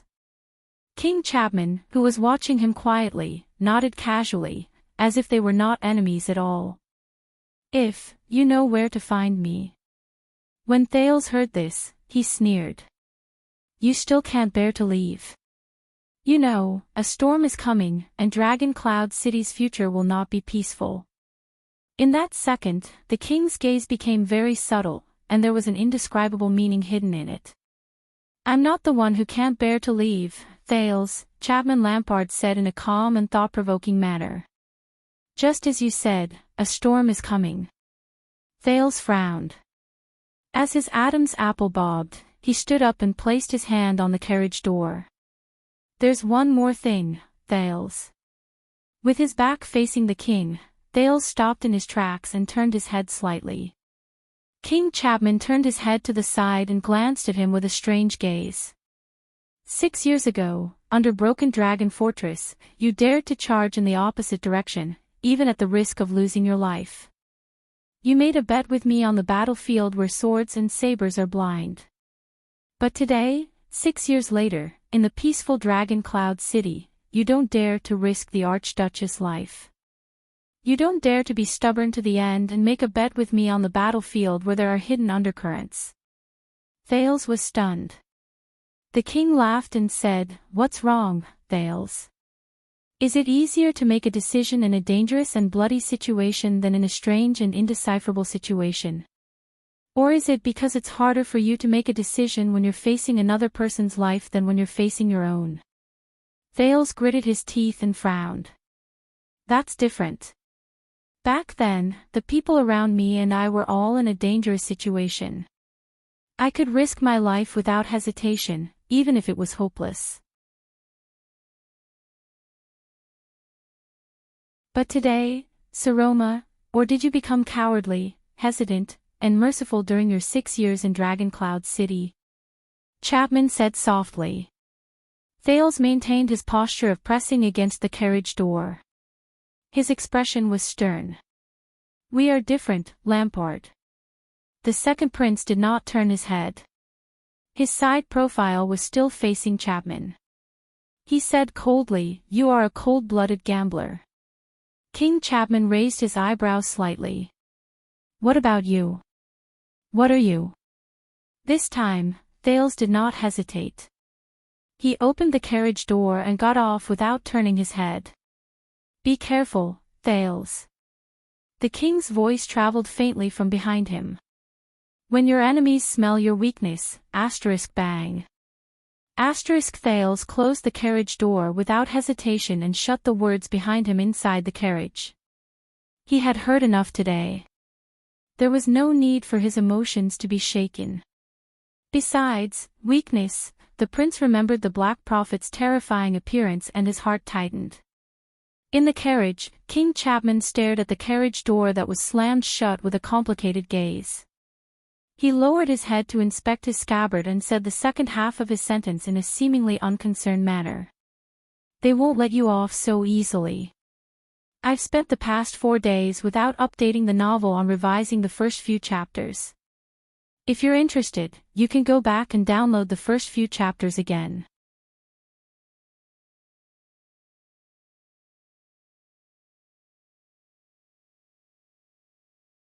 Chapter 303. While Thales watched the people from Black Sand region leave amidst Waya's grumbles, the hurried sound of horse hooves rang out behind him. The vigilant Waya and the others instinctively blocked the prince, but Thales, who had expected it, sighed and turned around calmly. They came so quickly. And so impatient. As the horses neighed in dissatisfaction, the person got off his horse. Accompanied by his attendants, he passed through the personal guards and walked towards Thales with a stiff expression. Beside him, Lord Justin bowed respectfully. It was Count Leespan. The old but still spirited regent of Dragon Cloud City stood in front of Thales with an unhappy expression. Your Grace. The prince's gaze swept past the group of Dragon Cloud City patrols who came with the count, and he politely nodded at Count Leespan, as if he was not surprised by his sudden appearance. Should I be surprised that you are so concerned about my itinerary? But the count, who had rushed over after hearing the news, had a dark expression on his face. He had no intention of exchanging pleasantries with the prince. Do you know how arbitrary and reckless this is? Directly boarding Black Sand Region's carriage. Thales shrugged helplessly and walked towards Jenny with Leespan. Waya, Ralph, and the others were a step behind them, maintaining a distance that was neither too far nor too close. The former Prime Minister's gaze became solemn as he looked around. The personal guards, who had just breathed a sigh of relief, became nervous again. What happened? What did Black Sand Region say to you? What did they say? The prince remembered the secret King Chapman told him, and he could not help but feel gloomy. Mariah, Saroma. They are very interested in Dragon Cloud City, but they can't contact the Archduchess directly. Thales gestured in the direction where the people from Black Sand region left with a relaxed expression. For this reason, they want to rope me in. Lisbon's gaze changed a few times. You. They tried to rope you in. Do you need me to remind you of the relationship between Dragon Cloud City and King Chapman? Or what role you played in the storm 6 years ago? Thales blinked. I don't think that Black Sand region would place their hopes on a foreign prince who is almost their mortal enemy without any assurance. The count's expression was gloomy. Or do they have a very good reason to talk to you? Thales clenched his fists slightly in his sleeves and began to size Lisban up again. How sharp. So, Prince Thales, is there anything I can help you with? Lisban's tone was polite but compelling. Thales could not help but feel wary. How credible was Lampard's words? In Dragon Cloud City, who were the enemies and who were the friends? How should he choose?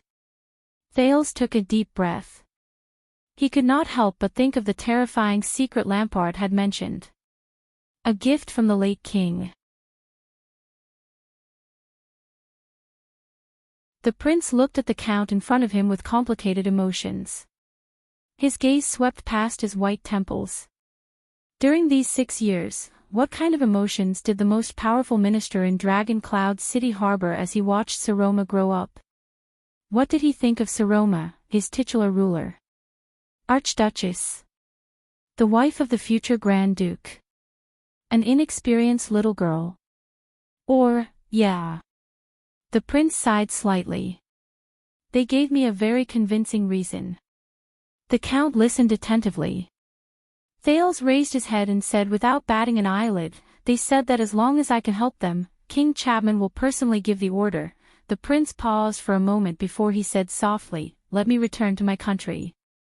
In that second, the old regent's gaze froze on Thales' face. Thales forced a smile and spread his hands. Is that so? Interesting. After pausing for a few seconds, the count pursed his lips. His tone was thought-provoking. Then, how did you answer? Thales stood in front of Jenny and looked at the girl's joyful expression. He was deep in thought. I need to think about it, Thales answered very slowly.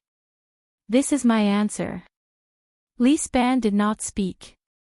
After a few seconds, the regent raised his eyebrows slightly. You know that you are in Dragon Cloud City. Thales nodded. I know. Lisban looked at him with a piercing gaze. You also know that the Archduchess is protecting you. Thales took a deep breath. I know. But you still need to know. This time, Count Lisban raised his voice slightly. There was a fierce look in his eyes. 6 years ago, during the King's Selection Congress, when the 5 archdukes agreed unanimously to not let you leave Extet. How the lonely Lady Saroma stood in the Hall of Heroes and threatened the archdukes in front of High Priestess Holm that if she was not allowed to keep you in Dragon Cloud City, she would refuse to be chosen as the king and be destroyed in Dragon Cloud City with the 5 of them. Thales was stunned. He lowered his head and stared at the ground with a dazed expression. He remembered how Archduke Letko patted his shoulder earnestly and told him to take care of himself in Heroic Spirit Palace. About this, I really don't know, the prince said absent-mindedly. Lisban looked at Thales' expression and nodded slightly. Please don't let her regret that decision. You should return to the palace. You don't want to offend Lord Nicholas at this time. You have an outdoor class tomorrow. After the regent finished speaking, he glanced at the prince, who was deep in thought, and turned to leave. Regent Lisban. Thales stopped the count. Will you miss him? Lisban turned around and looked at the prince expressionlessly. He raised his eyebrows slightly. Will you miss King Nuvan? Thales added. You know, the born king, the real tough guy from the Walton family. The prince's expression was slightly gloomy. He looked like a sentimental poet. Thinking about how good it would be if he was still around. This time, the silence between the two lasted for a long time. It was so long that Waya, who was a few steps away, could not help but signal Thales, but he was stopped by Ralph. After a long period of silence, Count Lisban finally spoke calmly. Every day, I miss him, especially when there are mountains of documents and chores piled up on the table again. You can't imagine how deep our friendship is. Thales stared at him. Yes. You know, when King Nuvan was still around, Dragon Cloud City and even Extet were far from being like this. Thales sighed. The vassals were in their positions, and their actions were orderly. The subjects had their own duties, and everything was in order. Thales stared at the Count's face and said with a faint sigh, but after he left, during the Archduchess' reign, the entire Dragon Cloud City was in turmoil, and the people were in a state of panic. Now, even Black Sand Region dares to come to Dragon Cloud City to contact me. Lisbeth looked at him without moving. She has not ruled for long, and the people are not used to it yet. We need time and patience, the Count answered without missing a single detail. Thales narrowed his eyes slightly. Yes. Perhaps to Dragon Cloud City, a weak and powerless girl is still a notch below Archduke Walton's position. The prince shook his head faintly. There was a hidden meaning in his words. Perhaps she is still far from having the right to rule Dragon Cloud City. Lisbeth frowned slightly and said in a displeased tone, "Please do not interpret my words as you wish, Prince Thales." Thales closed his eyes and heaved a long sigh. "Your Grace," the prince asked in a seemingly nonchalant manner, "if one day, the Dragon Spear family's bloodline is cut off, and the Waltons have no successor," Count Lisbon's expression froze. "What will you and your family do in Dragon Cloud City?" Once he said this, Lisbeth gave him a profound look. "Even if we are allies, your words just now can still easily cause misunderstandings, Prince Thales, especially after your meeting with the emissary of Black Sand Region." The Count's words were already laced with politeness but unquestionable sternness. Even now, 6 years later. Thales smiled apologetically. "Please understand that the current situation in Dragon Cloud City worries me, whether it is the Alliance of Freedom and the City of Faraway Prayers in the west, or the emissary of Black Sand Region in the city, and of course, the vassals of Dragon Cloud City. I have to think more and plan ahead." Lisbeth stared at him firmly and did not move. "Dragon Cloud City will always belong to the Walton family," the Count said slowly. "Riker's descendants have ruled this land for nearly 700 years, but it is not without reason that the Cloud Dragon Spear flag is still passed down to this day. There will be news from both the Alliance of Freedom and the City of Faraway Prayers. Please don't worry too much." Thales stared at Count Lisbeth for a long time. A myriad of thoughts ran through his mind. "I understand," the prince said meaningfully. In the next second, he nodded slightly and got on Jenny's saddle without hesitation. He spurred the horse and left, leaving Count Lisbeth and the group of patrols far behind. After entering the first gatehouse, Thales was not surprised to see Nicholas at the palace gate.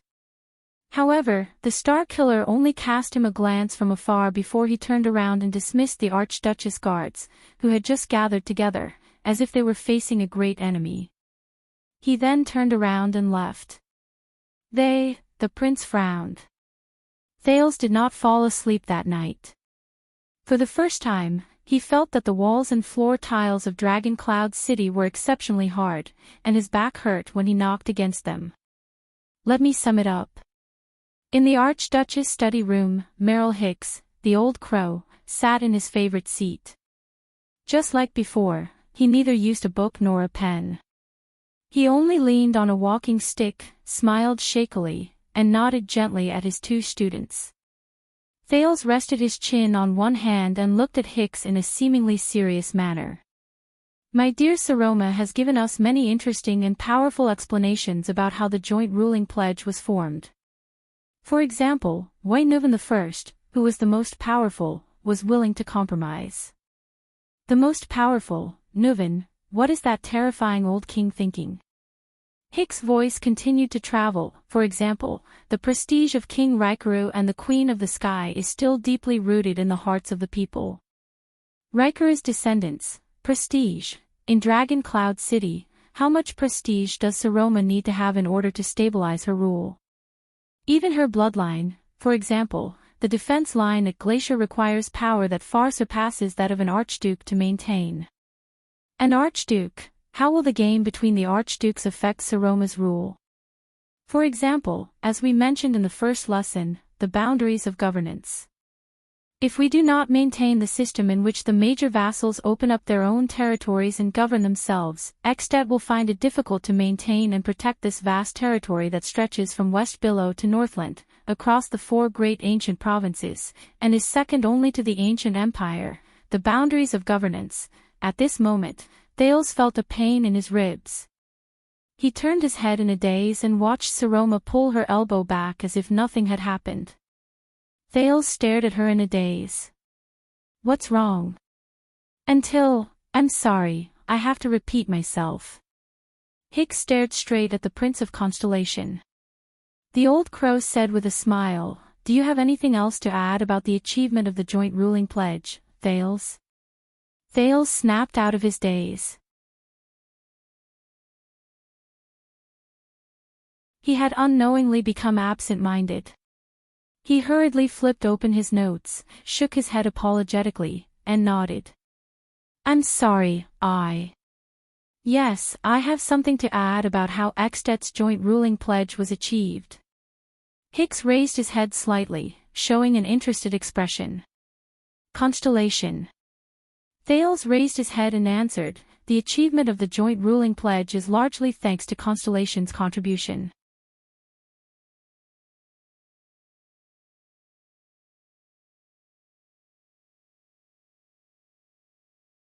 Chapter 304.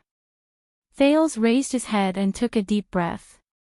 He adjusted his breathing and pulled his heavy thoughts back to the lesson. "I have seen relevant historical data in 2 books, including The Joint Ruling Pledge and The Disaster of Black Eye. Compared to the endless chaos in Ekstedt after Rikaru's death, Constellation's warlike Black Eye John Jadestar I successfully inherited the King of Renaissance's army and territory, and obtained the loyalty of the vassals." Hicks and Saroma listened to him attentively, but only Thales himself knew that even now, his mind was still preoccupied. He was only reading the notes and reading from the book.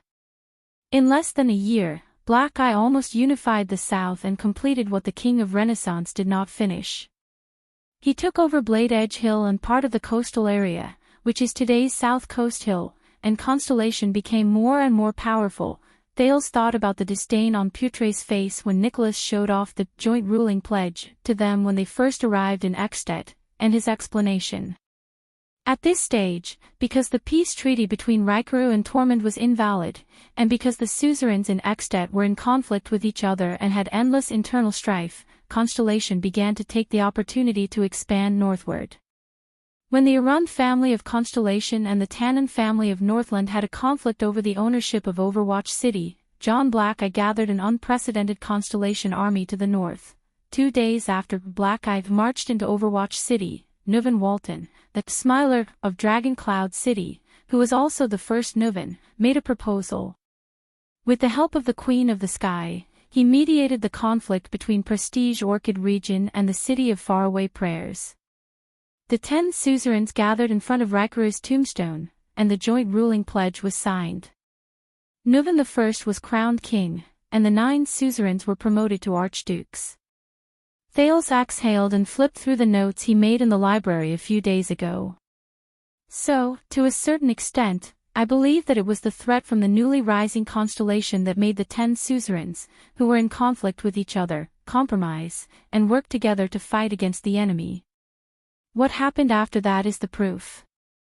In response, the Tannen family asked for help from Nuvan I in the name of the joint ruling pledge. Even though the archdukes were still in conflict, with the power of the pledge, the Smiler, Nuvan still gathered the army and vassals he wanted. A great war broke out with Constellation's army around Overwatch City, forcing John Black Eye, who originally had the upper hand, to give up on the idea of advancing northward, and turned westward to attack Western Desert. That was the first time the joint ruling pledge came into effect. It was also the first time Ekstedt waged war against Constellation in the name of the kingdom. To a certain extent, it was also the first time Ekstedt intimidated the Western Peninsula. No one could imagine that after the Battle of Eradication, other than facing the calamities, which other force could mobilize such a large military force. Hicks rolled his eyes and seemed to be deep in thought.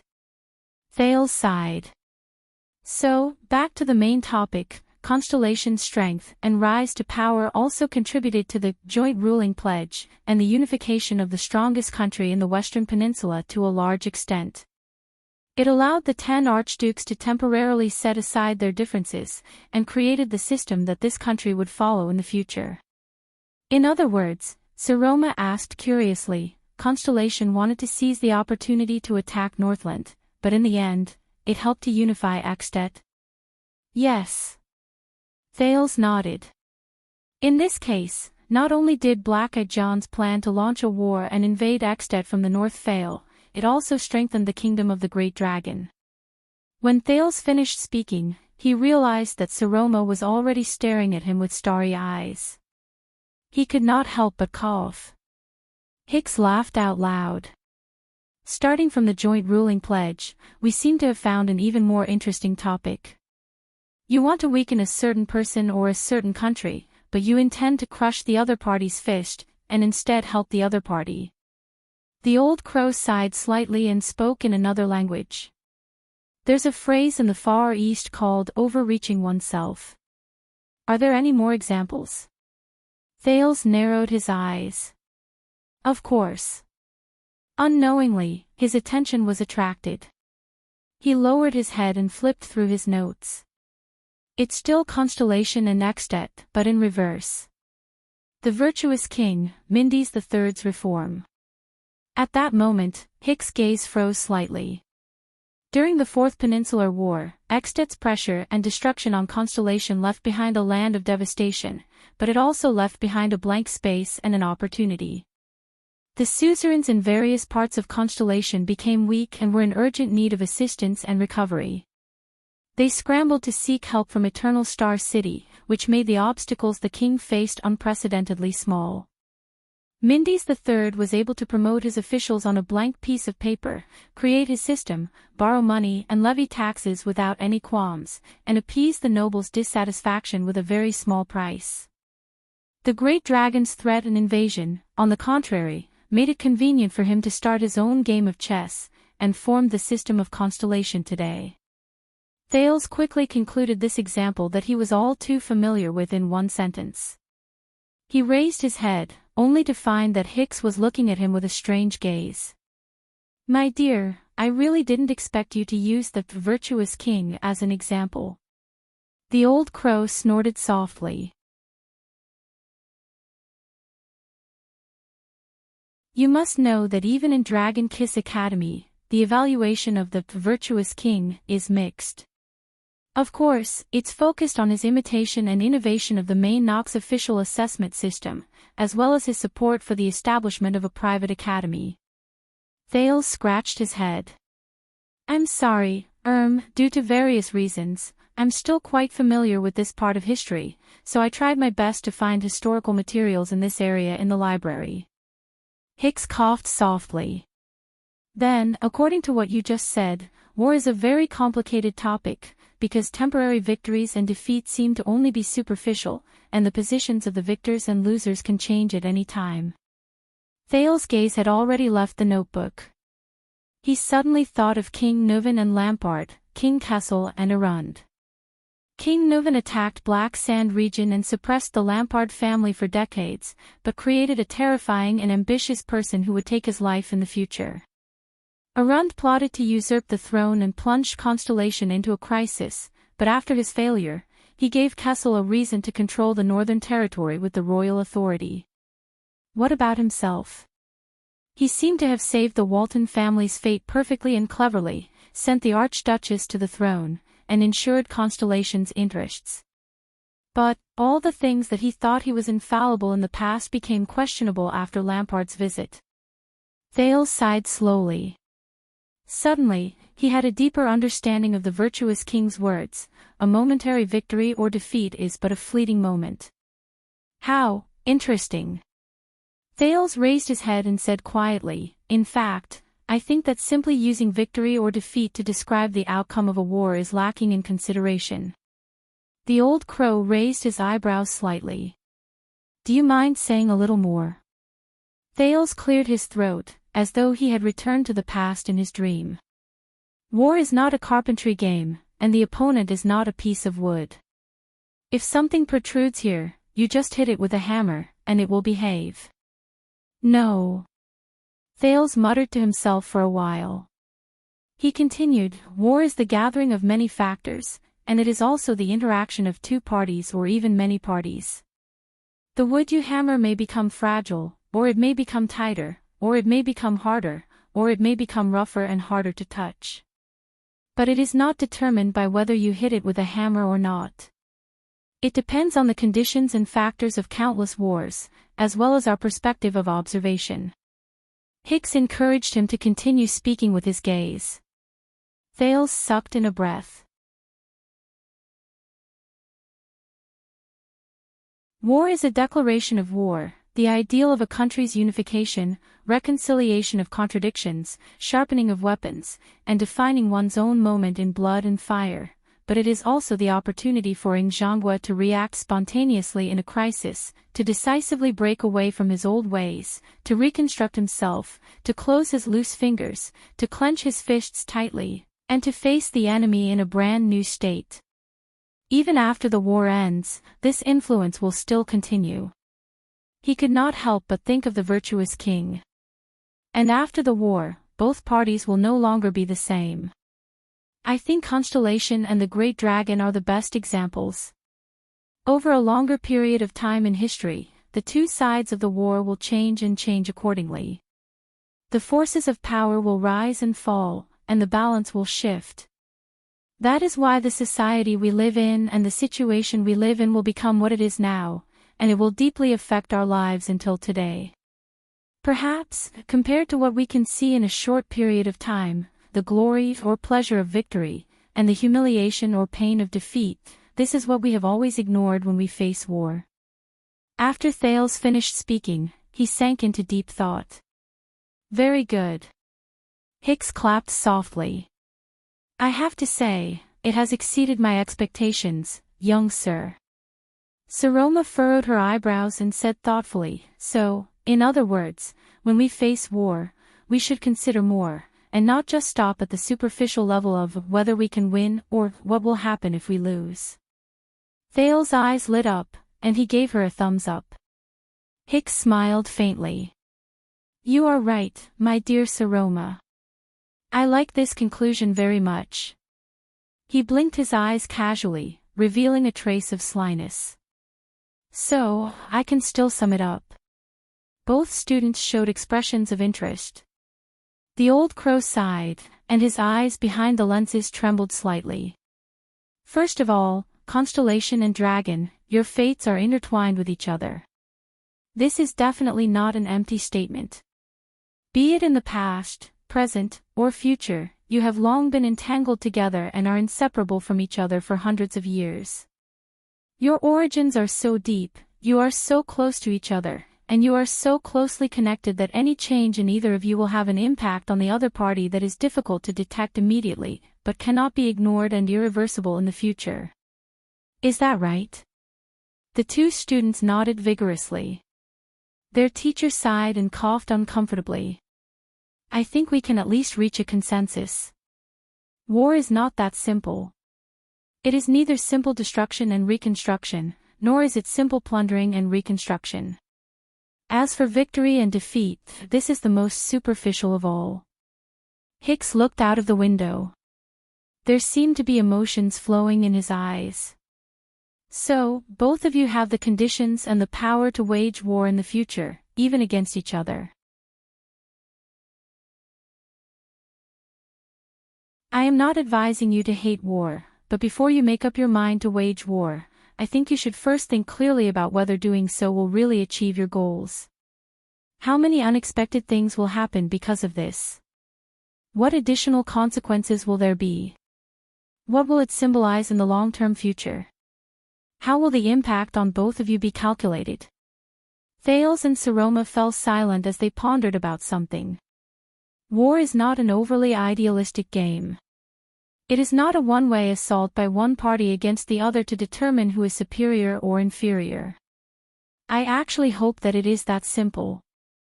So simple that we only need to sit in the tent and count the number of chips and listen to the battle cries outside the tent. Then, victory and defeat will be decided, and everything will be over. Hicks stared out of the window in a daze, as if he had forgotten that he was just summarizing and chatting. He continued on his own, but it is not. It is not. Death. Sacrifice. Benefits. Price. Victory and defeat. These are only the most superficial things in war. The old crow was rather sentimental. More importantly, the fate of thousands of people in both countries will be decided by this. The direction of the future for thousands of years will be affected by it. All factors will be tested in this cruel furnace. And you and I, whether we are suzerains with high positions of power or commoners who rise and fall with the wind, are just the most powerless chess pieces, because most of the time, it is not up to us to decide, even if you are the instigator or the victor of the war. Please remember, dear gentlemen and ladies. Beyond the hypocritical moral accusations, beyond the simple calculation of benefits, beyond the illusory warrior's honor. Hicks sighed deeply, as if he had remembered something from the past. Do not belittle war itself. It is not as simple as you think. It is not a game in which you must win or lose, in which you must pay a price, and in which you must live or die.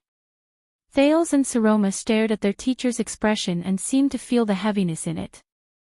They looked at each other and did not dare to breathe loudly. All right, it's just a little sentimental.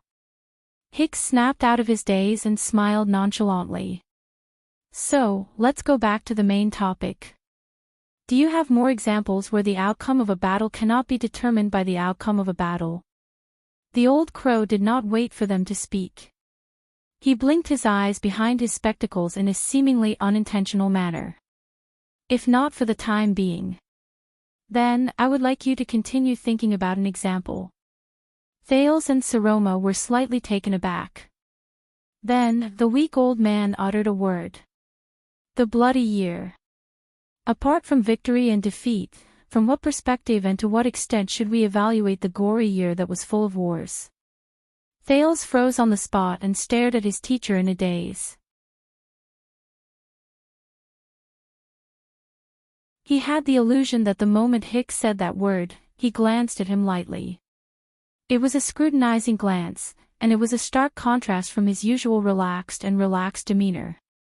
Consider it your extra homework, but you don't have to hand it to me, because we won't discuss it next time. The old crow stood up laboriously and laughed. Then, let's call it a day. Before Thales could think about the meaning of the question, the two students quickly and respectfully sent their ailing teacher out of the door.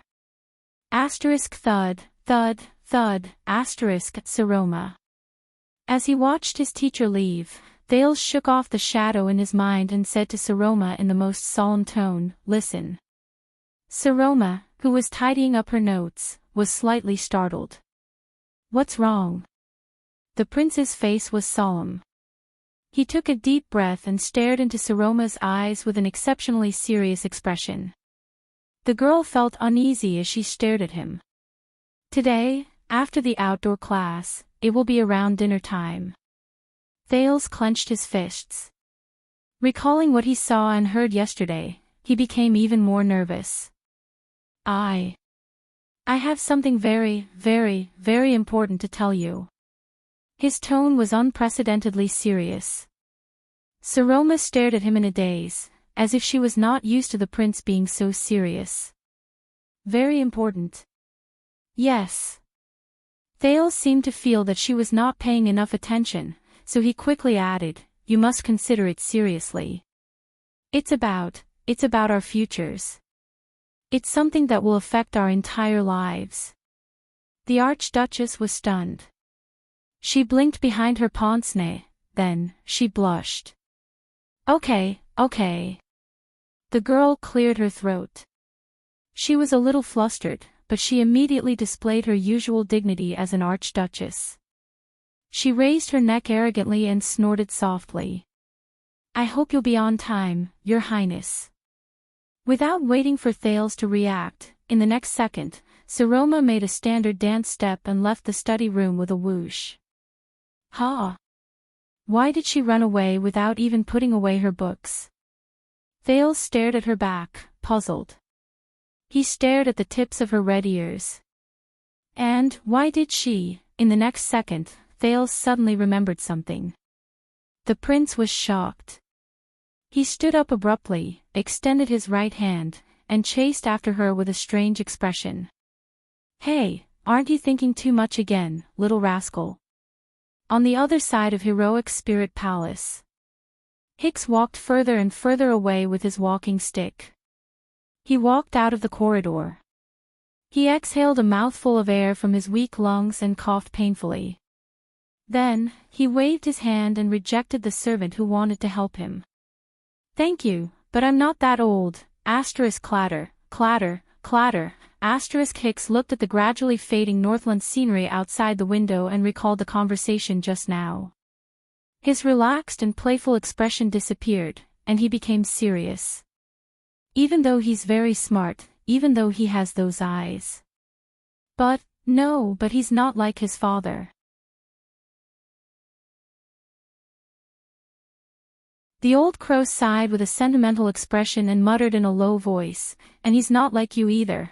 Hicks curled up the corner of his mouth and looked at the sky outside the window. He shook his head in amusement. What do you think, Thurin? The old man walked out of the corridor of Heroic Spirit Palace alone with a hunchback and a limp.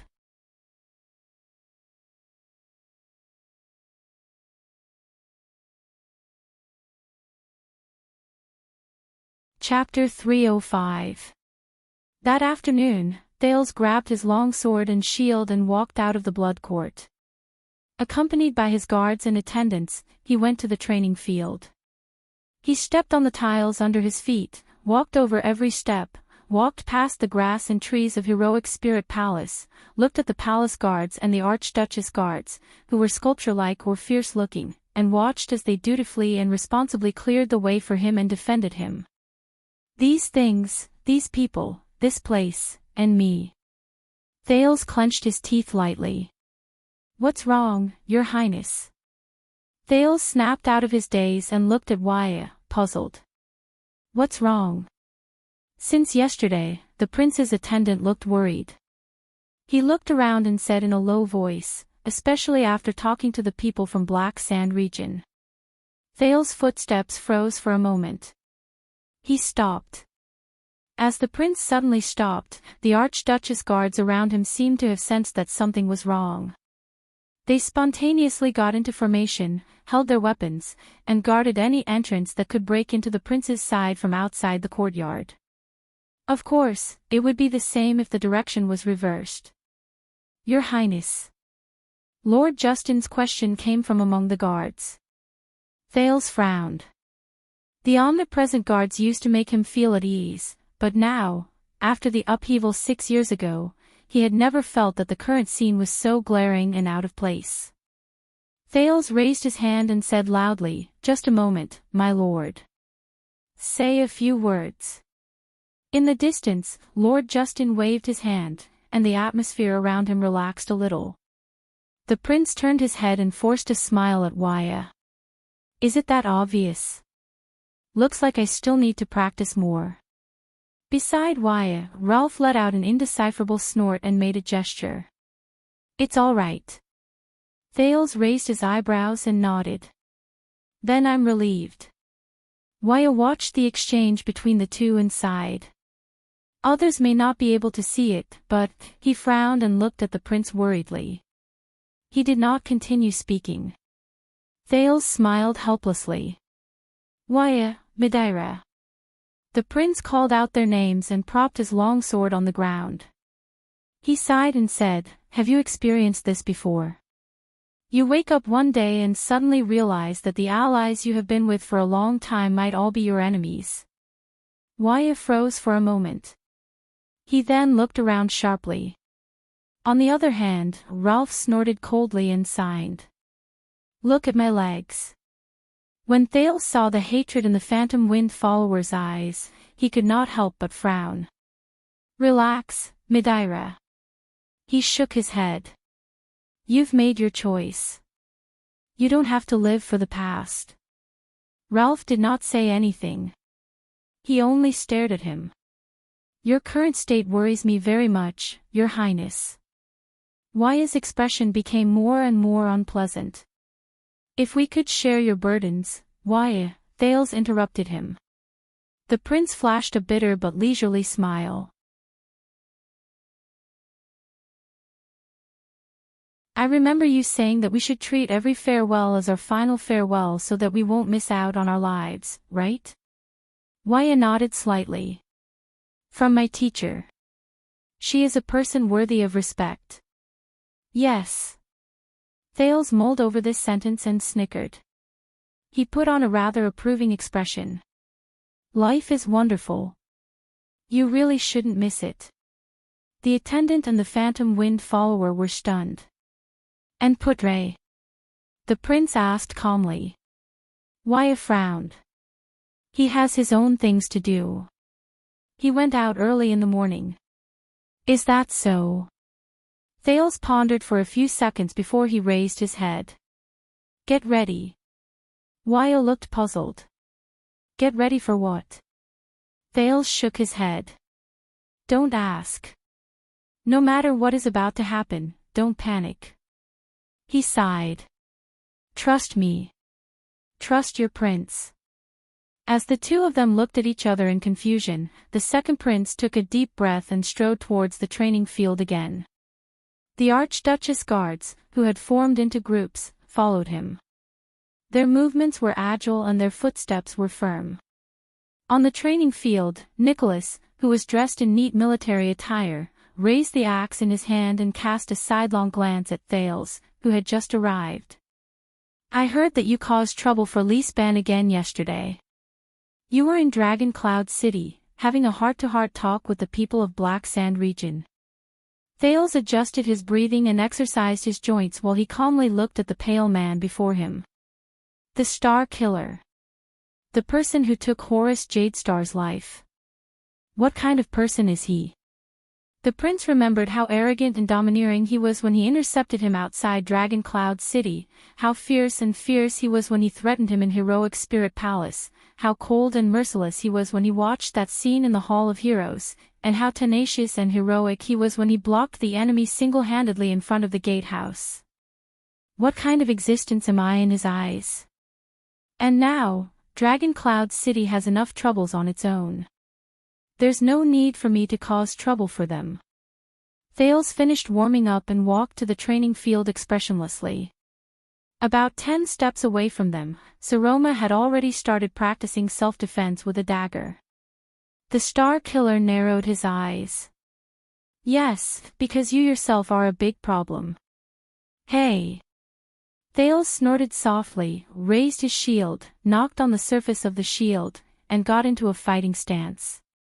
I forgive you magnanimously, Your Grace. Perhaps one day, I will still miss that stinky mouth of yours. Nicholas was slightly stunned, then he curled his lips. You are exceptionally brave today. Come on. Thales' tone was calm, but there was a solemn look in his eyes. He said softly, this is the moment when you and I fight. Don't be careless.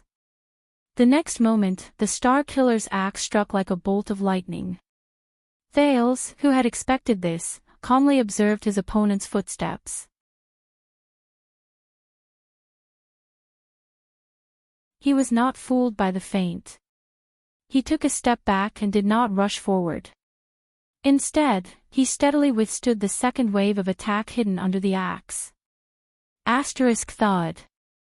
Thales withstood the blade of his opponent's axe and grinned. As long as I understand the pattern, it's not that difficult to dodge your strange movements. Ugh. As the prince grunted, Nicholas nonchalantly withdrew his axe handle. You're dead. It's the power of eradication again. Soaked in cold sweat, Thales gritted his teeth and held his breath as he spat out 2 words. How cunning. Pay attention to your footsteps. Nicholas swung his single-edged axe and answered coldly, I haven't used the twist of fate yet. This is just the appetizer. The power of eradication is not only a life-saving straw for a moment, it can also shape a person's fighting style over a long period of time. Thales covered his abdomen with a pained expression and retreated. Is this your style? Fluttering around and making unpredictable movements? This is the only one in Northland. There was a hint of arrogance in Nicholas' voice. He swung the axe in his hand, then miraculously changed its direction and turned to the left. It circled around Thales' wrist and was firmly caught by its master. You should feel honored, because most of the people who have seen it are dead. Thales exhaled to relieve the pain in his abdomen. He frowned and looked at Nicholas, then forced an unpleasant smile. So, former captain of King Nuvan's personal guards, commander of the White Blade Guards. Even in battle, you're very good at acting and are used to deceiving people, right? Nicholas' expression changed slightly. You still have the leisure to provoke your opponent. It seems like you're very confident. In the past, training would end after you died 30 times. But today, I'm in a good mood. The Star Killer stared at Thales coldly and snorted. How about relaxing it to 100 times? With a hostile expression, he slowly raised his axe. At this moment, they know. Thales leaned on his sword and his shield as he said, intentionally or unintentionally. Nicholas furrowed his brows slightly. They know what? The prince inhaled and raised his head to look at the Star Killer before him. They already know. Thales solemnly met Nicholas' sharp gaze. They know that Saroma Alexsoria Walton is not a true descendant of the Walton family. At that moment, it was as if time had frozen in the area around them. Nicholas' gaze paused in the air for a few seconds. His lips parted slightly, and the muscles on his pale face trembled slightly. Thales patted his shield and stared at him calmly but worriedly. You mean? The Star Killer's expression was unpleasant, but he quickly reacted. Yesterday, in Black Sand region. That's what they told you. Thales nodded expressionlessly. Nicholas widened his eyes and stared at him. He did not move. Even the heavy axe froze in midair. His expression was like that of a sailor sailing alone in the sea who had just discovered that the bottom of his ship was leaking. Thales looked at the Star Killer's face and exhaled. The only thing worth rejoicing about is that he won't easily use this to threaten us. In the face of the puzzled and worried Nicholas, Thales tapped his shield gently. The Archduchess was one of the people who chose the king back then, and she was the most important vote for the new king. She ensured that the King's Selection Congress was legal and effective. Once she loses her position due to her bloodline, King Chapman's crown will also be on the verge of falling. This is the only reason why we are still safe. Nicholas did not seem to have recovered from the shock just now. He mumbled, in that case. Thales nodded solemnly. The current situation is like us. Dragon Cloud City and Black Sand region both have a sword at our throats. The hilt of the sword is in each other's hands, and we can destroy each other at any time. The silence lasted for a long time. Then, without warning, Thales took a step forward, leaned his shield forward, and thrust his long sword forward. Asterisk clang. Asterisk even though he was absent-minded, Nicholas still had terrifying instincts and awareness. He swung his axe backhandedly at an astonishing speed and split Thales' long sword. Then, he spun around and pushed against the prince's shield with his elbow. Thales' hand trembled, and his vision blurred. Asterisk thawed. Asterisk faint cries of surprise came from the crowd of onlookers. By the time Thales reacted from the pain and saw what was in front of him clearly, he had already been pushed to the ground by the Star Killer. His sword and shield had fallen from his hands. And the handle of the axe in Nicholas' hand was pressed against Thales' chest. Lampard and Black Sand region. Nicholas increased the strength of his grip. He gritted his teeth and moved closer to Thales' ear. How did they find out? Thale's face contorted.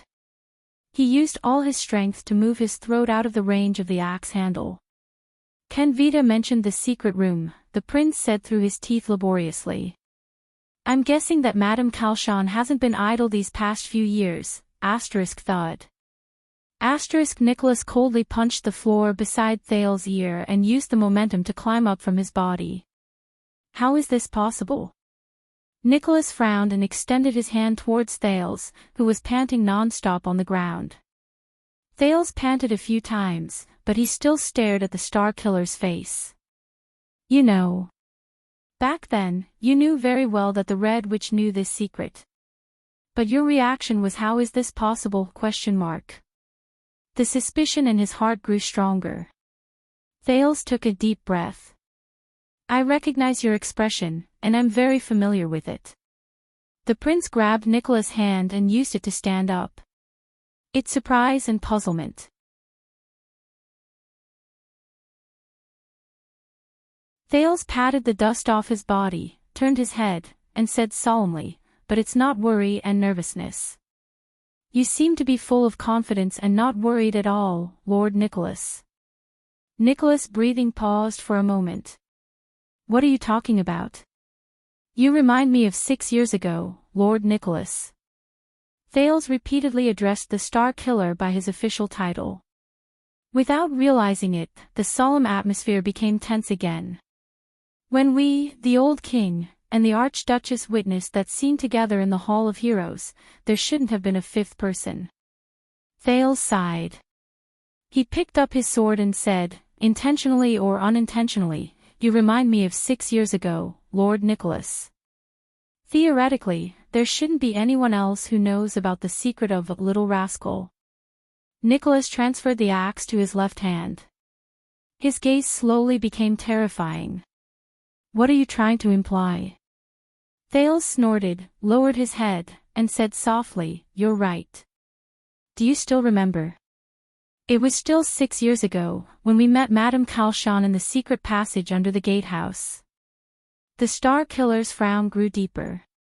Sorry, Nicholas, among so many people, you are the only one who had a secret deal with the secret room and the Red Witch, Madame Calchon. Thales sighed.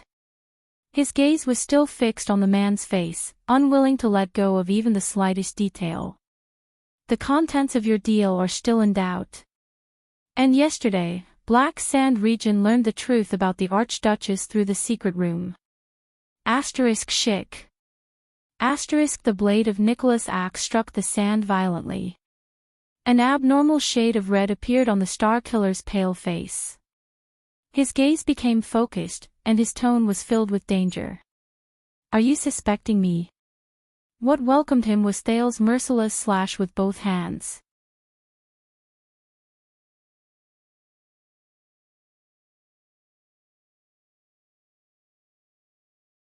Chapter 306. Clang. The sword and axe clashed. With a cold expression, Nicholas blocked Thales' path. I'm trying my best to be polite, Your Grace, so I'm trying not to think that way. Thales gritted his teeth and tried hard to regulate his breathing while he increased the strength in his hands. But you know how serious this matter is. To be cautious, please forgive me for asking an unnecessary question. Does the Red Witch know this secret? If she knows, did it leak from you? In fact, Thales had eavesdropped on their conversation. The Red Witch did indeed know this secret. She had confided this to Nicholas. But Thales still had to ask. Because, no. Nicholas effortlessly blocked Thales' blade. His expression did not change, and he answered resolutely, of course she doesn't know, at least not from me. Otherwise, she wouldn't have let go of the chance to take advantage of this. At that moment, Thales' gaze changed. He stared into the Star Killer's eyes through the sword and axe, and thoughts surged in his heart. He's deliberately hiding it from me, hiding the fact that the Red Witch knows the truth. Why? Is it because he's afraid that after I find out, I'll continue to ask why the Red Witch let us go? Or is he afraid that there's a secret behind the Red Witch letting us go? A secret that will lead to, it doesn't matter if this Archduchess is not of Walton's blood. For example, is that so?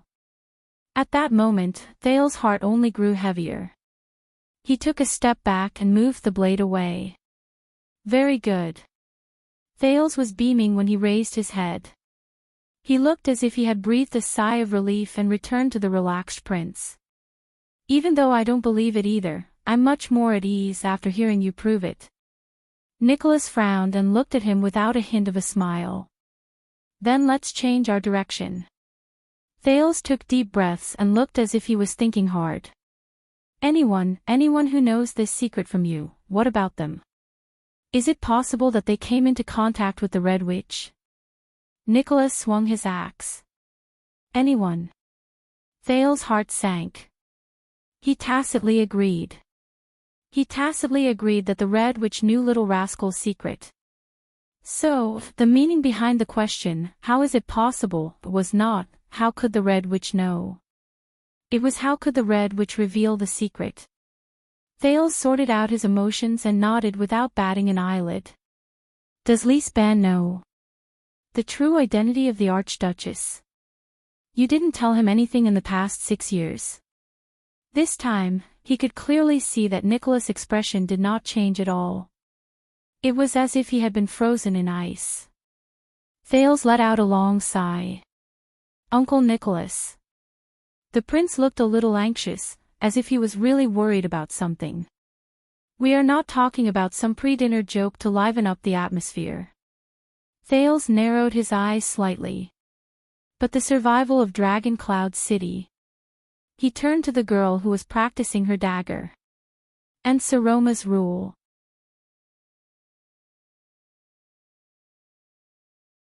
Lampard has our greatest weakness, and your hesitation will only add to our troubles. Northlanders. A few seconds later, Nicholas lifted his head expressionlessly and looked at him calmly. Not a single word was spoken. Thales stared at the silent Nicholas. He could not help but sigh and raise his sword. So you told him. Nicholas raised his axe and absent-mindedly blocked Thales' light sword strike. It was powerless. Impossible. The Star Killer's expression was stiff, as if he had seen the most terrifying thing in the world. He has no reason to betray us. It's impossible for him to reveal the information to the enemy. Thales snorted softly. Who knows? Count Lisbeth, the former Prime Minister of the kingdom, is only loyal to the Waltons, Thales said meaningfully. If he knew the truth about the Archduchess and knew that he was not serving the Waltons, would he feel that he was more suitable? Nicholas raised his head abruptly and gritted his teeth. It's precisely because he is loyal to the Waltons that it's even more impossible. Thales did not speak. He only stared at Nicholas with a complicated gaze. Why are you so certain and confident? Why are you so confident that Lisbeth will still follow King Nuvan's will after his death and serve a girl who has nothing to do with the Waltons without complaint? Thales sighed softly. Don't forget, the direct bloodline of the Waltons is actually extinct. Nicholas shuddered slightly. Could it be that after the born king's death, the will of the late king, conveyed by his personal guards, is so supreme? Thales pushed Nicholas away and sneered. So much so that a noble and traditional Northland suzerain could put down his dignity and habits and bend his knees to serve a girl who is actually not of his liege's blood. Unless King Nuvan is still alive, how can a vassal who has almost all the power in Dragon Cloud City remain loyal to a powerless and fragile girl for decades? Thales shrugged. You know, if it's Lisbeth, then the Waltons' rule and name will probably come to an end. The secret he holds is enough to overthrow the Archduchess. I said it's impossible. Nicholas' dissatisfaction was extremely obvious. You don't know anything, and you don't understand Lisbeth. Thales looked at the Star Killer and sighed softly in his heart. Yes. Lisbeth doesn't seem like that kind of person. He wouldn't be stupid enough to trade secrets with Black Sand Region. So, there's only one explanation. Because Leespan knew that everything he worked hard for was still for the sake of his loyalty to the Waltons. What he was truly loyal to was still King Nuvan's bloodline. Your concern ends here, unless Black Sand Region comes into contact with you again, Nicholas said coldly. I'll deal with this matter. You won't be stupid enough to confront him directly, Leespan. The prince said flatly. Just because of the late king's affection and kindness.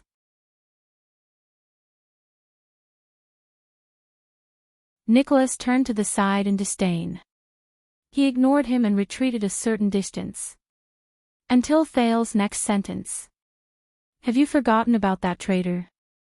Thales sneered in front of him. Have you forgotten how you refused to believe in his betrayal until he appeared in heroic Spirit Palace? Until you personally killed that traitor, Caslin Lampart. This sentence was like a spark that ignited a straw. Nicholas turned around abruptly and threw a punch at Thales' abdomen. Thawed. But to the Star Killer's surprise, Thales seemed to have changed into a different person. He quickly stretched out his hands and firmly caught the punch, which he habitually changed direction. That's right. Keep a low profile. It's best to pretend that nothing happened. Thales struggled to hold the other party's arm tightly. He gritted his teeth and said, because most of the time, even I don't know who is my enemy and who is my friend in Dragon Cloud City. Nicholas stared at him with a frown.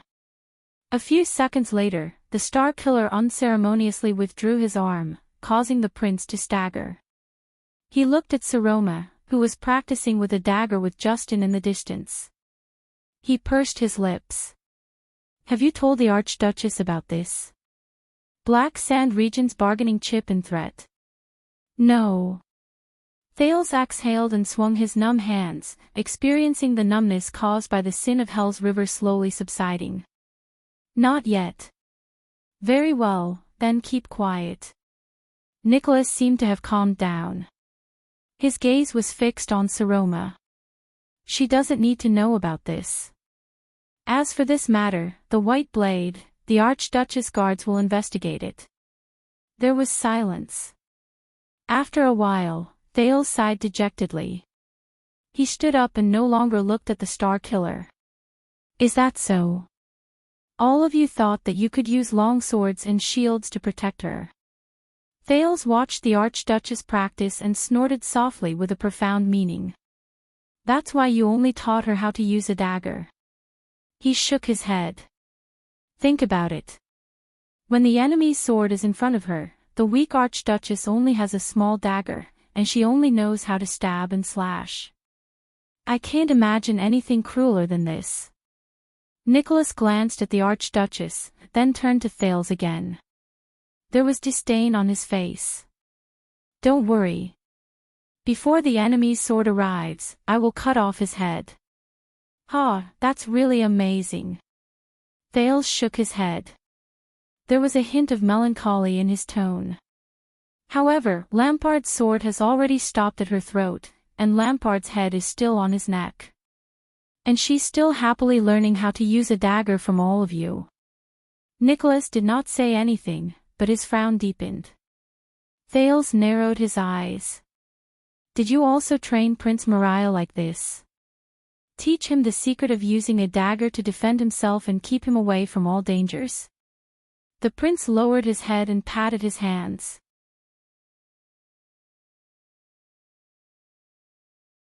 He sighed and said, no wonder Moriah didn't return from Constellation. Women don't belong on the battlefield, and Moriah isn't a woman, Nicholas interrupted him coldly. His training was much harder. He was also a courageous swordsman and axeman. And the reason he didn't return was definitely not because his skills weren't good enough. Thales crossed his arms and was silent for a moment. Of course, Moriah. Thales shook his head. There seemed to be a different meaning in his gaze. A legal male heir to the Archduke's throne. If he were still around, Dragon Cloud City would probably be stabilized. Then, I probably wouldn't need to come to Axtet. Nicholas snorted coldly, as if he did not realize what the prince wanted to say. But she. Thales gestured at the Archduchess with his chin, as if this was just a casual conversation. She's a woman, and she's not even of the Walton bloodline. This brings about a lot of problems. She can't just know how to defend herself with a dagger. That's far from enough. That's not something you should worry about. Just take care of yourself. Nicholas bluntly cut him off. That's my business. You're really confident. Thales snorted softly and shook his head. It seems that with just one word from you, Dragon Cloud City will instantly become stable, and Leespan and the other suspicions will be eliminated. Is that so? Nicholas? That's all for today's lesson, Nicholas said stiffly. Practice on your own for the rest of the time. Thales sneered in his heart and shook his head. What happened to the 100 times we agreed on? But the Star Killer only cast him a cold glance, turned around, and left without hesitation. Thales stared at his back and slowly furrowed his brows. It was still early, and the sun was still shining. Ending so early. Waya walked forward and took the sword and shield from Thales' hands. Puzzled, he said, today's training seems a little different. The second prince took a deep breath and shook his head gently. What are you talking about? Isn't it the same as before? Thales stared at the Star Killer's retreating figure and could not help but sigh emotionally. This overwhelming advantage, the two parties fighting each other. The two parties fighting are not on the same level at all. You don't have to compare yourself to the Star Killer. Waya raised his eyebrows and followed the prince's line of sight. He looked at the terrifying former commander of the White Blade Guards and said tentatively, but seeing that you've become so optimistic again, I'm relieved. It's not too bad, is it? Thales turned around and cast his gaze at Saroma, who was practicing her dagger on the other side. She was drenched in sweat. He then looked at the guards and servants, who had vigilant expressions on their faces, in and out of the field. It's not too bad. No.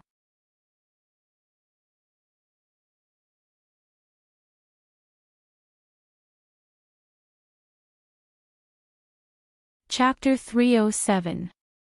Thales walked in the corridors of Heroic Spirit Palace, feeling gloomy. Nicholas was a terrible liar. He had concealed King Nuvan's decision all those years ago, and even Mariah's matter.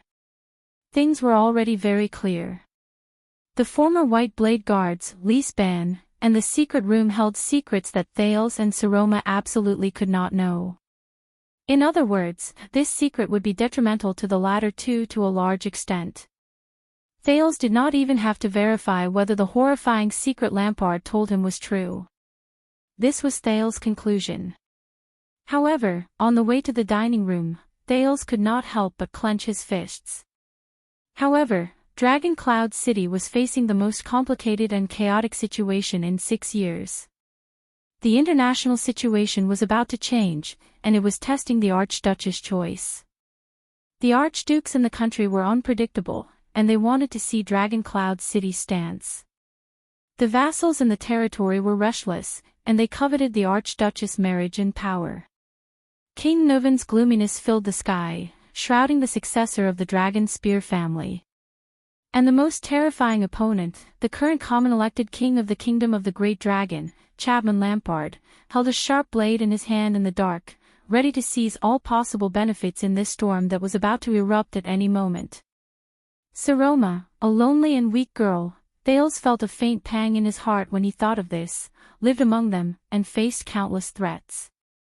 Thales had just proven to Saroma that they could not be trusted, be it the extraordinarily skilled Nicholas or the astute Leespan, who had always been by her side, that they could not be trusted. Thales stood at the entrance of the dining room in a daze. He clenched his fists tightly in his palms, and they tightened. All the peace over the past 6 years was an illusion, and all the leisure was an illusion. Behind Saroma's name, there was a high possibility that the former king's cruel and merciless deception was hidden. Alex's twitching before she was poisoned appeared before his eyes again, and her face gradually losing its vitality. As for Saroma, no, little rascal. This was not the life she wanted, but she was forced to face all of this. She was surrounded by enemies, helpless, and at a loss as to what to do in the fate that was forced upon her. Most importantly, she lived in a cage made of lies and was completely unaware of the threat around her. If I had not discovered this secret, this matter, would Saroma have lived on as an archduchess, oblivious to it, even muddle-headed, until the day the truth was cruelly stripped out under the sun? If that day comes, when the conflict in Dragon Cloud City erupts, when the king swings his sword, and when the secret of the bloodline is exposed, how could she, a lonely and helpless girl, bear all of this? Thales exhaled in pain. He felt dejected, and his thoughts were tired. She had a chance to escape.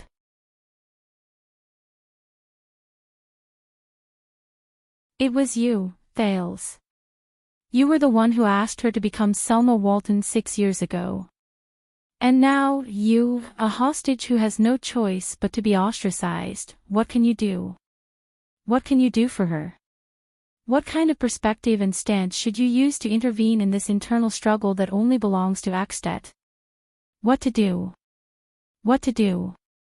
It had been 6 years, and they were still living under the shadow of the dragon's blood. It had been 6 years, and they still could not escape King Nuven's clutches. It had been 6 years, Prince Thales, do you need help? A cold and polite call startled Thales out of his own world. Madam Gings. Thales put away all the worries in his heart and tried his best to dispel the heavy feeling in his heart. He forced himself to look at Gings, who stood at the door of the dining room. I'm sorry, but Thales looked at the light shining from the dining room and vaguely saw the young girl's figure. Can you leave us alone for a while? Gings frowned and swept her gaze over the prince's entire body. There was suspicion in her eyes. Last time, it was because the lady was in a bad mood. We can understand that, the female official in charge of the Archduchess' daily life said calmly, but this time, I really need to talk to her alone. Thales looked at the female official with the most sincere gaze imaginable. Please, Madam Gings. This is very important. If you still care about the Archduchess, if you know her current situation, Thales fixed his gaze on Gings with a solemn expression. This time, the female official Gings stared at him for a long time. It was as if she was observing an antique. I don't know what happened, Your Highness. Finally, the cold and rational female official spoke softly with her usual businesslike tone, but the lady, the female official suddenly stopped talking. In the next second, Gings did something the prince thought she would never do. She sighed. For the first time, Thales saw fatigue in the well-maintained female official's eyes and wrinkles at the corners of her eyes. She's just a little girl. Thales lowered his head and nodded slightly. I know, but she's not just a little girl, Gings interrupted him in a manner that brooked no argument. She's also the ruler of Dragon Cloud City.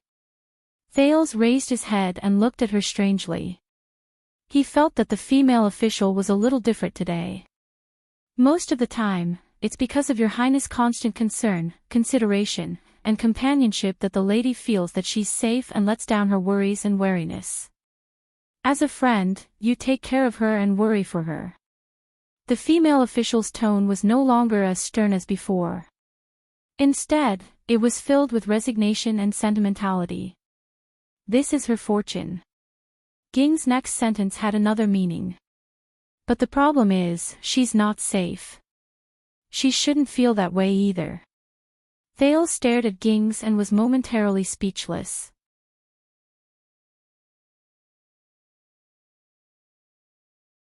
We'll leave now, Prince Thales. The female official's expression returned to being old-fashioned, as though the sensual feeling earlier was just an illusion. She bowed slightly. I wish you and the lady a pleasant meal. The prince frowned. He suddenly realized that there was another side to the dutiful but serious female official he had known before. Also, the lady is not in a good mood. Today, Madam Gings lowered her voice and said in an extremely obscure manner. You know, it's been another month since you were kicked in the knee. Another month.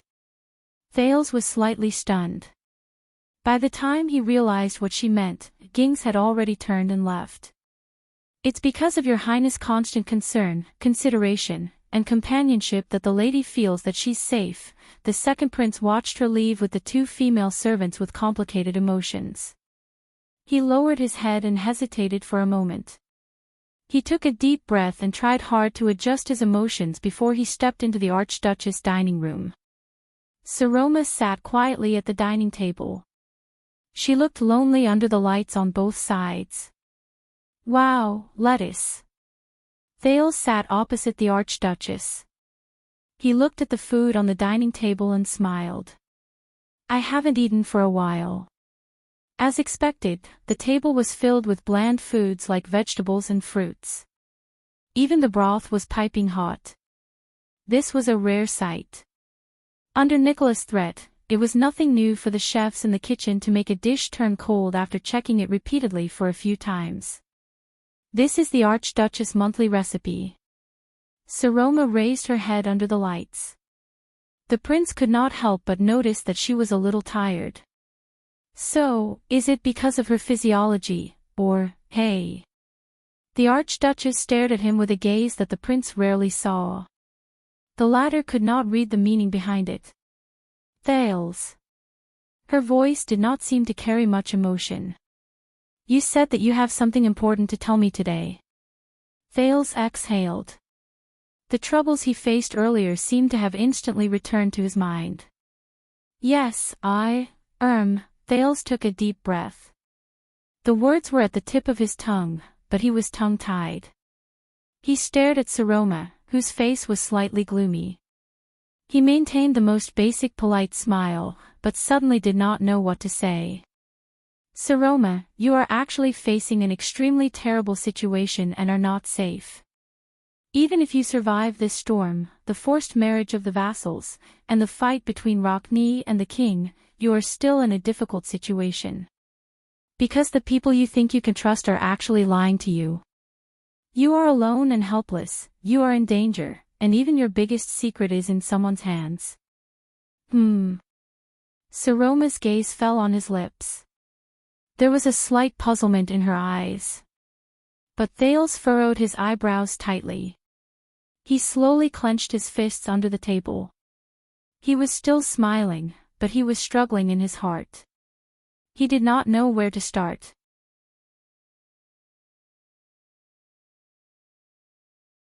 Should I tell her the truth? Nicholas and Lisban are not loyal to her, at least not faithfully. Perhaps they are hatching a scheme that King Nuvan set up. Are you just a puppet at their mercy? Isn't this exactly what Lampard wants? He wants to use me to destroy the internal harmony in Dragon Cloud City and the relationship between the Lord and the vassals. But, does Dragon Cloud City still have a so-called harmony? If she does not know and is kept in the dark, will she be hurt even more when the secret is revealed? What's wrong with you? Saroma looked at his silent expression and asked softly. Are you troubled by something? Finally, Thales unclenched his fists and exhaled. It's the same as usual. You know, outdoor class, and I got beaten up by Nicholas. The prince turned his smile into a self-deprecating one. Maybe I should try using lime powder next time. Based on usual practice, Saroma should frown and size up his wound, then smile in response to the prince's teasing. But today, no. Saroma stared at him and shook her head firmly. It's not because of this. Thales was slightly surprised. He cast her a questioning look. I can feel it. Is it because of something else? Saroma asked keenly. What are you trying to tell me? The second prince stared at the serious Archduchess and remained silent for a few seconds. Listen to me, little rascal. In the end, Thales calmed down and put away his fake smile. He asked in a rather heavy and tired voice, You've been an Archduchess for 6 years. That's not a short time. Saroma stared at him. The girl turned her head to the side. Under the light, her expression could not be seen. She nodded. But during these 6 years, Thales watched the girl sit on the hard and wide chair. He remembered how she sat alone in the Hall of Heroes and felt a little sorry for her. "Do you feel tired, annoyed, depressed?" The girl seemed to be a little surprised. She raised her head. "What?" Thales sighed and braced himself to say, "What I mean is, ever since you took the position of Archduchess, you've been forced to bear the vassals' gazes, the people's suspicions, countless affairs, and schemes. The archdukes are eyeing you covetously, the king harbors ill intentions, even Nicholas and Leespan." As he spoke, Thales could not help but lower his head, feeling a little dejected. "I know you actually don't want all of this." He felt a little guilty. "Moreover, you had the chance to leave that year, to leave that piercing chair. At this moment, I was very afraid." Thales raised his head. At that time, when you wanted to return to Heroic Spirit Palace and wanted me to become Saroma to save this country, I was very afraid." Under the illumination of the light, Saroma forced herself to smile. "I was thinking that at that time, if you wanted to go back and face the archdukes, you might not be able to come back. And I wasn't prepared to be an archduchess at all."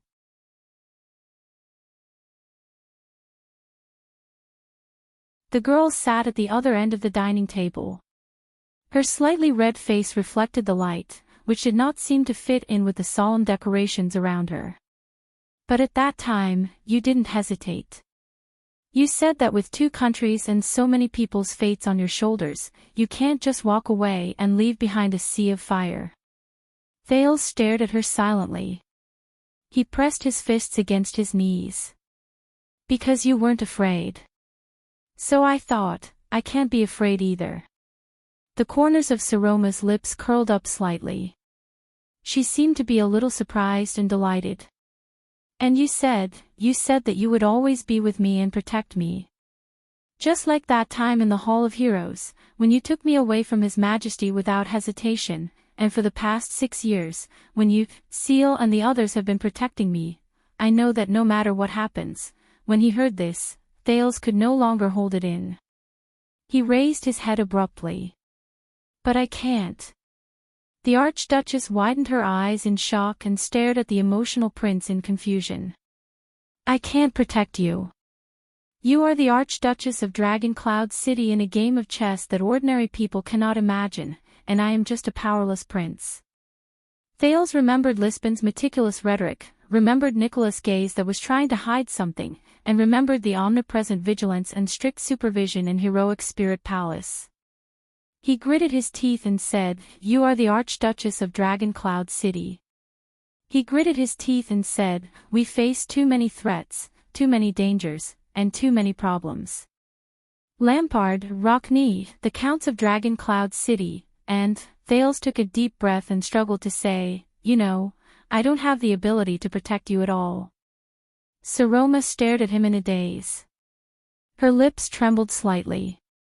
Thales recalled Ging's hint and could not help but add, "I can't protect you forever either, and even Leespan and the others." The Archduchess cut him off. "Black Sand Region suggestion." Thales paused. "What?" The girl pursed her lips. Her face turned pale, and her smile slowly disappeared. She forced a smile and muttered, "Seal told me in the afternoon that you went to meet the people from Black Sand Region.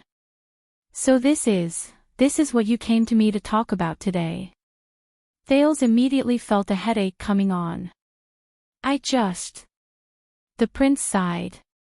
"Listen, Lampard may indeed want to rope you in through me, but Thales," the girl's voice was very low and intermittent. "You want to go home, don't you?" The Archduchess' expression reminded Thales of 2 years ago.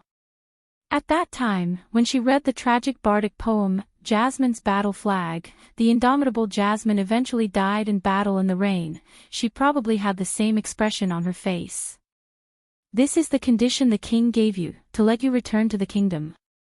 Without waiting for Thales to answer, Saroma sneered. And you feel bored, tired, and tired.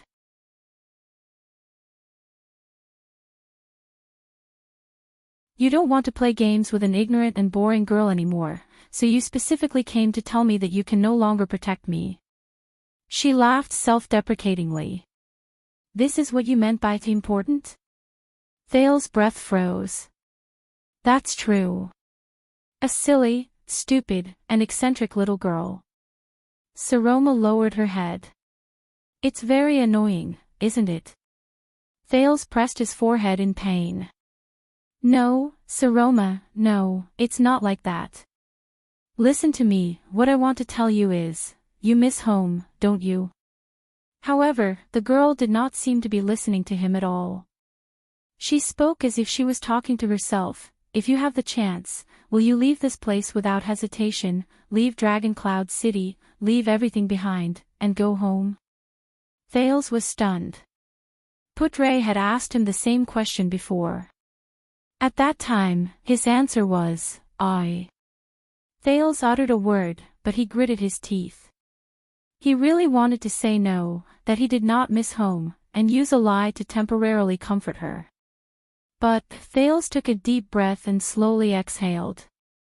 He could only answer cautiously, you know, as long as you're here, Saroma, I won't leave so easily. The girl raised her head slightly. There was silence. I'm sorry, I'm not in a good mood today. A few seconds later, Saroma seemed to have recovered a little. The girl shook her head and forced a smile. I'm not questioning you. Seal and the others must be very displeased with you. I'm just sorry. She apologized and turned her head away. You've been imprisoned here for a whole 6 years. You're far away from your family and friends, and you're also facing many dangers. The king, the archdukes, the vassals, the Northlanders, the people of Dragon Cloud City aren't good to you either. Saroma shook her head in a self-deprecating manner. Of course you want to go home. I have no right to criticize your thoughts. She hung her head dejectedly. Thales stared at the Archduchess in front of him and suddenly realized that in the 6 years since she became the Archduchess, it was as if she was stepping on thorns all the time. She was constantly in fear, struggling to survive, and never once had she felt safe and comfortable. The prince's heart sank. No, she's a prisoner. It's not just me.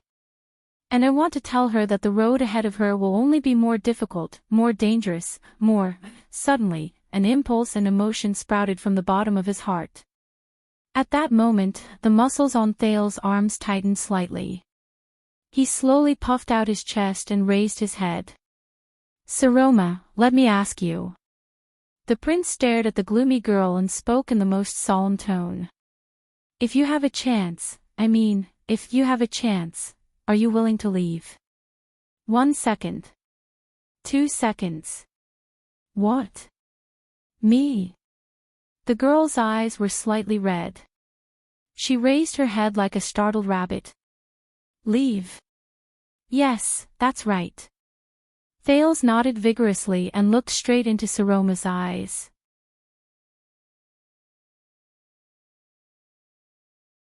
Let's leave this city together, leave this country, leave these troubles, leave these dangers, leave these boring traps, and leave the fate that King Nuvan imposed on you. Thales nodded forcefully and looked straight into Saroma's eyes. At that moment, Saroma was completely stunned. Leave. Go where? The second prince of Constellation stood up from his seat. He rested his arms on the table and stared at her with a sharp gaze. His expression was solemn. Esiano, little rascal, I'll ask you one more time. Are you willing to leave everything behind and return to Constellation with me? You're tuning into the LoveLore Library YouTube channel. We're so grateful for your support, and don't forget to subscribe to join us on this incredible journey through captivating stories.